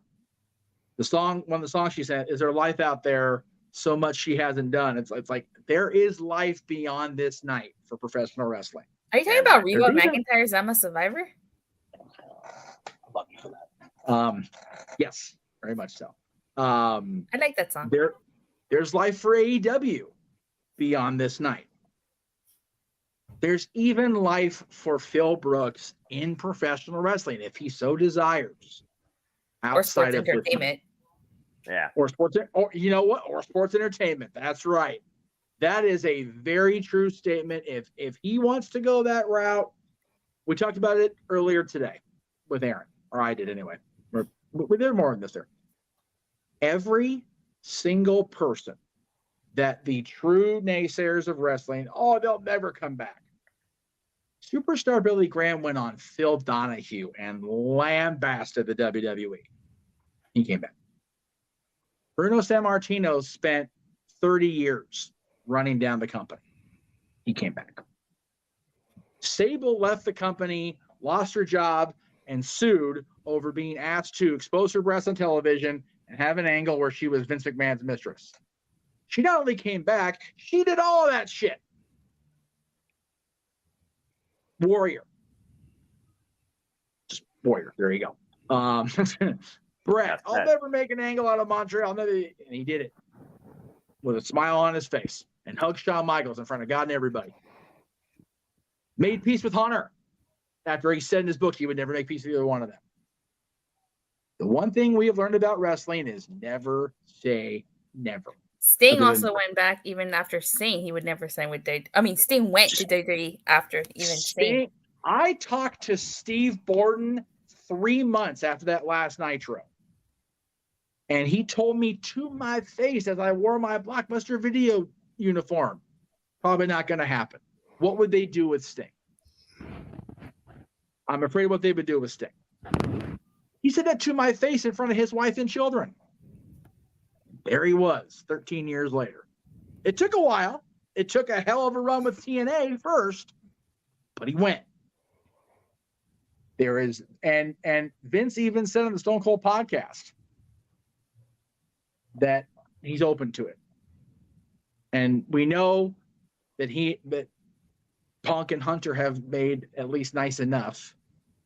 Punk said some very apparently flattering things about Hunter at the Cauliflower Club this week when he received his induction or whatever they call it at CAC. I've never been. I want to go so bad. There is life beyond this night. And I think we all need to remember. And, the two of you will apparently, and James will be covering whatever comes out of the United Center today. And we will have our coverage of everything going forward, including the AEW shows, because they're advertised. And if AEW survives enough for us to cover it, by God, we'll cover it. You know something? And I'm still going to go to the show here in November, and I'll be, on-field correspondent for you guys. If you want Well, we appreciate that because they announced on the worst possible damn day they could have in November. Well, I'd rather be that day than any other day in November. Well, okay, so the problem is, and if you want to go ahead and start plugs, JJ, we might as well. November 18th is already our Disney karaoke night. Damn it. And we've been plugging that for almost the damn entire year. So JJ being the one who runs open mic night and what is the main spearheader of the karaoke part of our specials. Much to Noah's chagrin. Much to Noah's chagrin. He can't miss that show. I'm going to be live at Disneyland being Mr., freaking cast member and buddy up to the birthday boy and girl, Mickey and Minnie. I can't be at the Forum. Noah has to come from Ohio, and as much as he calls it the Fabulous Forum, which I'm looking for picking up on that. Thank you, sir. He can't go. So if you're volunteering to be field correspondent, hell yes. Please, Attila, do that for us. Much appreciated. Manuel is already stirring the pot more for Noah. Sure, I don't mind. Cool. There you go. Oh, well, there you go. Damn it. Yeah, I know for you guys would want it to be any other day, but for me, I would so happy that it's on November 18th and not the 19th. Well, okay. Well, the 19th is a Sunday. It's a little Sundays are difficult. The 11th Veterans Day, the 25th Survivor Series. So the only other thing is the 4th, and there'll probably be some sort of other special on that day anyway. So. Oh God. Oh, well, there you go. Good job. Freaking good job in James' neighborhood, you freaking drunken idiots. Why don't drive? Anyway. So that's in November. We got a lot of stuff coming up this week. Yeah. Senior Williams. Yeah. Yeah, we do. And there may be some stuff that I don't have loaded in here because my focus was obviously on the topic at hand tonight. Yes. So I'm just going to start running through these things to Tilla. Tell There you people go. about your channel. My channel. Okay, so my channel is called Rangers of Wrestling. Why? Because I like both professional wrestling and Power Rangers. How my post show is called It's Wrestling Time because it's a play on It's Morphin Time. Unfortunately, my Power Month did not go as planned, so I was only able to do 3 videos, but you should still feel free to check them out. I did the unboxing of the Black and Gold Dino Megazord. I ranked the Power Ranger themes from my least favorite to my most favorite. And I just recently released a video. Well, I'll also say today, but it's Sunday. So yesterday, where I talked about the anniversary specials. As you know, Power Rangers has had the 10th, the 15th, 20th, 25th, and most recently 30th anniversary specials. So I talked about that. So make sure you check that out. And if you like professional wrestling, I cover Raw, SmackDown, AEW Rampage, AEW Dynamite, sometimes Collision, and I cover all the Impact Plus and pay-per-view events. That's just some of them. There you go. Just to piggyback off of her Power Month thing, I did do my own little Power Week. So those of you that did not check it out, go back. I reviewed Day of the Dumpster, Green with Evil, White Light, and Forever Red. So make sure you guys check all of that stuff out. And then without even trying, my review that went up on Friday indirectly tied into Power Rangers because Richard Horowitz, the voice of Alpha 5, was in the movie. So What movie was that? Summer School with Mark Harmon. And just to piggyback off of you, I, in my anniversary special, did talk about Forever Red. I ranked it as my number 2 favorite anniversary special. I do like Forever Red. Granted, it's not perfect, but Forever Red, compared to a lot of anniversary specials, it's honestly one of the best anniversary specials that we've ever gotten. Was it perfect? No. Could it have been better? Yes. I hadn't seen Forever Red until. I'm sorry. Huh? What? The biggest thing that hindered it, I think, in my opinion, was the fact that it was only 30 minutes. Yes. It needed to at definitely needed least to be a two-parter. two-parter. Yeah. The first part being the recruitment of all the Red Rangers, and then the second part being the battle. Another thing that I didn't like, and I talked about it on my video, was when I didn't like the fact that that all the Red Rangers are kind of just standing around while Cole Evans destroyed Serpentera. I get they wanted to put Cole Evans over, but you could have still had the other Red Rangers attack Serpentera. And mind you, this was Lord Zed's Zord. Yeah. Serpentera was supposed to be this badass sword, and it got taken out by Cole Evans. Like, come on now. By flying through it, like Right? straight up the Death Star and shit. So yeah, Falcon freaking flies into the middle of it, takes out the power core, and destroys it. Like it's literally the way to destroy Serpentera. I hadn't seen Forever Red until this particular year of Power Month, Power Week came up, and I'm glad I watched it. I watched the reviews, and I'm good now. Did you watch Once and Always? I did. Not this time, but I've seen it before. So I watched Once and Always the night it premiered, and I was tired and more. It was after this, so it was more than a little tipsy. I'm gonna watch it again because I wasn't impressed. But then again, I'm blaming my exhaustion and the intoxication. So I'll give it a fresh, sober watch a different time. But I do enjoy the fact that they made the attempt. It's just I felt that it was lacking because of the lack of people involved, and I get why they weren't involved. I understand, but it just felt a little empty as far as on the. If it was the Mighty Morphin anniversary, they could have found a way to work around Austin St. John's limitations. You don't have to. Yeah, we don't have to talk about it. It's on Google if anybody wants to know. The main thing for me was, again, sorry for the spoiler, but the lack of Amy Jo Johnson really sucked for me. In a perfect world, we would have gotten everybody. I know. And again, they brought back damn near everybody else, so I'm okay with it. Anyway. For me, like my biggest issue was all the missed opportunities. They had, there were so many opportunities where you could have incorporated so many more things, and it's just a handful of missed opportunities. And now it's just sitting there like, what are we talking about? So we got away from plugs and talking about a freaking Power Rangers breakdown. So, But yeah, I will definitely give the new one a rewatch because it deserves it, quite frankly. It's the 30th anniversary. It's crazy that, talking about something that shouldn't have lasted, 20 years like Impact did. Power Rangers enduring in multiple incarnations over 30 years is awesome. Yeah. And something like how we were talking about earlier, people should just watch what they watch. The Ranger Nation, which is, I guess you could say, the equivalent to the IWC, the Internet Wrestling Community. Like there are a lot of them are so negative about the upcoming season, like Cosmic Fury. There's just so much complaining. It's honestly, I'm honestly sick and tired of all the complaining about Power Rangers Cosmic Fury. The season isn't even out, and people are already complaining.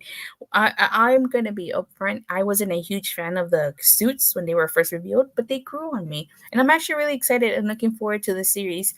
And I cannot believe that so many people are complaining about the littlest things. It's really annoying. I'm like tuning out of Ranger Nation because of that. There you go. All right. So going on from Datilla's channel. Yes, the boss man. So, always appreciative of Aaron being able, the platform he originally provided me. Check out his recaps of Raw, Dynamite, and SmackDown every week. Collision is not here because Collision is live every week, but there may not be a Collision after this week anyway. So I think the graphic will be okay. I hope I'm wrong. I really do, for AEW's sake. But yeah, check those out every Monday, Wednesday, and Friday, unless he's not there, and then I'm there sometimes. So there is that. Oh, you guys don't cover Impact? No DQ hasn't covered Impact in years. Just again, the Hogan era really hurt Impact and No DQ's eyes. It really did, and I can't blame Aaron for not wanting to deal with it. So, and plus Thursday is generally the predictions day, and there's a pay-per-view coming up, so he just kind of leaves it open, honestly. Okay, understandable. Yeah. From there, don't forget to tune in to Stat Boy Sports Bar featuring Dory Lou every Tuesday. Yes. Where the food is hot, the beer is ice cold, and the seats are warm.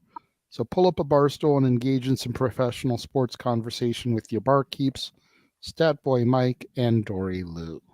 Yes, I'll be on the button on Tuesday because my work shift doesn't start until after they're done. Wednesday, the Greg Cherry Show. I think I'm on that show too Wednesday because I have time. 7 o'clock Eastern, 4 Pacific. Generally speaking, every Wednesday.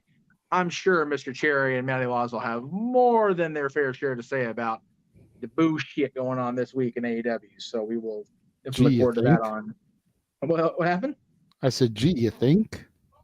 As they should, by God. Although, you know what? To be fair, the next day's kickoff of NFL.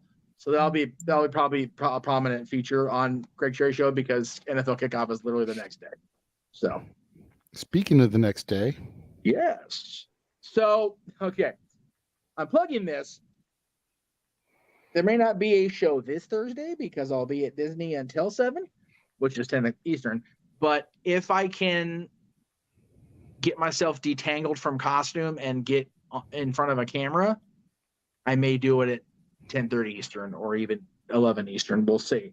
I am going to be at Disney literally all day as a guest and a cast member, so we'll see. But every other Thursday that I'm on Disney property, it's now officially a Thursday night show because Tuesdays have been delegated as the alternate day for the No DQ review. And we're like tomorrow because there'll be no DQ review tomorrow because of the pay-per-view, and Aaron will be providing a recap of that. So Tuesday's the alternate day for the No DQ review going forward, which is why I moved to Thursdays. There you go. And then this coming Friday. Yes. So excited about this one. And we agreed this is going to be at 10 a.m. Pacific, which Yes. I believe is 1 o'clock p.m. Eastern time. Correct, sir. Yeah. Top 10 Intercontinental Champions. Reason we're doing it that early is because I have to pick up the kids from school at 3:30. Yep. And then there's the Impact pay-per-view. So Yeah, Victory Road. It's going to be Victory an Road, awesome baby. pay-per-view. Damn right. And just we'll have our need to buddy make Joe sure on. we can. Yeah, we just got to make sure we can get our shit in before all the other shenanigans. So Just that I am sad that Joya isn't going to be on the card. Doesn't seem We like don't know that yet. We don't know that yet until the car's not fully booked. We don't know that yet. JJ will never get away from Joe Hendry or Joya again. That's true. If we don't find out this Thursday, which is a go home show, then they're probably not going to be on. It's going to be a battle of the wills to the bitter death between Noah having to do Disney karaoke and JJ having to deal with Joe Hendry. It's going to be from now on. Legit. At least the karaoke's only one fucking night. So, good question, Emmanuel. He is the reigning, defending Intercontinental Champion, is Gunther. If he gets past Chad Gable on Monday, that day, Friday, will be the record-breaking day on the honky tonky meter. So the honka meter? God damn it. I can't do nothing. Hey! Joya. Can I get a Joya? I love it. No. I love it. Do you believe? I believe. I believe. You know the only thing we need, Noah? You know what's the only thing we need? The little triangle. That's right. It ended with a triangle. I mean, yeah, you need more What's talent wrong, Jeff? with Blue Oyster Cult. Joya, you need the triangle. What's wrong, Trying Jeff? to plug Intercontinental Championship. Get fucking Joy in over here. All right, Trying to get off that's the our air here and go regular my ass to programming. bed. Anyway. But yes, Gunther, Walter, whatever, is definitely in consideration already. If he gets past Chad Gable on Monday, fucking top 10 at least. Top 5. Legit. Shit. Legit. If he beats the honky tonk meter, JJ and I are going to have a discussion. Faux show before we hit record, before we hit live. I mean, as you should. You would be hard pressed to say that anybody is better. Yeah. You know, yeah, Jericho had more reigns. Other people may have had longer reigns when you count all their combined reigns. Yep. But like, if he gets past the Honky Tonk Man's record with as many successful defenses as he has had, yeah, the quality of challengers that he's faced, yes, you'd be hard pressed, and his wrestling ability, just sheer ability. And his You'd be hard first pressed. reign. Yeah. far surpasses Wayne Ferris's. Sorry, Honky. Just saying. Sorry, not sorry. Noah. Sorry, not sorry a damn bit. Yeah. Accurate. Noah. Please check out my friend, shout out to the W family, Amara Jade. She continues her wrestling journey where she always out to prove that Jade is worth more than gold. Check out her home promotion, Wood Green Wrestling. Cheers to you, my friend across the pond. Maybe we chat again soon. Man, one day interview you when you're not signed by WWE because I know they probably would block me. But you want to engage with me, you know what to do. Follow me, as I still call it, the tweeter, and on YouTube, and Foster 1916 for all things wrestling, of course. And shout out to the entire ATW family across the Twitter and other social media platforms too. As Eric was in the chat earlier, appreciate you.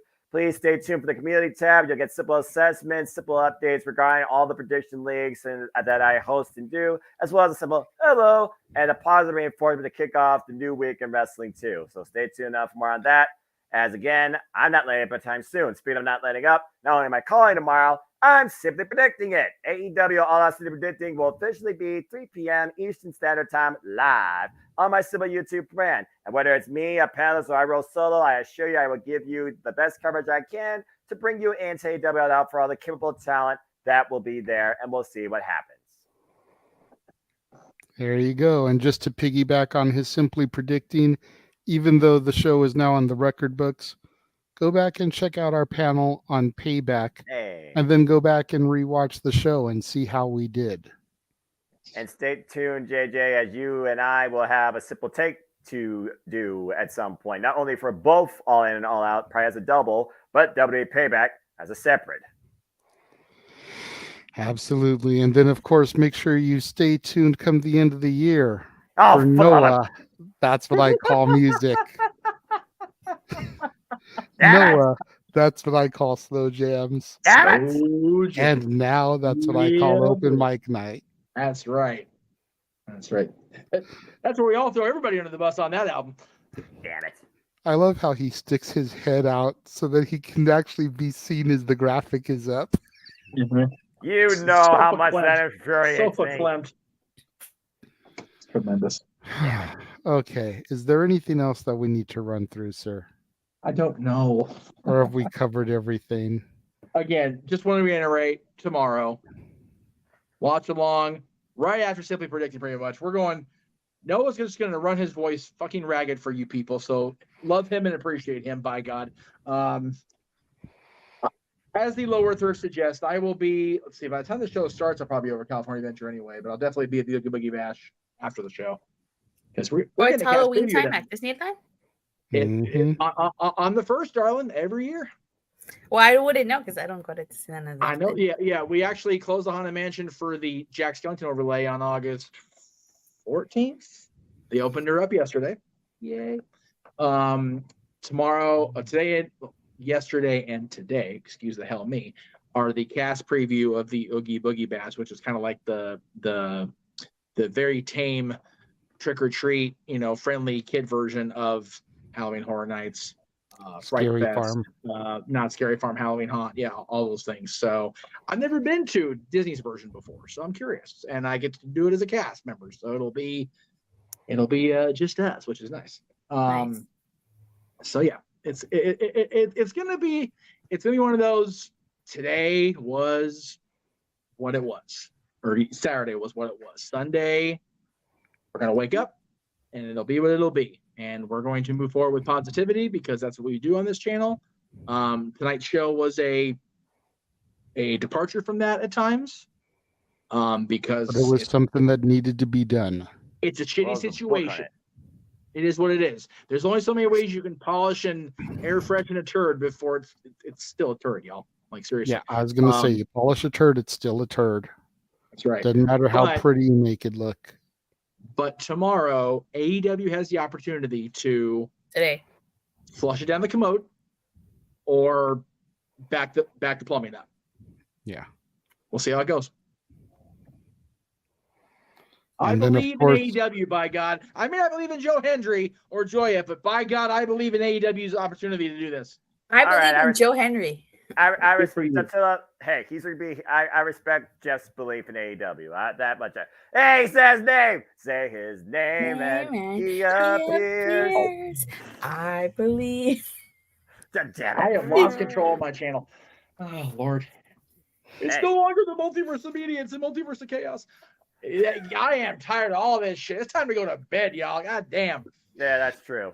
God. All right. I was just Hey, going to guys. say quickly, in addition to All Out, of course, because I see the graphics here.